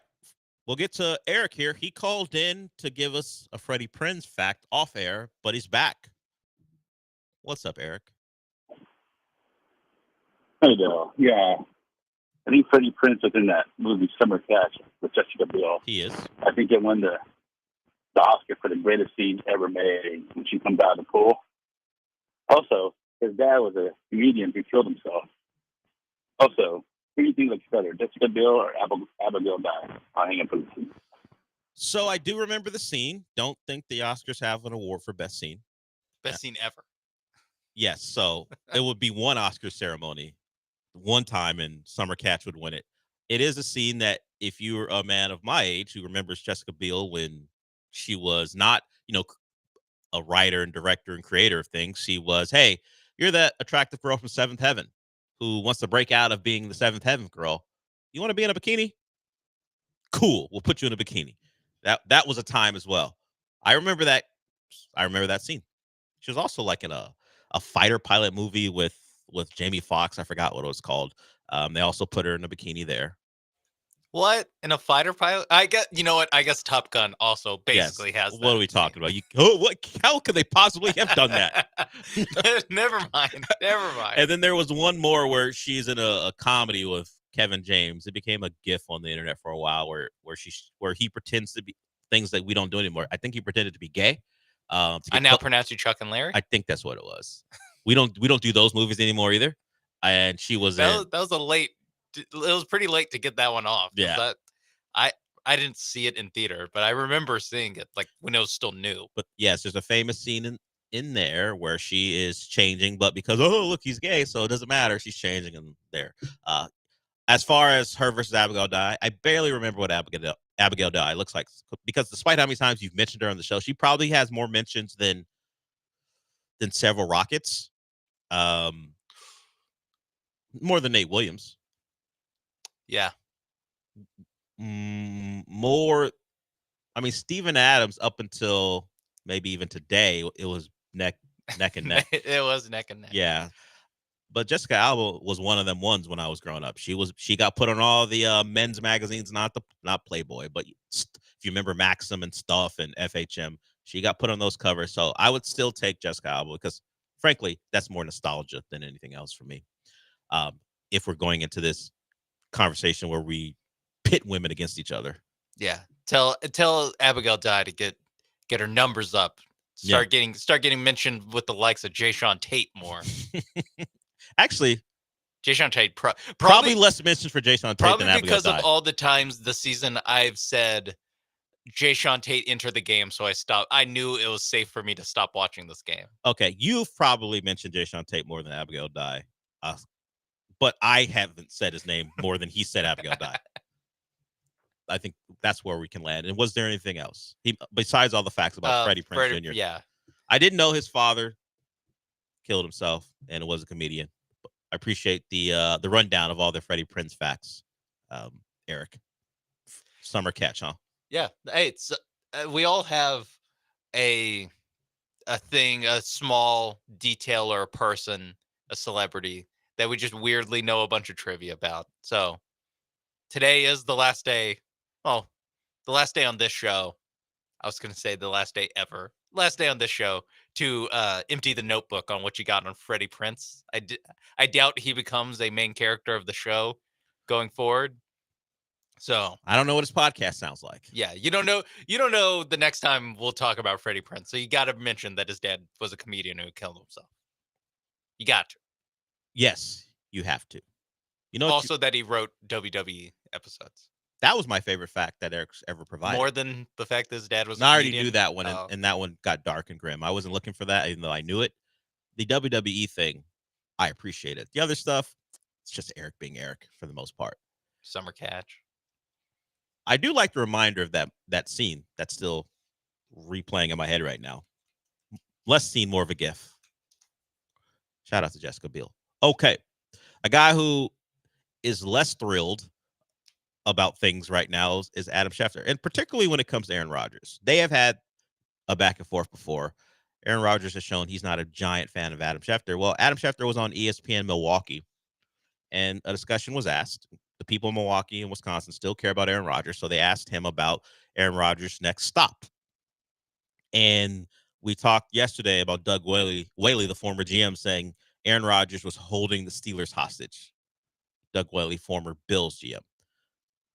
Schefter really wants Aaron Rodgers to make a decision. Get to it already. Here's Schefter with the latest on Aaron Rodgers. Adam, what are you hearing about Aaron Rodgers, and is Minnesota in play? I think Aaron Rodgers right now, I think the primary options are the Steelers and the Giants, and then does he want to play before we even get to Minnesota, right? Like, I know I think people have come to the conclusion that he wants to play, but to me, this shouldn't be that hard, right? Like, the Steelers want you. The Giants want you. We're seeing players across the league make decisions. It shouldn't be that hard. Either you want to play or you don't. You want to play Pittsburgh or you don't. You want to play in New York or you don't. Like, Chewy, what are you going to have for lunch? You're going to make a decision, you're going to drag it out for 4 days, 5 days, a week. Like, it's not that hard. Make the decision and live with it, right? Like, you're never going to be perfect. And so my guess is he wants to play. My guess is Pittsburgh's the leader. But I don't know what Aaron's thinking right now. He went on to kind of soften what he was saying. Hey, Pittsburgh and New York, they can wait. They're not really missing out on anything. Is it just he doesn't want to have to check in on what Aaron Rodgers is doing? I would get being exasperated by having to check with your source and go, hey, has he made a decision? But we talked about it yesterday. It's been 5 days. Who cares? Why does he have to be announcing his next move within days? There are other free agents out there who haven't made decisions yet. We know this is strictly about him being the quarterback and being Aaron Rodgers, but does everyone need to make a decision within the next couple of days? Yes. Like Teron Armstead is considering whether he's going to retire or not. Does he need to pick it up? Pick it up. Yeah. Who are you going to play for? Adam Schefter clearly has a vacation he has planned. And he can't go anywhere. He doesn't want to be on vacation when Aaron Rodgers announces. Yes, he's taking his family to Jamaica for his kids' spring break. The DR maybe for Adam Schefter. Yeah, I don't know. We talked about it. Like, it seems weird how everyone thinks it's some unholy sin that someone needs to take more than 3 days to sign with. Hey, Justin Reed hasn't made a decision either. What's the deal? Has he not? I thought he signed with the. No, you're right. You're signed with the Saints. Take yesterday, though. When Adam Schefter had that report. Yeah, chop. Or buddy. that hit with the ESPN Milwaukee. Yeah. So I'm glad Justin Reed finally made his decision. Yeah, Reed probably heard this and he was like, I don't want Adam Schefter on my ass, so let me just sign with the Saints. Well, the Saints always trying to stay somewhat relevant when everyone for half a decade has been like, guys, pack it up. They got a couple guys to take pay cuts to make room because the Saints will never accept their fate. No, they're never going to have the like step back, take your medicine year. They're not about it. Not about it. So maybe you guys are waiting on pins and needles, bated breath to see where Aaron Rodgers is going to go. You're not alone. Adam Schefter needs that decision to be made. Is this just the difference between what Adam Schefter's job is, which is to report the news first? I think so. Versus our job, which is to talk about what happens. And we're like, honestly, if you want to wait until tomorrow so we can talk about it tomorrow. Well, that didn't cross my mind. Oh, I got a chance to fill a segment. That wasn't about it. I just think the immediacy of his job and what he's trying to do, and I guess you want to call it the pressure of the job, be first. And he wants to break the Aaron Rodgers thing, even though it'll be, I guess he'll do a hit on ESPN talking about what went into the decision, but he'll just have to move on to the next one. For him, it's the last big name. Yeah, I think that's unless a trade comes down. He wants to not be literally off the clock. I don't know if he's actually going on vacation, but I think there is a level of like pressure of like, I have to report the last consequential free agent. And then, where Teron Armstead goes, since we already mentioned him. I'll let I'll let Rappaport. Yeah, I'll let Jeremy Fowler get that one. Rappaport's like me. I'll let Garofalo get that one. Yeah, I don't care. That's more Pelissero speed. All right. But Yeah. maybe even Jordan Schultz. I think that this is us, because I do think like on those big deadline, maybe not deadline days, but on the like free agency opening days, it's like there's guys that signed that it's like we would have talked about this about how this matters. The Joey Bosa going to the Bills, like okay, that kind of matters, but also 17 other big things happened, so it kind of gets pushed aside. The CJ Gardner Johnson trade and the Laremy Tunsil trade, we just had to kind of wrap that in one because they happened in between shows. Yep. I just can't wait for Amari Cooper to make his decision. And by that, I mean, get to it, Amari Cooper, please. Oh my God. It can't be that difficult. Although I have no idea who's interested in Amari Cooper at all. I haven't heard anything about who's interested in him. Let me just say, judging off the his stats towards the end of his Bills tenure, I'm going to go either Ravens or Titans. Is he at the point where he's washed Coop? Yeah, I think it's I mean, I don't know if he's washed. He combined for, when you include the Browns, bad quarterback play there. Josh Allen, much better quarterback, 44 catches, 4 touchdowns. So those stats would suggest that is washed Coop. I think he's got one productive year left in him. He's got one more in him. And then he takes the Tennessee bag. Hey, Houston, what are you guys up to? They're like, we're looking at a different Cooper, all right? Come on. Looking at the good one. Come on. Amari. Better than Justin Watson, I would say. Hey, you remember Amari Cooper caught, what was it, like 275 He yards? likes playing here. In NRG? Home away from home for Amari Cooper. I'm not seriously suggesting it, but if we're talking about getting deeper and maybe getting to tier 3 for agency, you're looking for a receiver who hopefully won't cost much, which is probably the issue for Amari Cooper. He's asking for more than anyone's willing to give him. Texans, don't be afraid. Do a little sniffing and see what he might want. You have, at this point, a bottom half wide receiver core, even with the addition of Christian Kirk. Okay, we got one more segment to go before we're done. If you want to be like Eric, you can be like Eric. I wouldn't suggest being like Lazy J, other than you can call the show. You can do that. We will be open to calls in our final segment. We will be back.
The Del Olaleye Show continues. On ESPN 97.5 and 92.5. Live from the Veritex Community Bank Studios, here's your host, Del Olaleye. We got some injury news in the first ACC quarterfinal. Cooper Flagg went up for a rebound, came down on a Georgia Tech foot, had a bad ankle turn. We always say sprain because that's just the vernacular. But at this point, all I know is that he turned his ankle really bad. He had to be helped off the court and helped into the locker room. First half still going on. Duke's been down by as much as I've seen, maybe 12. Now they're down by 5 with 12 seconds to go. But Cooper Flagg looks like he won't be available the rest of the way. The question will be, while Duke looks like a clear number one, how long will he be absent from play? We know we're going to be missing Amen Thompson for several weeks. Well, a couple weeks now. 10 to 14 days, I think, was the initial prognosis. 10 to 14 days for Cooper Flagg would mean he isn't available for a second-round game. And now we're talking about if Duke advances through that weekend, is he available for a Sweet 16 game where they're under real threat of losing? Right now, they're struggling against Georgia Tech. They shot poorly to start. Duke did. Now I think they're 5 of their last 6. They're getting it going a little bit.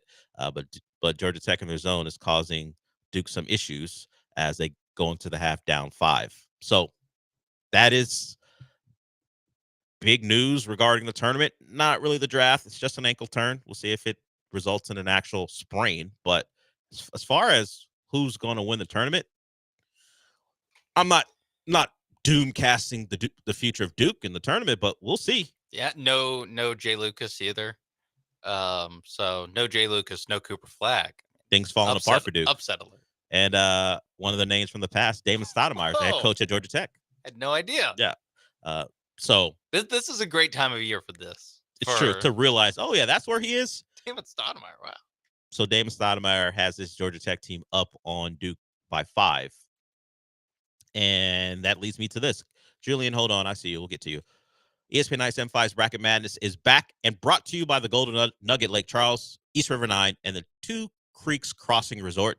It's that time of the year to test your knowledge against other listeners and all the hosts and producers at ESPN 97.5 in our bracket challenge. You won't just be competing for a perfect bracket either. There will be a ton of great prizes from Two Creeks Crossing Resort, Valencia's Tex-Mex Garage, Gooder Sunglasses, that's Goodr Sunglasses, Nico's, Trulux, and more. Sunday night after the brackets drop, just go to ESPN975.com and the promotions tab to sign up. So maybe you feel worse about Duke.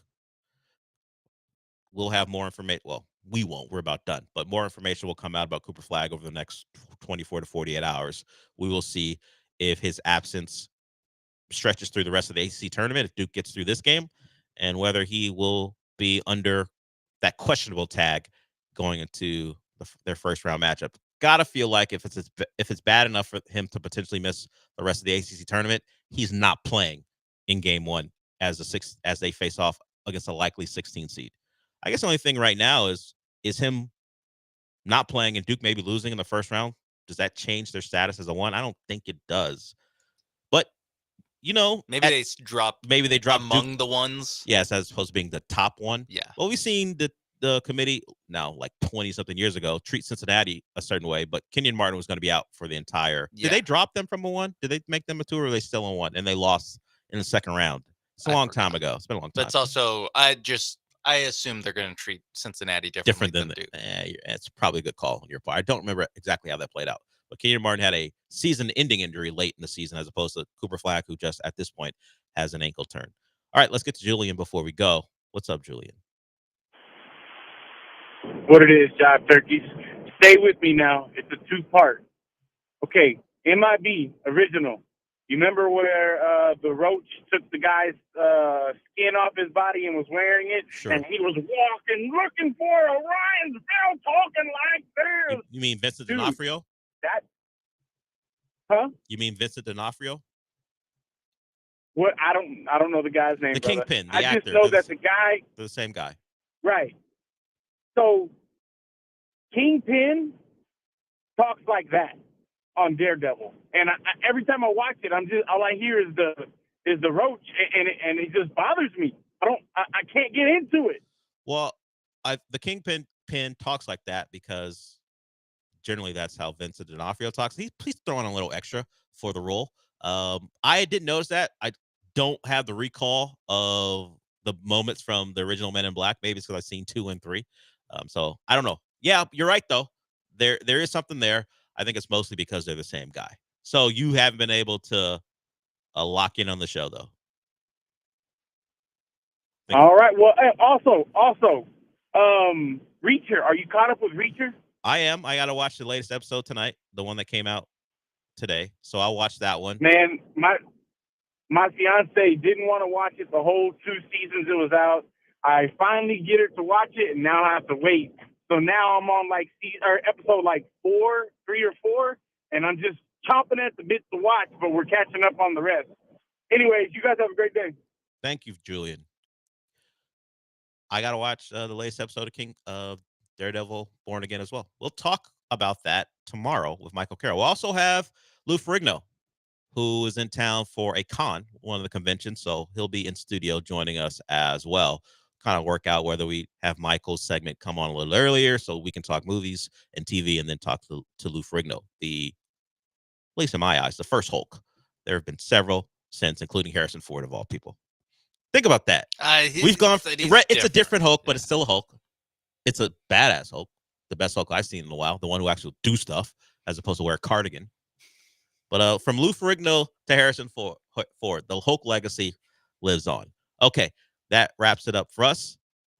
Paul Gallant is up next, preempted because we got A&M basketball starting at 2, but you'll get Paul for 2 hours, and then A&M versus Texas. Sean, have you come to a final decision about whether you're rooting against Texas because it means more time off for you, and also likely Rodney Terry being away from your program? I think the best I can do is I don't think I'll be rooting for Texas. You just won't be sad if they lose. Yes, I might be agnostic. You'll just sit there and watch, and if they lose, just unbiased. Cool. And if they win, okay, whatever. Have it wash over me. See what happens. Time. I will be rooting for our Aggies because we're the home of the Aggies. Yeah. In baseball, basketball, and football, we have all the sports. Listen, that 1 hour off, it'd be nice. Don't get me wrong. I wouldn't know. I'll be home by the time your 1 hour off would commence anyway. All right. Since we're done, Sean, what does that mean? We did it! We did. I'll talk to you tomorrow.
2 on Green. At a 14-point. Oh, how about that? The no look, the whirl, the drop off, behind the back. Are you kidding me? That was an impressive win for the Houston Rockets last night, and they did it in front of Kevin Durant and Devin Booker. 111-104 with Jalen Green and Alperen Şengün looking like some variant of Batman and Robin. Hello and welcome aboard the Paul Gallant Show, the most interactive sports talk show in Houston on this Thursday, March 13th of 2025. It's a tinfoil hat Thursday. Make sure that you're ready to go at 12:30 with your best sports conspiracy theories. We're leading you into Texas A&M basketball right here on your home of the Aggies. That ought to be a whole lot of fun, huh? Now, maybe not for Texas, who relatively sucks compared to the Aggies, who have become a basketball school overnight. But before we get into all of that, let's talk about some professional basketball. If Kevin Durant's going to want to come to Houston, last night certainly would have helped.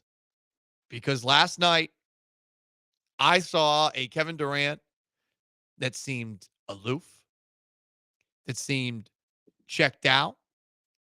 And while I don't think that last night should have made the Rockets more willing to pursue Durant, or Devin Booker for that matter, I think it's going to make either of those two envious of their situation that the Rockets have right now. Şengün, Green, to the point where we even saw a report after the game from, I think, a local Suns reporter that Devin Booker can be had. I thought he was someone that couldn't be had. Now we're talking 3 first-round picks and someone with upside. So I feel like last night, the Rockets did exactly what we asked them to do, which is to show off and look hot for potential new teammates. They did wear those lame City Connect jerseys, whatever they are. I forget what the NBA calls theirs, but the ones that could be the old school Rockets logos to catch some mustards, but it's white and black. But they looked good in it, and the numbers for Alperen Şengün, who had that incredible behind-the-back pass that you heard coming in. He had 20 points, 4 boards, and 7 assists.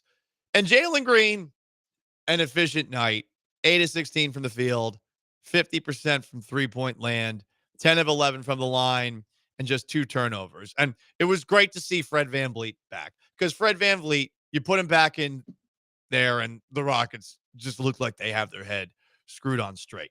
The Suns, meanwhile, do not. The Suns, I think at this moment in time, they are in Cancun.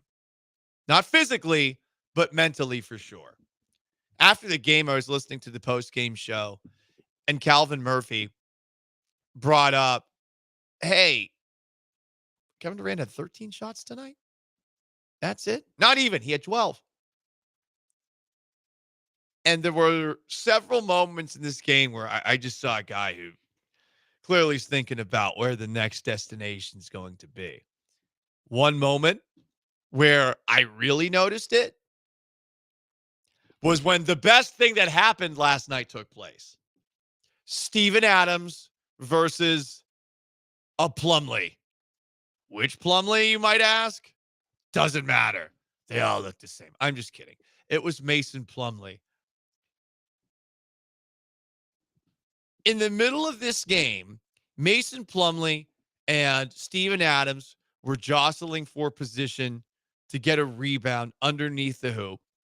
A foul was called, and Plumlee went straight elbow to Steven Adams and kept on pushing. And all Steven Adams did in return was put his arms essentially around Plumlee's arms and just locked him in. Plumlee tackled him to the floor. I don't know what Adams did. I don't think it was much. I don't think he bit him.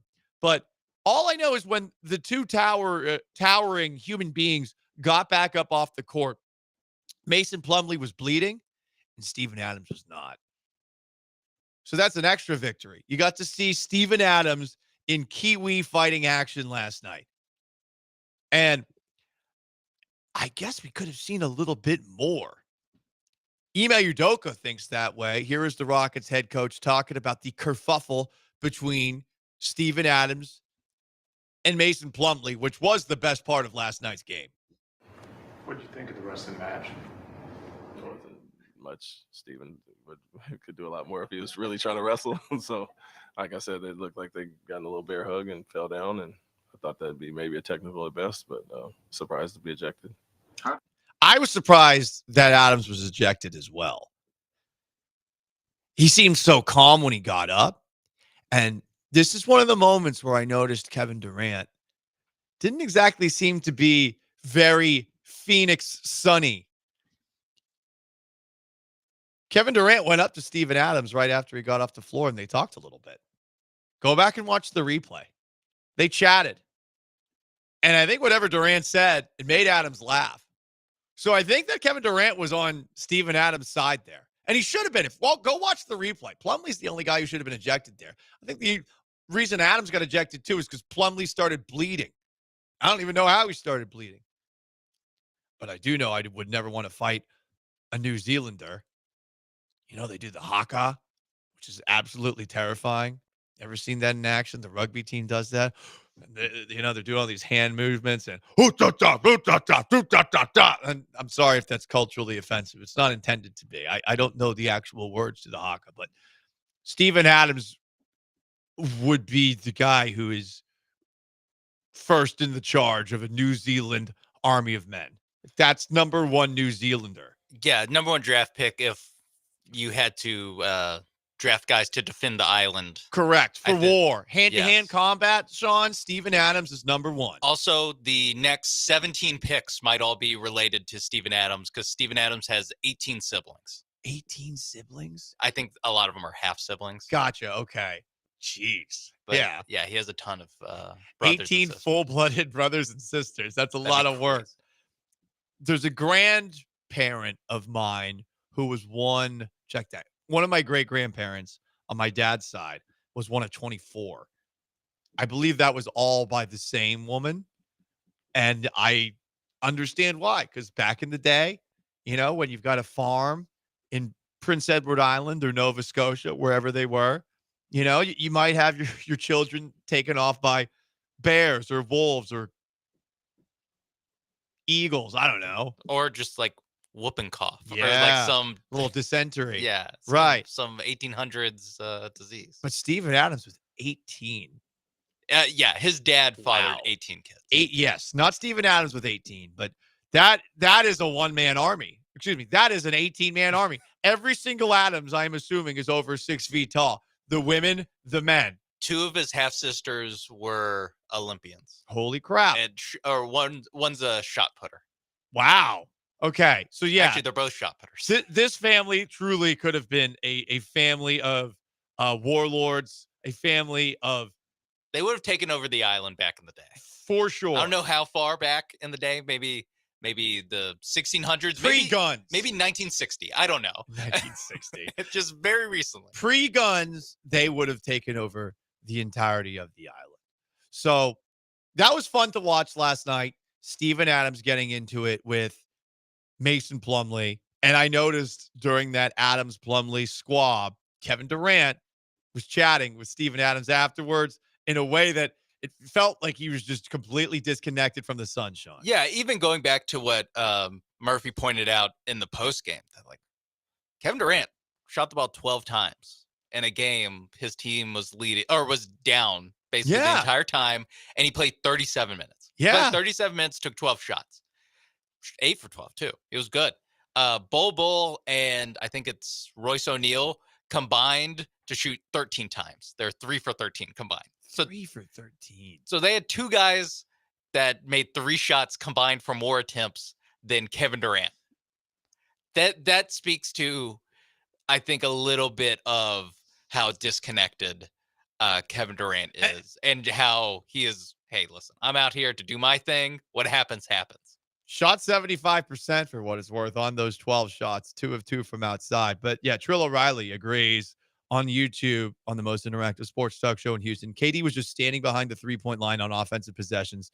No screens, no movement, just standing around. Yeah, it's what a guy looks like when he's in his last 20 games with a team. Did you get the sense that Devin Booker is 100% there? Because I'd say this after last night's game, especially with how well Green and Şengün played together and with how connected they seemed. They were busting each other's balls over the course of this one. There was a moment where Şengün had a breakaway layup and he wasn't able to finish the deal. They called a foul on Durant, and Jalen, I think, was like giving him a little bit of crap because he wasn't able to complete the play. Like those two seemed like they like each other, they look like they're capable of playing with each other. Meanwhile, Kevin Durant's just hanging around, and I mean, it wasn't the best day for Devin Booker. I don't look at Devin Booker last night and say Devin Booker's so much better than Jalen Green. Jalen Green's obviously so volatile that it's a one night kind of thing. But I walked away from this game more than anything thinking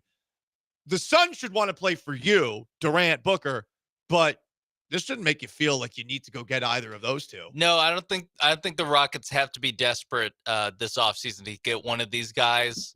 I think Jalen Green, you're right, played a great game. He played a game like a guy who bought a house in Houston, and he's like, no, I don't want to move. Yeah, I don't want to have to look for another house somewhere else. No, I think that if you want to look at last night's game and say, look, we got Devin Booker right here, I would say let's widen it to more than just one game. Yes. But I think that the flashes, it's more flashes from Jalen Green that show you that why he is kind of why just when you think you're out, he always pulls you in. back. I think for us, we are more, I guess, level-headed, or we're more big picture with this. Also, March basketball, we've seen it before with Jalen Green. I think for me personally, like, I'm not changing my opinion on Jalen Green too much with anything that happens this regular season. It is the first playoff series that they play. Correct. That will be the very good point. The opportunity that Jalen Green has to make me a Jalen Green defender on Twitter, to make me be the guy. Maybe I change my profile picture to Jalen Green and I become a Jalen Green stan account. That's on the table for how well if he plays this well in the playoffs. I saw a comment from someone by the name of Flamingo Shot. I don't know if this person hates me because he's definitely got Alperen Şengün in his profile picture, but he said, I don't know how much Devin Booker is better than Jalen Green. What I know is Devin Booker's not 3 to 4 Suns picks better than Jalen Green. I thought that was a very interesting point, and I agree with it. I mean, I like Devin Booker more than I like Jalen Green, but I'm also not of the mindset that Devin Booker is some ascendant star. I think Devin Booker is who Devin Booker's going to be right now. He's 6th best player in the league to 12th, 15th. Yeah, he's I like in that range. He's like a top 10-ish kind of player. And like you said, he's 28 now, or I think he turns 28 this year. Mm-hmm. No, I think he turns 29 this year. Wow. That makes me feel old. He and I are basically the same age. Wow. That Devin Booker doesn't have the upside to become, top 2 guy in the league. That you normally throughout history, you need that kind of guy to win a championship. Maybe the Boston Celtics have you thinking a little bit differently about that with Jason Tatum, who's not quite in that class, but he's like the next guy from there. So if you think Devin Booker can be that, or maybe, Devin Booker and Amin Thompson can combine to get to that level with Şengün, with some of these other guys, then I could see it. Or if you just want to say, well, why don't we just keep Jalen Green, a guy who's younger and could also develop to be this kind of guy. I think Green could develop to be top 25 and maybe higher than that. But I think top 25 is a fair projection for him. But it's Jalen Green and you keep the picks. Exactly. And I think those picks could help you out. You're in a good spot. You have as many wins right now as you did all of last year, which is incredible. Sean Mapes behind the glass and Paul Gallant. Paul Gallant Show, most interactive sports talk show in Houston. You want to get in on the Rockets conversation, 713-780-3776 to call in, to text in. Did last night affect your opinion of, 1, Jalen Green's future in Houston, 2, going after Kevin Durant or Devin Booker this offseason?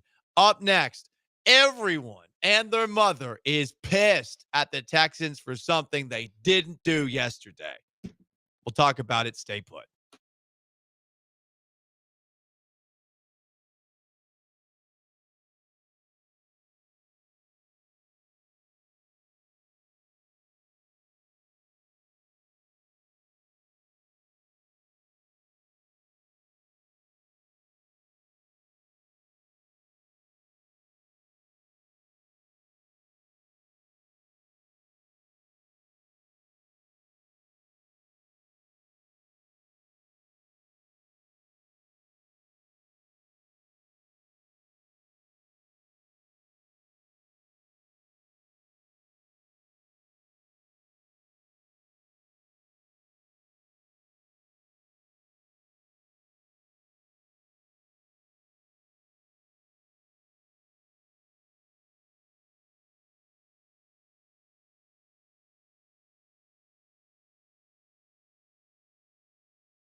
You're listening to the Paul Gallant Show, on ESPN 97.5 and 92.5. live from the Veritex Community Bank Studios. Here's Paul Gallant.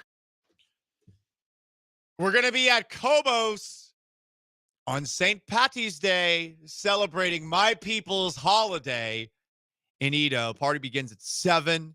They're opening just for us. We love the guys at Cobos. So you can start your St. Patrick's Day early. Irish car bombs, little Guinness. Maybe you want to do something. You can't call it a black and tan. If you call it a black and tan, an Irish person will lecture you. But if you mix a Guinness with some sort of cider, it's called a half and half. Also very good. Do not call it a black and tan, because as someone who accidentally did that once, because I'd only heard it called that, an actual Irish person hears you say that, and they will assume that you are confusing an Irish drink with the uniforms of the soldiers who were, from England, killing Irish people back in the early 1900s during Ireland's fight for independence. So do you think Raul at Cobos is going to be enforcing that, or? Listen, I mean, it is any bar on St. Patrick's Day becomes an Irish bar, so we will be at Irish Bar Cobos Q. I will, as the history nerd here. You'll be there to enforce I'll be there to enforce it. Okay. I don't know if Raul will like that, but I'll be there to enforce it. That's for sure. A text from our last segment talking about the Rockets. Devin Booker has reached his peak. Jalen Green is just getting started. I will add the ... we hope to that. I do think if I'm making a bet about what Jalen Green ultimately will be, I think at some point in his career, he will win Sixth Man of the Year. I do not think it'll be in Houston, but I that's the kind of player he is. I've been saying this for a couple of years. But the moments that you see from him last night, especially the rapport he seemed to have with Şengün last night, with no Amin Thompson out there with him dealing with the ankle injury, that's one of those moments where now you think about, okay, well, what do I do going forward? Do I stick with this, or is my future more about Amin Thompson? I would lean towards my future's about Amin Thompson, but I bet for Green, who has certainly had a little bit of the spotlight stolen from him by Thompson, I'm appreciating the moments I have without him because I get to show off what I still can do. And, Jabari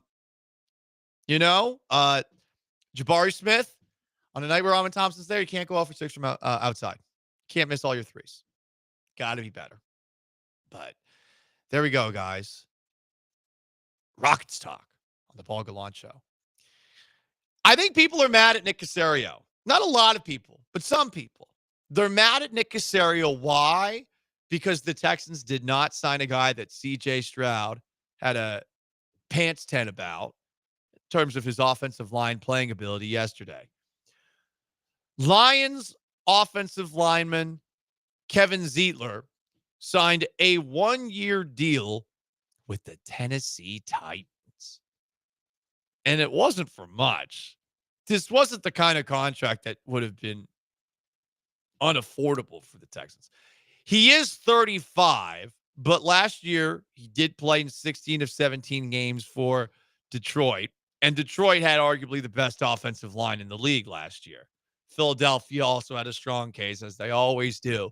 But it's one of those two teams in the NFC, that's for sure. And Zeitler is one of these guys who is all football. There was a video that went viral of him a couple of years ago where he's in the labor room with his wife practicing his pass protection sets. It's a pretty funny video. And hilarious video. This is definitely, Sean, closer to the kind of player Texans fans want to move towards on the offensive line in a post Laramie Tunsil, Houston Texans organization. Yeah. This guy is who people want. You want a little less awesome Hawaiian shirts and a little more camo caps. Yes, less isn't it awesome that my cleats got signed by Beyonce after we lost 31-2? I forgot he did that. Oh my God, he did do that. So this is while his wife is in labor. Okay, that changes it. In labor, crazy move. I thought it was maybe post. I think his wife took the video. Yeah, no, it is from the hospital bed perspective, and this is the original ones from Robert Griffin III. So I don't know. It's not 100%. He might have some of the details off, but yeah, wife in labor, practicing your pass blocking. That is something the Texans could use. That kind of mentality. Yeah. The Zeitler mentality. The Zeitler mindset. I think you could make a strong case that Tunsil and the want to do all he can wasn't there. Does that make him a bad teammate? Not necessarily. You're not going to get a perfect player when you bring somebody in, A guy might be exceptionally talented, but he might not love football to the degree that coaches want. He might just be supernaturally talented. Maybe he's a little bit aloof when it comes to losing. Maybe it's not the end of the world when his team doesn't get a W. I did get the impression Tunsil's a little more of a businessman than most offensive linemen. And hey, he's a great one. I mean, negotiated 2 contracts that were tops in the NFL. But they wanted guys like Zietler, and Zietler was available for the Texans, and they didn't get him. So I wonder if this guy is somebody who the Texans go after. David Andrews, Patriots center, captain for 8 years, has to have a shoulder surgery this offseason and might be on the verge of retiring, but the Patriots are going to release him. If he doesn't sign with another team, they're probably going to give him a retirement ceremony as well. Much like Joe Thuney, David Andrews is somebody that Nick Caserio is very familiar with. So this is a veteran option for the Texans on the interior offensive line, an offensive line that I don't really like the current plan, as reported by Aaron Wilson, which is to move Titus Howard from right tackle to left guard to left tackle, to put a Laken Tomlinson in either of the guard positions, and then at center, guard, Juice Scruggs, Jared Patterson, maybe somebody else, and at right tackle, it's second-round pick from last year, Blake Fisher. I don't like that plan. I'd like a veteran. There's still veterans available. Meanwhile, the Texans are signing defensive ends, and Texas fans are wanting them to sign Cooper Kupp, and the Texans are signing special teamers, and then more defensive ends. Where are my veteran offensive linemen? It's baffling at this moment in time. They got a lot of faith they're going to be able to turn it around with Cole Popovich, the head Texans offensive line coach, and Nick Caley running the offense. 713-780-3776 to call in, to text in. You can join on YouTube at ESPN Houston. You can join on Twitch at ESPN 975. Up next, got any conspiracy theories? Because it's a tinfoil hat Thursday. We'll get into some conspiracies in the world of sports. Like this one, why didn't Laramie Tunsil leave the city of Houston, at least as of March 13th, 2025 at 12:29 p.m. Central Time, a goodbye note, a thank you note? What gives? We'll dive into that and more. Stay put.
This is the Paul Gallant Show on ESPN 97.5 and 92.5. from the Veritex Community Bank Studios. Here's Paul Gallant.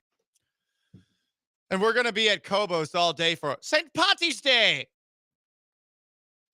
Couple of people with some interesting thoughts on the text line.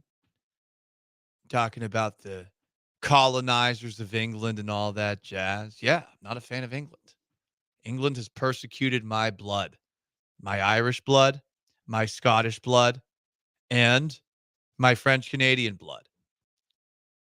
If I'm playing a video game and it's one of those strategy games where I can be any country, there is only one country I will never be: England. I'd even be Germany and or China, maybe even Japan, Russia. And I get it. There are allies and stuff. But I mean, they suck Meghan Markle on us.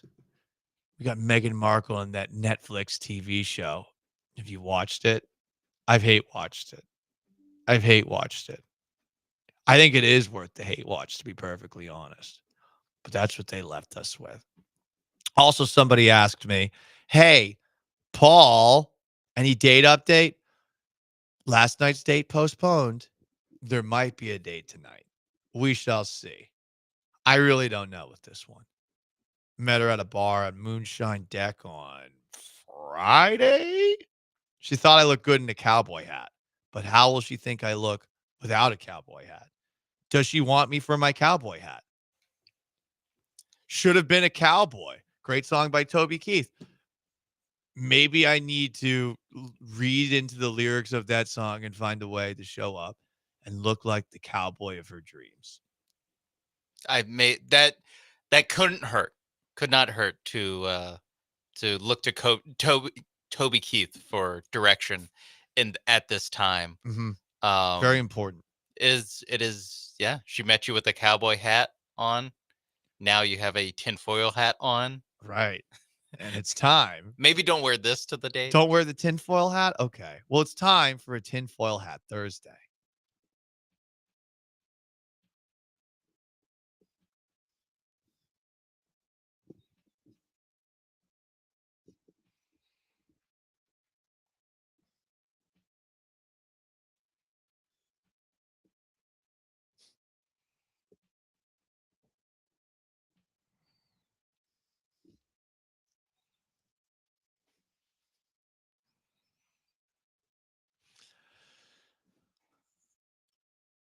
Laramie Tunsil was traded by the Houston Texans Monday after our show went off the air. And people are upset. Not because the Texans traded Laramie Tunsil, who they seem to believe will be very easy to replace, but they're mad that this person that they were celebrating the departure of has not left a thank you note. Where's the full paid ad in the Houston Chronicle? Where's the Instagram post? Where's the Twitter post? To this point, I still haven't seen it. So what does that mean? What does that say? Did Laramie Tunsil ever like it here? Does Laramie Tunsil not like CJ Stroud, which is something that was suggested? The last post that he had on social media is retweeting an account by the name of @NFL Rumors. Texans players were not happy with the trade of 5-time Pro Bowler Laramie Tunsil. So that's on his X. On his Instagram, similar silence. You would have thought by now he would have weighed in. Why hasn't he said thank you to us, the fans who pay his salary? What could this mean? Why? How could he do this? Doing the Brian Windhorse fingers. What could this mean? Good question. Not even I get, what are people still buying out a page of an ad in the newspaper? I get how that might be old fashioned. I understand why Laramie Tunsil, he seems like a guy on the cutting edge. Not even an Instagram post, not even a Nothing. Deuces Houston. It's been real. He Nothing. on his Instagram story posted a Photoshop of him in a Commanders jersey. His last post on Instagram from January 22 is just a series of pictures, 24 rotation. Doesn't even say like, hey, it's a good season and we tried our best.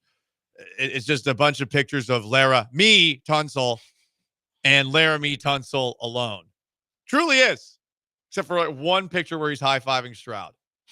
That's really it. It is kind of noteworthy. Are they all on the field, or there's some all on the tunnel field shots? They're all great. They're all great photos. I thought there might have been some tunnel walk-in photos. Some hey, look at this shirt I'm wearing. Tunsil looks good when in all these photos. So he clearly like spent some time curating the best pictures. 24 rotation. It's just Laramie. Anyway, just a thought. Laramie Tunsil, maybe all about Laramie and not necessarily everybody else. I don't know. Everyone liked him, but no, thank you. Yeah, no. Thank no God goodbye. Thank God he retweeted that. Not even anything about his teammates. NFL rumors. Yeah, you're right. Like that's it. That's literally the last thing he's posted. So why is that? 713-780-3776 to call to text. I have a question related to this. Yes. Do we want this? Or is this a thing that people want? I don't need it. I don't care. Alex Bregman had a thank you post. I don't know. We mentioned it that he had one. Maybe read some of it.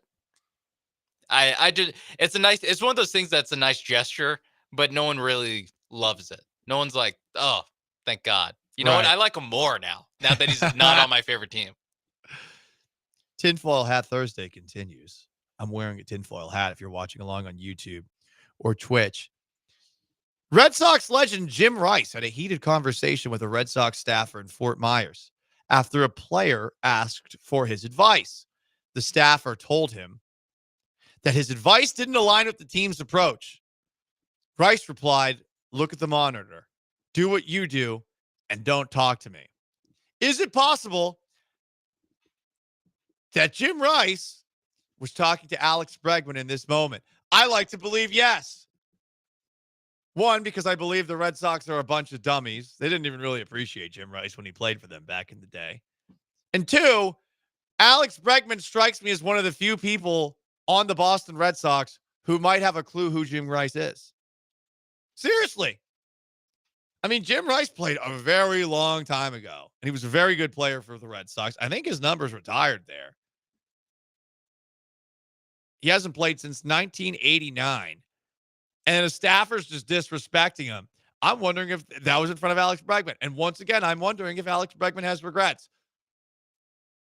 Does Alex Bregman have regrets when he's asking Jim Rice, again, tinfoil hat is on, when he's asking Jim Rice for advice and a Red Sox staffer stepping in there? You've already got Devers and Jared Casas bitching and moaning about the possibility of Rafael Devers' fatty boom batty keister moving off at third base. And now there's this.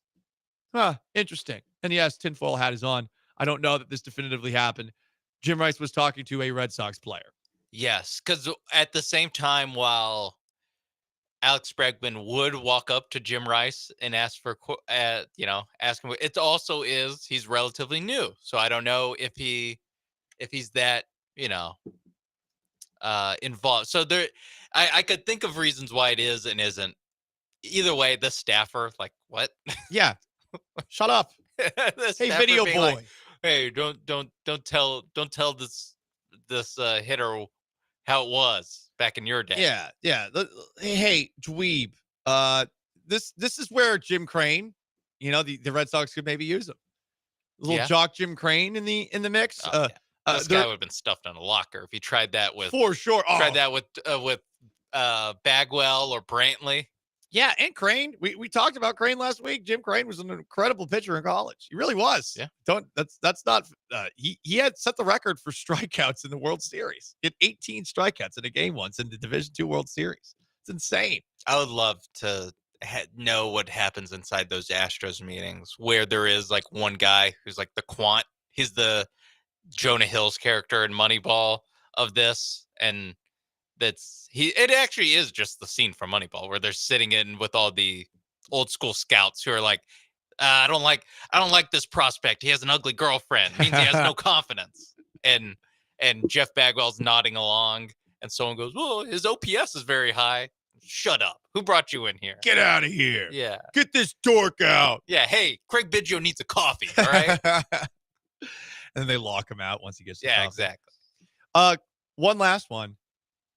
Northwestern feels that they are being treated poorly by the Big Ten because the Big Ten, for the Big Ten Conference tournament, put them in rooms without air conditioning. And they feel like they are treated by the league poorly regularly. This is just the latest example. Does the Big Ten hate Northwestern because they're a bunch of nerds who aren't that good at sports? That most recently were famous in sports due to a scandal involving offensive linemen doing, quote, ogre bleep, end quote. It could be. Certainly could be. That sucks. No air conditioning in a hotel room. What are we doing? It's the bare minimum requirement. I don't even care if I don't care what's been on the sheets. You know, I don't need the black light. Just give me an air conditioning that I can turn all the way down so it is the coldest possible room. Ooh, 85 is hot. Rooms are 85 degrees. 85 is hot. Because I was thinking, like, I don't know, where is this? Indianapolis? Yes, I would Chicago? think. One of those two, I imagine. Although that is not the only Big Ten footprint big cities. I guess it could be in LA, but this is really bad. I don't know.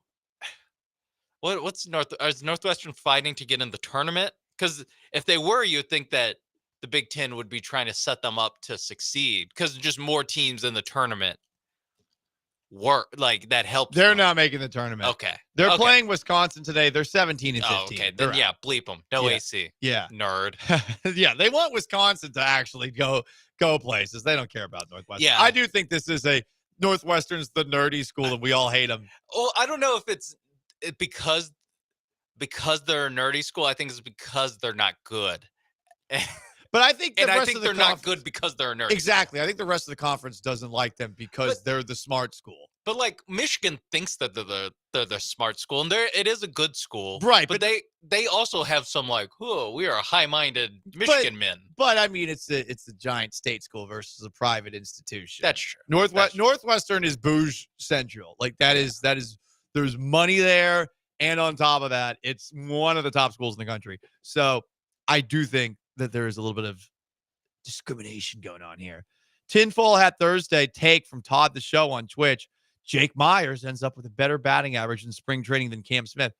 Well, it's spring training, so yeah. I do think that's possible. Cam Smith's in right field today. We continue our countdown to Astros in right field. And some other updates from the Stros. Stick around. Paul Gallant Show, most interactive sports talk show in Houston, ESPN 97.5 and 92.5.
It's the Paul Gallant Show. On ESPN 97.5 and 92.5. Live from the Veritex Community Bank Studios, here's Paul Gallant.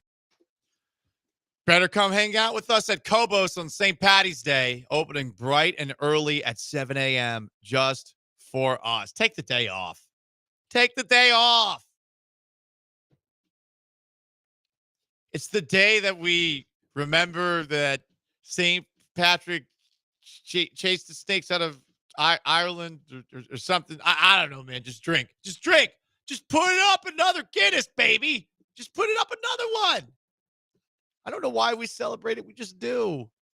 And honestly, we celebrate it probably harder here than we do in Ireland. It is funny. Both Cinco de Mayo and St. Patrick's Day, I feel like they just became great ways for alcohol sales to happen.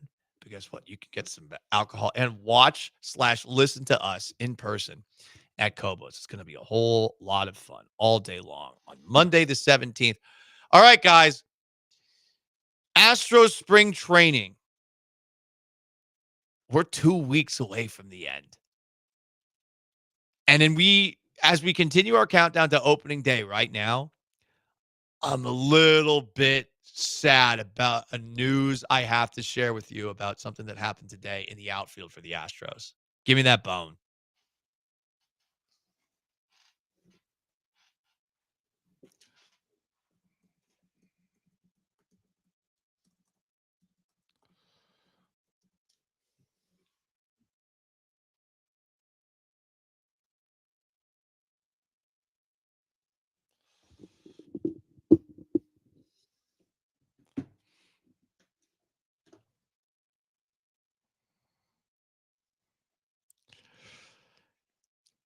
Many are of the opinion that Jose Altuve might not be built for left field, given his size, given the fact that he's never played the position before. About half an hour ago, after Spencer Arrighetti threw a pitch to a St. Louis Cardinals player who hit a long fly ball to the warning track, Jose Altuve got underneath that ball and really badly mistimed a jump where he thought that he was right next to the wall and was still a good 3 to 5 feet away from it. So he mistimes the jump, clearly is spatially not aware of where he is relative to the wall. And as he jumps up to catch the ball, he looks back towards the wall and the ball misses his glove entirely. Then it bounces off the wall and away from him. Altuve stands there looking pissed off at himself. And Jake Myers had to pick the ball up, clean it up, and throw it to third. Should have been an out, a routine out, I think. Ends up being a triple. And Altuve just looked really, really bad. Watch the video for yourself. Oh, he's going to have moments like that. There are going to be some growing pains. Yeah, he really did not even have to jump.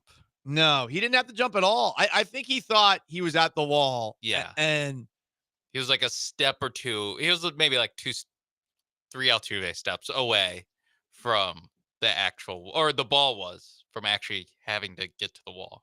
If this was at Minute Maid Park, this would have been in the part of left field where the Crawford boxes stop. Yeah, it would have been in like the bullpen area. So that's theoretically another cause for concern because like he's not practicing in an outfield that's like Minute Maid Park. It's one of the benefits that the Red Sox have in their spring training facility. They have a green monster, and the dimensions of their spring training park are exactly the same as the dimensions of Fenway. Not the case for the Astros.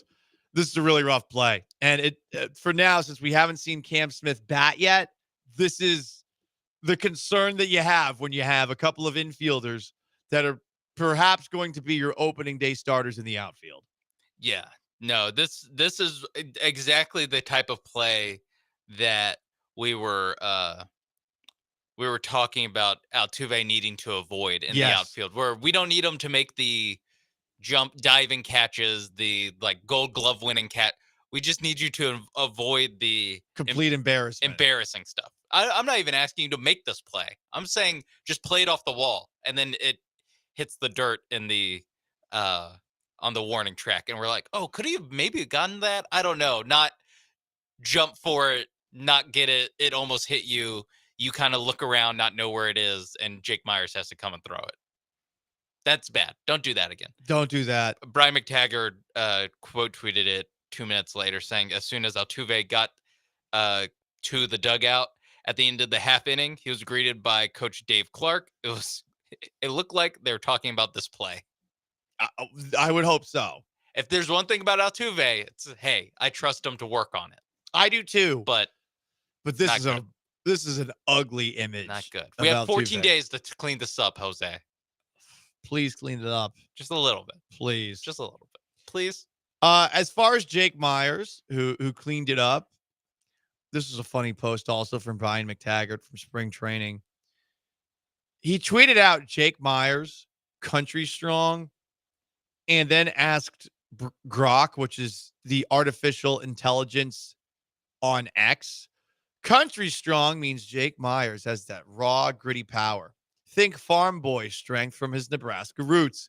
He's built tough like his dad, a former All-American center fielder.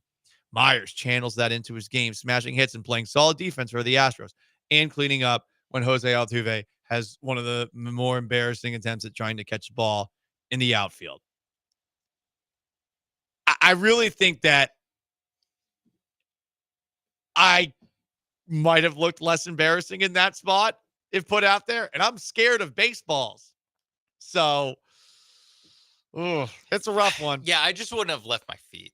I think that's what that it's like the don't jump to try to block a dunk, because that's a great way to get dunked on. And it's like, yes, you are giving away the free points, but hey, I'm not getting dunked on. And this is the equivalent. YouTube Keith's ass says can't be worse than judging the World Series. I mean, the only reason it's not worse than judging the World Series is because it's not in the World Series. Well, and Judge is an outfielder. Like, he's supposed to be better at this. But this is, again, it's more routine than the Judge play. It looks really bad, and this will definitely happen again. Mega on Twitch is pissed. Altuve's been bleeping up much more before this. I hope the Astros lose their first 23 games due to Altuve outfield errors. All caps, the Astros are dumb AF to try this. Damn, Mega. I don't want to go that far, but yeah, that's left field. And Cam Smith is literally playing right field for the first time today, and they're supposedly giving him a serious chance to be the opening day starter in right field. No word on what he did at the plate. This, I guess, could be the Astros lineup to open the year. The lineup that they have in this split squad game. The only guy missing is Yainer Diaz. Altuve leading off. Isaac Paredes, not Alex Bregman, hitting second. Jordan third. Cam Smith cleanup. Jeremy Pena fifth. Victor Caratini is sixth. I would imagine that it would be Yainer Diaz and maybe he moves up to 5. But Pena has been hitting great this spring. He's hitting 500. All right, I think Yainer would bat cleanup here. You think so? Instead of Cam. Okay, that makes sense. John Singleton's in also for Christian Walker, who does have some pretty good numbers. Jake Myers and Mauricio Dubon are your center fielder and second baseman, rounding up the lineup in the 8 and 9 spots. So there you go, guys. Oof.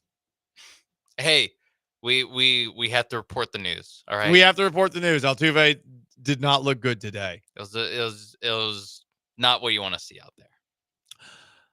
Sean Mapes behind the glass and Paul Gallant, 14 days away from Astros opening day. Up next, what is the most toxic part of Houston sports?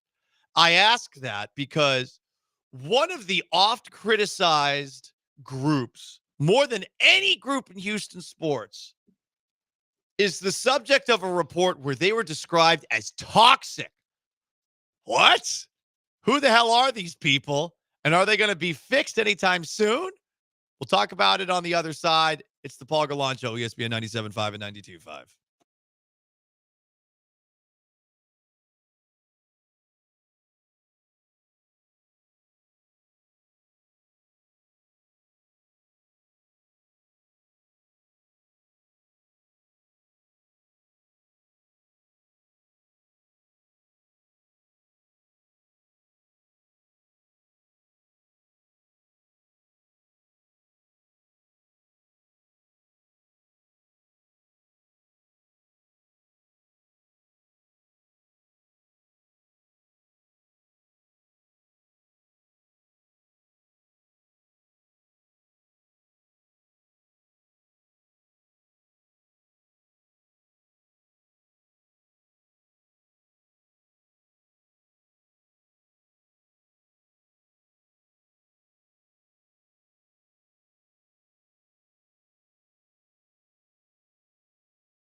What is the most toxic group in Houston sports? We could be talking about fan groups on YouTube. Trill O'Reilly says the Astros toxic Facebook fan groups. Not a bad one. After all, a random Astros Facebook fan page challenged me to a fight because I guess I used a picture with him in it in a thumbnail back during the Astros and Tigers playoff series. Someone threatened to kill me on that group. It was very aggressive. I only checked it because I was like trying to log into Facebook, and then all of a sudden it was the first thing that popped up. I got a huge kick out of it. Eric the driver says Astros Twitter's the most toxic, but since everyone deserves it, it's fine. Some, and I've said this before, would say the ESPN 97.5 Twitch is the most toxic group, but I'm not talking about fans here. There's a very interesting report that came courtesy of Albert Breer after Laramie Tunsil was traded from the Texans to the Commanders for 4 draft picks, a second, a third, a fourth, and a seventh. What happened with Tunsil that made him expendable? Tunsil, to be clear, is well liked in the Texans building. That said, he isn't a tone setter, and the offensive line room in Houston last year went the wrong way, becoming borderline toxic. Toxic. Albert Breer wasn't in the Texans locker room all that much. I do know that there are people he knows that he would talk to about the Texans locker room that were in there a few times. I do remember a couple of times last season where after a win, the Texans locker room was dead quiet, not happy, not excited. And I've brought this up several times. I thought it was always very strange the way that the Texans seemed to let Laramie Tunsil, Titus Howard, and other Texans offensive linemen sneak out without having to talk to the media after some of their disastrous offensive line performances this past season. I know I'm being Big J journalist here, but I would imagine that a lot of you people out there who had watched some of those games would have wanted some a-hole like myself to go up to one of these guys and say, so why were you bad today? And I wouldn't have framed it like that. So these stunts, huh? Yeah. You want an explanation at the very least as why things were bad. And sometimes the Texans offensive linemen, they bristled at the idea of them being criticized, which is crazy when you think about just the grand context of last year and the way the season ended with 8 sacks allowed. So is he talking about Albert Breer here with this report in the locker room? Is he talking about the actual players? The offensive line room becoming borderline toxic?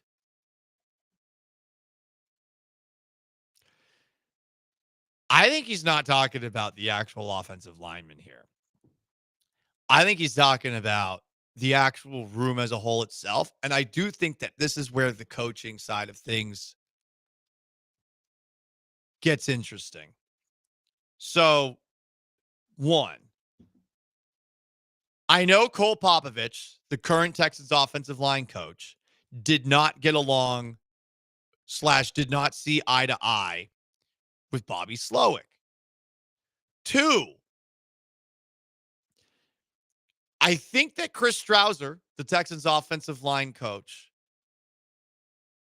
was at least thinking about retirement in the midst of this season before it was even done. So your head offensive line coach, maybe not 100% there. How would you be if you're thinking about retirement? You know, I'm sure maybe there's something going on behind the scenes that has him a little bit distracted, which is why he's willing to walk away. It's tough for coaches to walk away from the field altogether. And then you got a assistant offensive line coach who hates the offensive coordinator. On top of that, you got an offensive coordinator who struggled to connect with players all season long. And there's some moments that I've heard about behind the scenes, and I just wonder about, like, whoa, did this really happen? Because sometimes you hear things through the grapevine and it's a game of telephone and facts get distorted. But I think calling the Texans offensive line room toxic, I don't think it's necessarily an unfair characterization, because I think the coaching side of things definitely lent itself to a group that perhaps, with Laramie Tunsil, the best player in the room, and not exactly the most, we need to be better, rah, rah, rah guy. It's just perfect storm for a year where the same bleep happened for 18 weeks. Yeah, exactly. I think you can take these reports and they can all be true, where the offensive line room was, and the locker room was reportedly borderline toxic. Okay. Also, as retweeted by Laramie Tunsil's Twitter page, that the Texans players were sad to see him go. Okay, so the players like Tunsil. Tunsil didn't have problems with the other players, to our knowledge. Who else is in these rooms? Who else is in the locker rooms on a day-to-day basis? Oh, the coaches. Yep. The coaches who, I don't know, maybe they want their guys practicing. Maybe they want their guys to do a little bit more. You hear, it was from the combine when D'Amico Ryans was at the podium talking about all the things he wanted in the offensive line. And it's one of those things where they perfectly describe a player that is not Laramie Tunsil. Yeah. It is all the, like, in so many words, we want dogs. I don't know if he actually said we want dogs, but everyone else on the Texans has made it clear they want dogs. Tunsil, great player, not a dog. I think it's possible that the working relationship between the coaching staff and the Laramie Tunsil and the offensive line was not perfect. And when the best player doesn't have a perfect relationship with the coaches, or a relationship, that I think lends itself to the other players and coaches feeling a disconnect. You need to have really good offensive line coaches in today's league. It's just such an uphill climb for an offensive line to become a good unit with the offseason limitations, the lack of padded practices. And I was listening, I forgot who mentioned it, but also, like, the systems that college teams run now are so simplified when it comes to the blocking scheme. And then part of you're it. at this level and it's crazy. And all of a sudden a stunt, simple play that it is, I will say blows your mind. The stunt thing still, like, Tunsil been in the league almost 10 years. Titus Howard's been in the league 5 years. Shaq Mason, not exactly a rookie. I think he's in his 30s. They should have seen a stunt. There's enough practice time in their lives to where they should have been able to handle it. Oh, yeah. But look, this report came out, and there's local reporters on the beat that are pushing back against this. And I understand why. A lot of it has to do with the fact that Albert Breer, who's reporting this, wasn't in the locker room all that much. That said, and I've said this to a couple of the guys in there, I do think that some in the locker room, reporters, got a little bit too close to the offensive lineman. And I feel like, for example, what comment is the first one that shows up on that Laramie Tunsil post? It's DJ Bename. It's 4 fire emojis right underneath the post. And I'm not questioning DJ's journalistic integrity or anything like that. It's more, I felt like the offensive linemen let certain guys in, and I think the good relationships that they had with some of those reporters led to us never hearing from those offensive linemen unless it was in a favorable kind of coverage. And you throw that on top of an offensive line group that I think this report calling it toxic, I bet it's much more a reflection of the coaching than it is the players. Lends itself to the kind of season that you had last year, and why the Texans said, you know what, let's trade Laramie Tunsil before we have to negotiate another contract with us, which he will win because he's considered one of the best linemen in the game. So there you go, guys. The Texans offensive line group, toxic. What else is toxic in Houston sports? 713-780-3776 to call in or text in on the most interactive sports talk show in Houston. Up next, are the Texans interested in Cooper Kupp at all? Or this guy that just got released? And Aaron Rodgers' season is upon us again. We don't have an ayahuasca story, but we do have a hilarious picture to break down on the other side in the 10-minute drill. Paul Gallant Show, ESPN 97.5, 92.5. Stick around.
We got Aggie basketball too.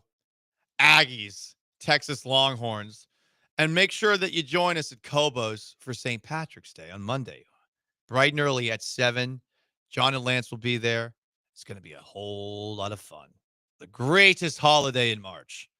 And it's the perfect way to tip off post-selection Sunday. Sadly, I don't think there's any Monday games in the tournament.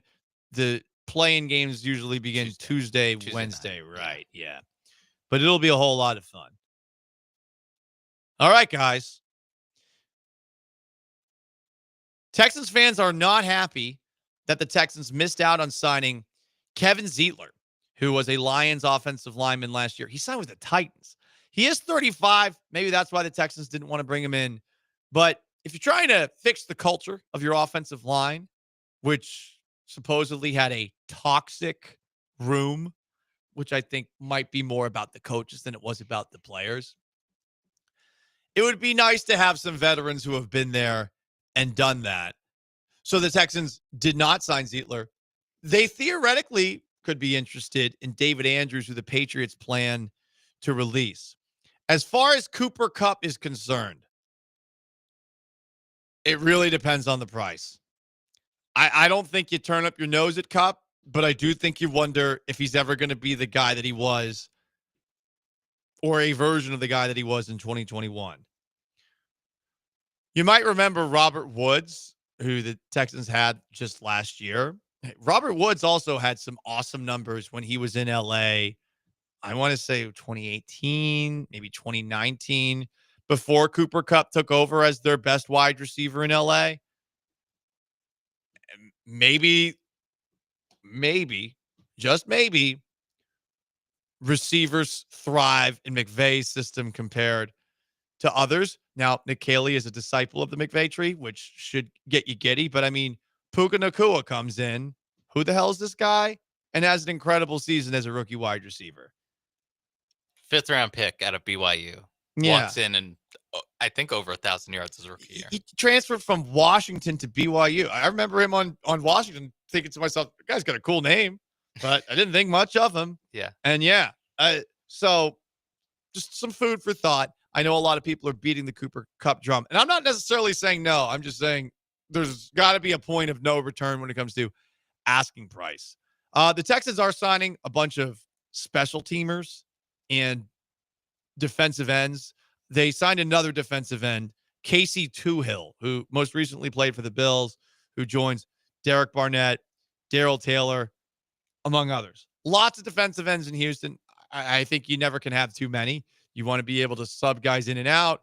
Injuries happen. You never know if you're going to have a guy for a full year. So, cool. I've never heard of the guy. We'll see what he does this coming year. Other moves across the National Football League. Aaron Rodgers, still homeless. The Pittsburgh Steelers have made an offer to Rodgers. The Vikings, per Diana Rossini, are still in the mix to bring in Rodgers. It would be so funny if Rodgers pulls a Brett Favre and goes to the Vikings. He's intrigued by the idea of playing in Minnesota. That might be all that's really happening there, because I would imagine if you're the Vikings, no matter how good you were last year and how aggressive you're being in free agency, you want to move forward with J.J. McCarthy, who was your first-round pick, but obviously got injured before the season even began. There's a picture of Aaron Rodgers walking the beach, and it's gone viral. The caption, solemn Aaron Rodgers caught strolling along a beach as he continues to ponder his NFL future. He's got a backward hat on. He's got corded headphones. So this is a guy who's not afraid of like old school corded headphones. Man, I can't go back. Once you do Bluetooth for the first time, you can't go back. I always just use the workout headsets, but if I had what are they? Apple Pods? AirPods, yeah. If I had AirPods that actually fit in my ear and didn't fall out all the time, I would 100% use it. Now he is on the beach. Maybe they fly away. But he's got these headphones in. He's wearing a bathing suit and a T-shirt, and he's got a blanket draped around him.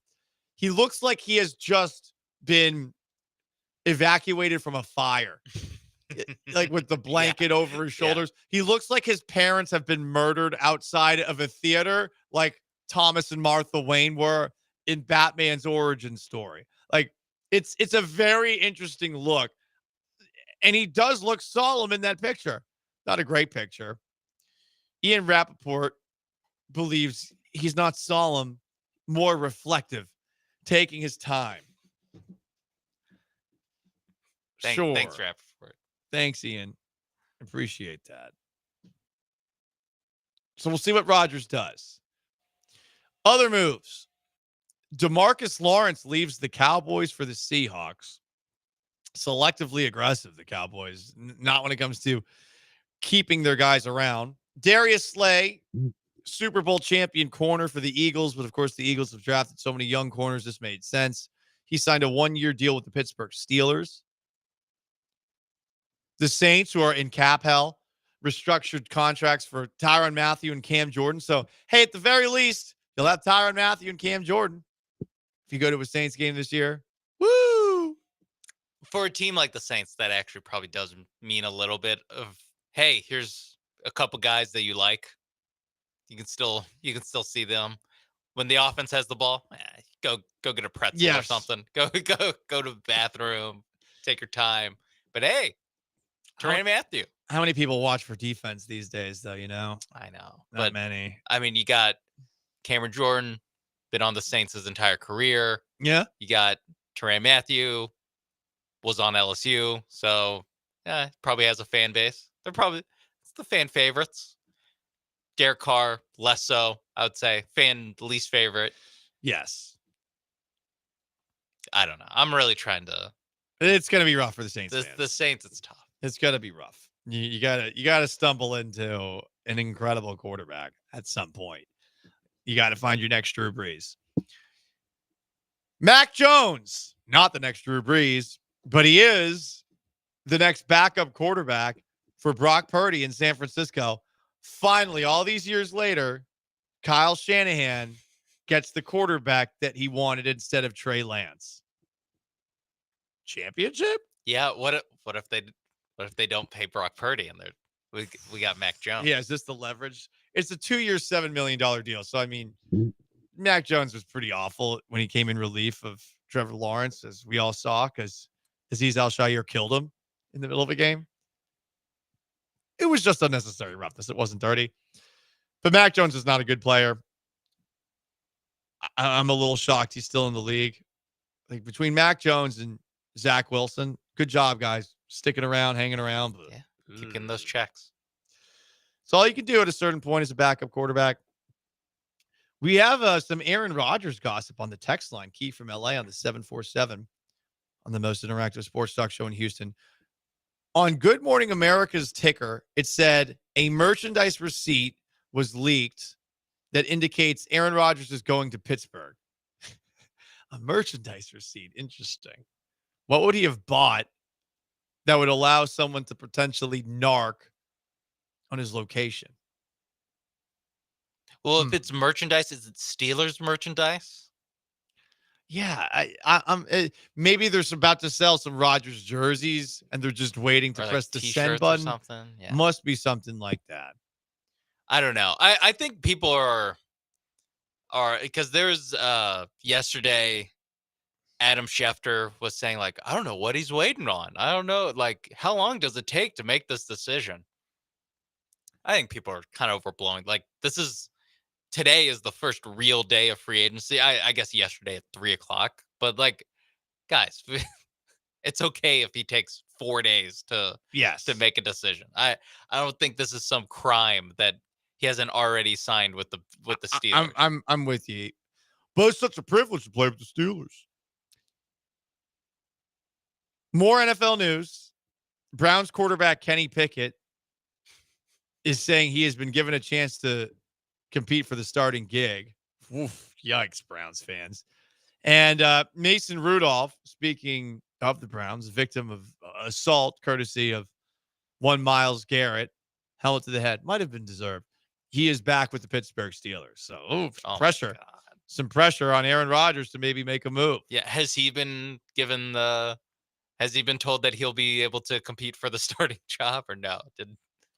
Good question. Did Tomlin leave that out of the promises made? I'm guessing no, but right now he's the best quarterback on the roster. So that is true. There's no Russell Wilson. There's no Justin Fields anymore. All right. Sean Mapes behind the glass. I'm Paul Gallant. It's the Paul Gallant Show. ESPN 97.5 and 92.5.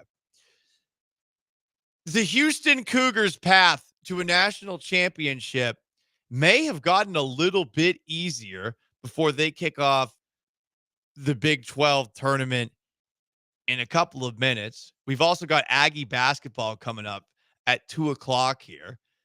And some other stories from around college basketball since madness is upon us. It's the Paul Gallant Show, the most interactive sports talk show in Houston. Stick around.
Broadcasting live from the Veritex Community Bank Studios, it's the Paul Gallant Show. On ESPN 97.5 and 92.5. We're going to be at Cobos on Monday for St. Patrick's Day, so you better join us. Don't you want an Irish car bomb? A Guinness or two? It's going to be a great time.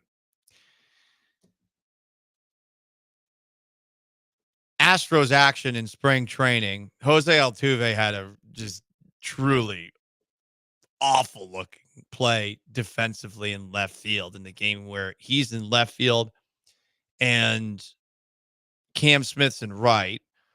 No update on Cam Smith.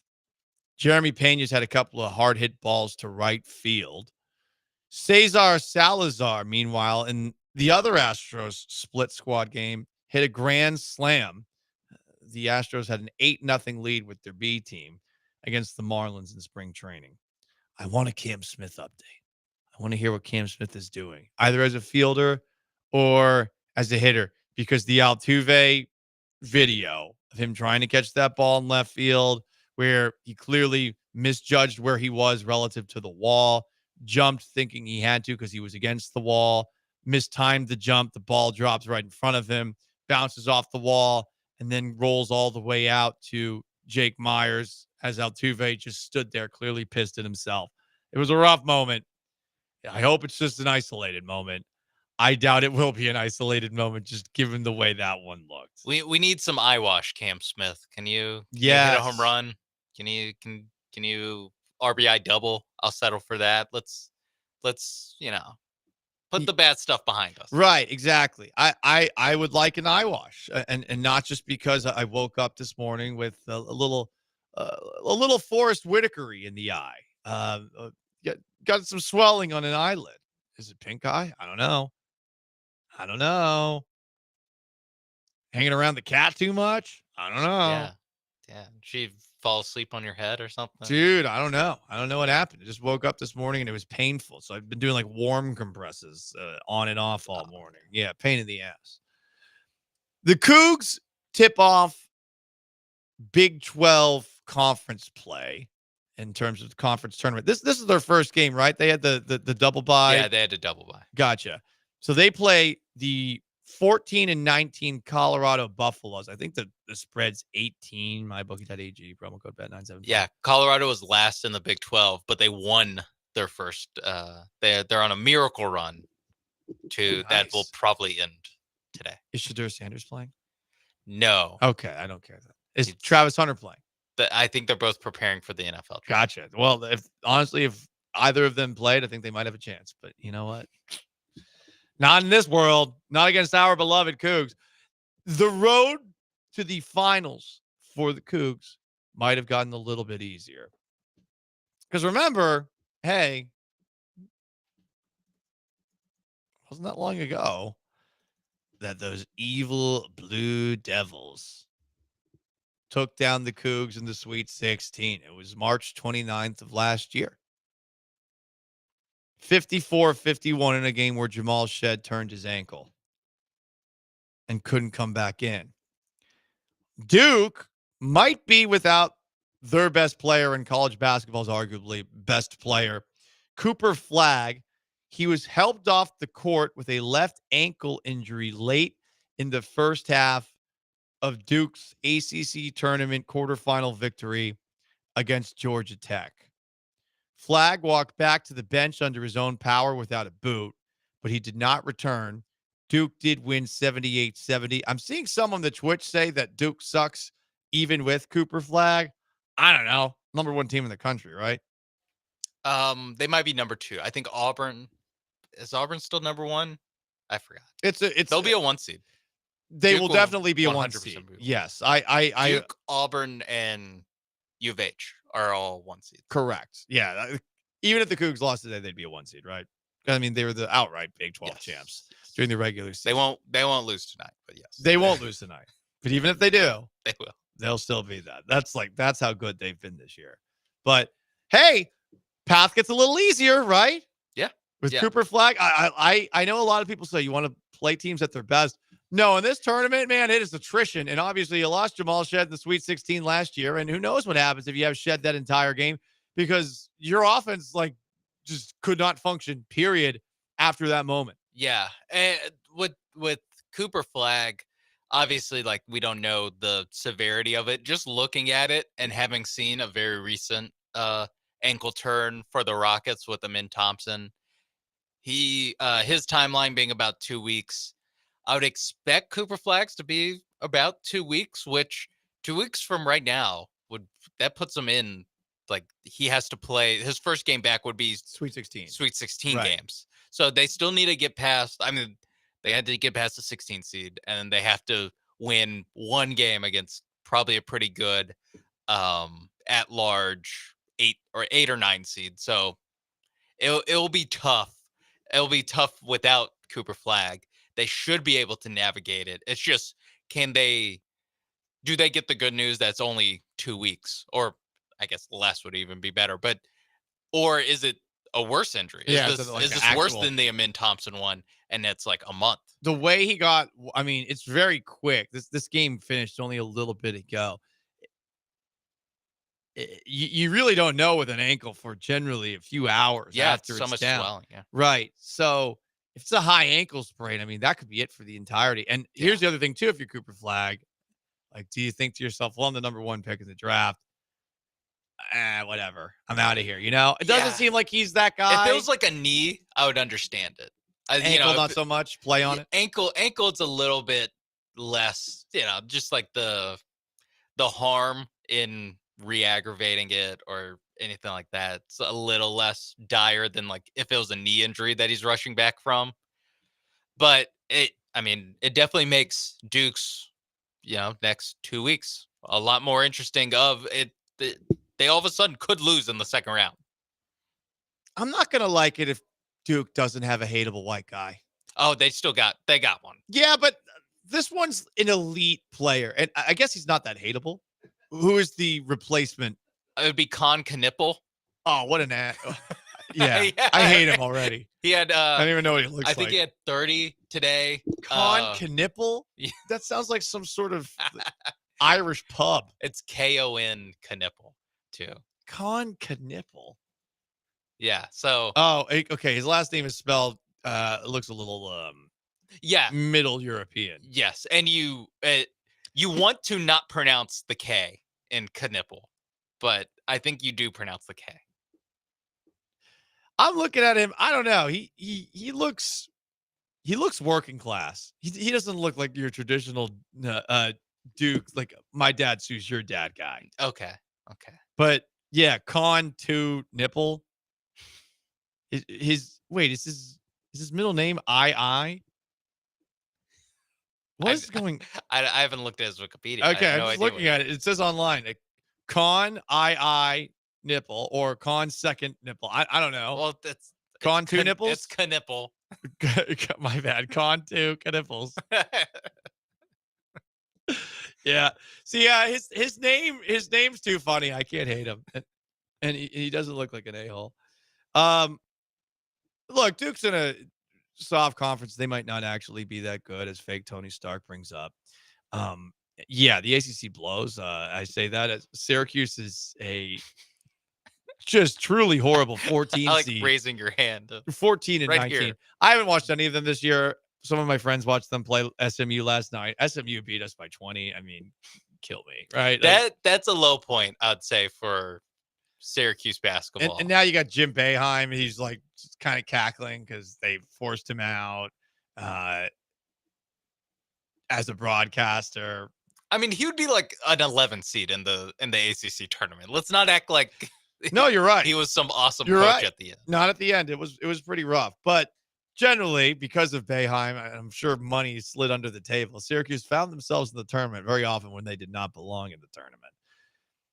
So the other game, which you'll hear here on ESPN 97.5 and 92.5 in about 20 minutes or so, you'll hear the pregame coverage. Texas and Texas A&M. Sean Mapes' beloved Longhorns, 13 seed in the SEC with an 18-14 record, going up against actual basketball school Texas A&M, the SEC's 5 seed, who had a win over number 1 Auburn very recently. Aggies trending up, Longhorns trending down. How do you feel about this? Whoa, one? they beat Vanderbilt yesterday. Yeah, is that by 5 or whatever? Is Vanderbilt good? No, they're just as bad as Texas. Okay, gotcha. How you feeling about this? I have mixed feelings, Paul. Maybe you can talk me through it. Okay. We are the home of the Texas A&M Aggies. Gig 'em. So if they win and they continue on the SEC tournament, there's a chance that they'll play Friday and it'll preempt our show again. Do I want Texas A&M to win and have an easier Friday, or do I want my alma mater to win and maybe make the NCAA tournament with a win? That.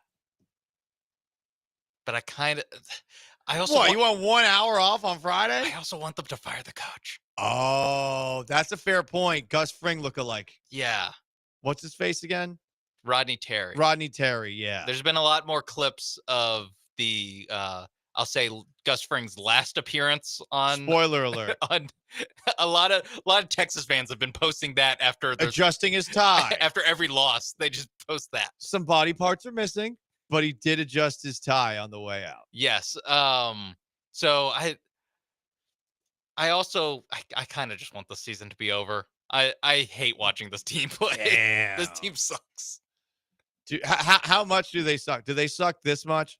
This is perhaps my favorite quote of the year, courtesy of Virginia Tech forward Toby Lawal. He transferred to Virginia Tech from VCU and had 12.4 points a game and 7 rebounds a game during his first year in Blacksburg. When asked, what are you proud of when reflecting on yourself and reflecting on your team? My team, said Lawal, I'm proud of how far we came. What do they have us in the preseason? Maybe 14th or 15th? They thought we were going to be ass. I mean, we were still ass, but, we weren't that bad. You know what I'm saying? So, Sean, would you say that Texas basketball this year, who no one thought was going to be ass. No, I think they're ranked to start the season. Were they ass? Were they, or did they did not exceed expectations? They didn't even come close to meeting them. No. But were they ass? Was Texas Longhorn basketball ass? I mean, Syracuse Orange basketball was ass. So they play in the SEC, which apparently is now the best basketball conference in America. They just decided to be really good at basketball all of a sudden. Thanks. Appreciate that. I think that so the Texas's conference record is 6-12. Okay. So when I watch the games, I see them lose 12. God. I see them lose twice as many conference games as they win. And spoiler alert, I don't really watch the non-conference games against like UT Arlington. Not my speed. So it's a team I've seen lose twice as many games as it's won. That leans me to say ass, but they are losing to good teams. I don't want to go ass. Are they? What's like a step above? Butt? Doo-doo? No, doo-doo's worse. Doo-doo's worse. I think they're butt. They're a butt team. Okay. They have legitimately the best player probably since Kevin Durant on the roster. Oh. Trey Johnson. Okay. SEC Freshman of the Year. And everyone else on the team, I hate watching. And I've said that they're stealing NIL money probably 15 times this season. Okay. Well, on that note, I don't like this team at all. I you kind of hate Texas basketball. I decided I'm not rooting for them. I think you still have to root for them. I'm not rooting for them. You have to. I'm agnostic. You can breathe a sigh of relief if Texas falls to the Aggies today, but I don't think you're allowed to say what you've said publicly, Sean. I didn't say it. I said I'm not rooting for them. Okay. I'm withdrawing my support. Withdrawing support. I gotcha. I'm not putting my support anywhere else quite yet. By the way, I just saw a picture of Cooper Flagg in a wheelchair. That was sad.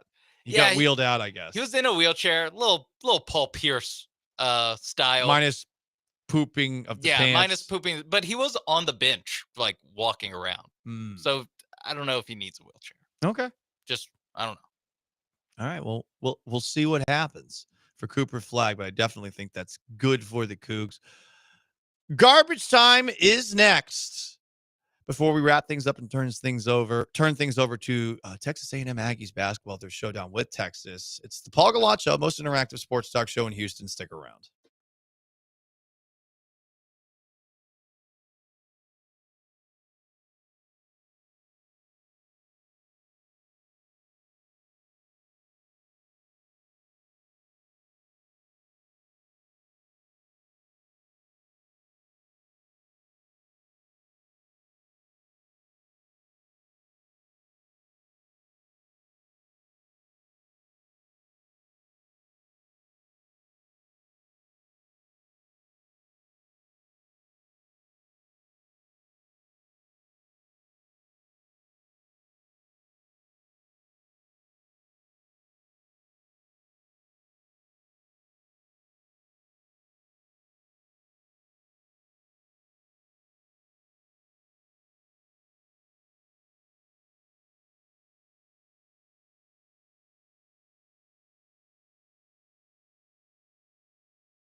You're listening to the Paul Gallant Show, on ESPN 97.5 and 92.5. live from the Veritex Community Bank Studios. Here's Paul Gallant.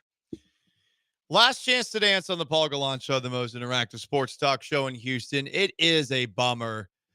I keep watching that clip of Jose Altuve biffing the ball in left field, leads to a triple for the Cardinals. It's rough, man. It's just hard to watch.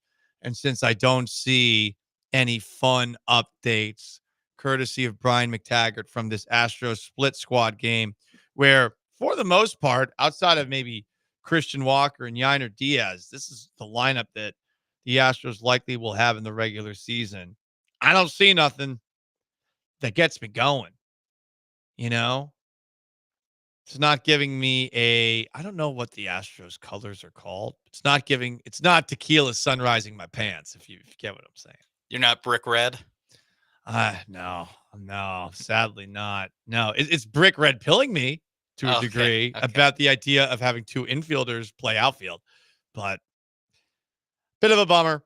We'll see what the Cougs do against Colorado this afternoon. And last night's Rockets win was a good one. I feel like it shouldn't make the Rockets want Kevin Durant or Devin Booker anymore, but it will make Durant or Booker look at the Rockets as a more attractive destination, say they want to go there.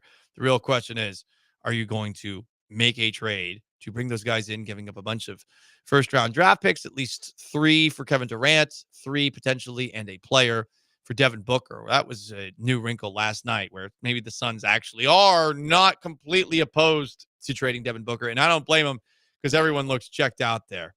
It's the Bradley Beal experience. Bring in Bradley Beal and you just bring in Washington Wizards BS to town. Bradley Beal's the one who's like, I don't have to worry about getting traded. Yep. Thank you, Washington Wizards, for giving me a no trade clause. One of the forgot he had one of the 3 guys in the NBA that have a no trade clause. The only one. Meanwhile, like everyone who's anybody in MLB has a no trade clause. That's nuts, man. All right, a little garbage time before we get out of here.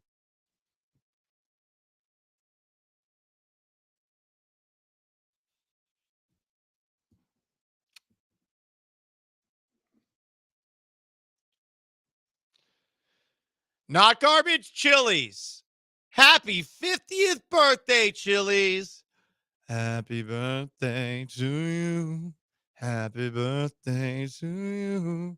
Give me my $5 Presidente. Happy birthday to you. I would like a $2.50 Presidente. I will say this about Chili's. I like the food menu, but the Presidente's a little acidic. Just a little bit acidic. But I get you're getting what you're paying for, you know? More in garbage time. Southwest Airlines had this post to Instagram after announced they will start charging for bags. It's not like we traded Luka. They are based in Dallas. That is true. I guess the Dallas Mavericks continue to stick their foot in their own mouth, by the way, when it comes to Luka Doncic. Mavericks owner Patrick Dumont says the Luka trade was made to help Dallas improve for the future. You have Kyrie Irving, Klay Thompson, PJ Washington, Anthony Davis, and either Daniel Gafford or Derek Lively. That's going to put fear into a lot of teams. Hey, Kyrie tore his ACL, bro. Kyrie's hurt. Also, it helps long term. Nico Harrison said that this is a win now move. Yeah. So Anthony Davis is also hurt. So yeah. And God, this guy sucks. I mean, whatever you think about Luka Doncic, like you just cannot be on the same side as this bozo. Like you just can't be like, I'm glad I agree with this guy. No, absolutely not. Carson Beck, Miami quarterback, former Georgia quarterback. Seems that he and his women's basketball player / influencer girlfriend, Hannah Cavender, might be in Splitsville because Beck, who is known for, let's just say, being very open to receiving and sending Snapchats, it seems that Snapchat has caused the end of their relationship. So pour one out for a great power couple. Yeah. 2 strong, powerful athletes. I hope that Carson Beck won to go to Miami for other reasons. I do too. Other than his girlfriend, which it's understandable. I mean, they were pretty close to make them playoff last year. You're replacing Cam Ward at quarterback. So you got something to look forward to there, but also you're still in Miami. Mm-hmm. You can probably find another Hannah Cavender somewhere. It is Coral Gables. Yeah, I think you'll be okay. That's going to wrap up today's edition of the Paul Gallant Show. Gary, sorry we couldn't get you in. We'll talk tomorrow about the toxic offensive line.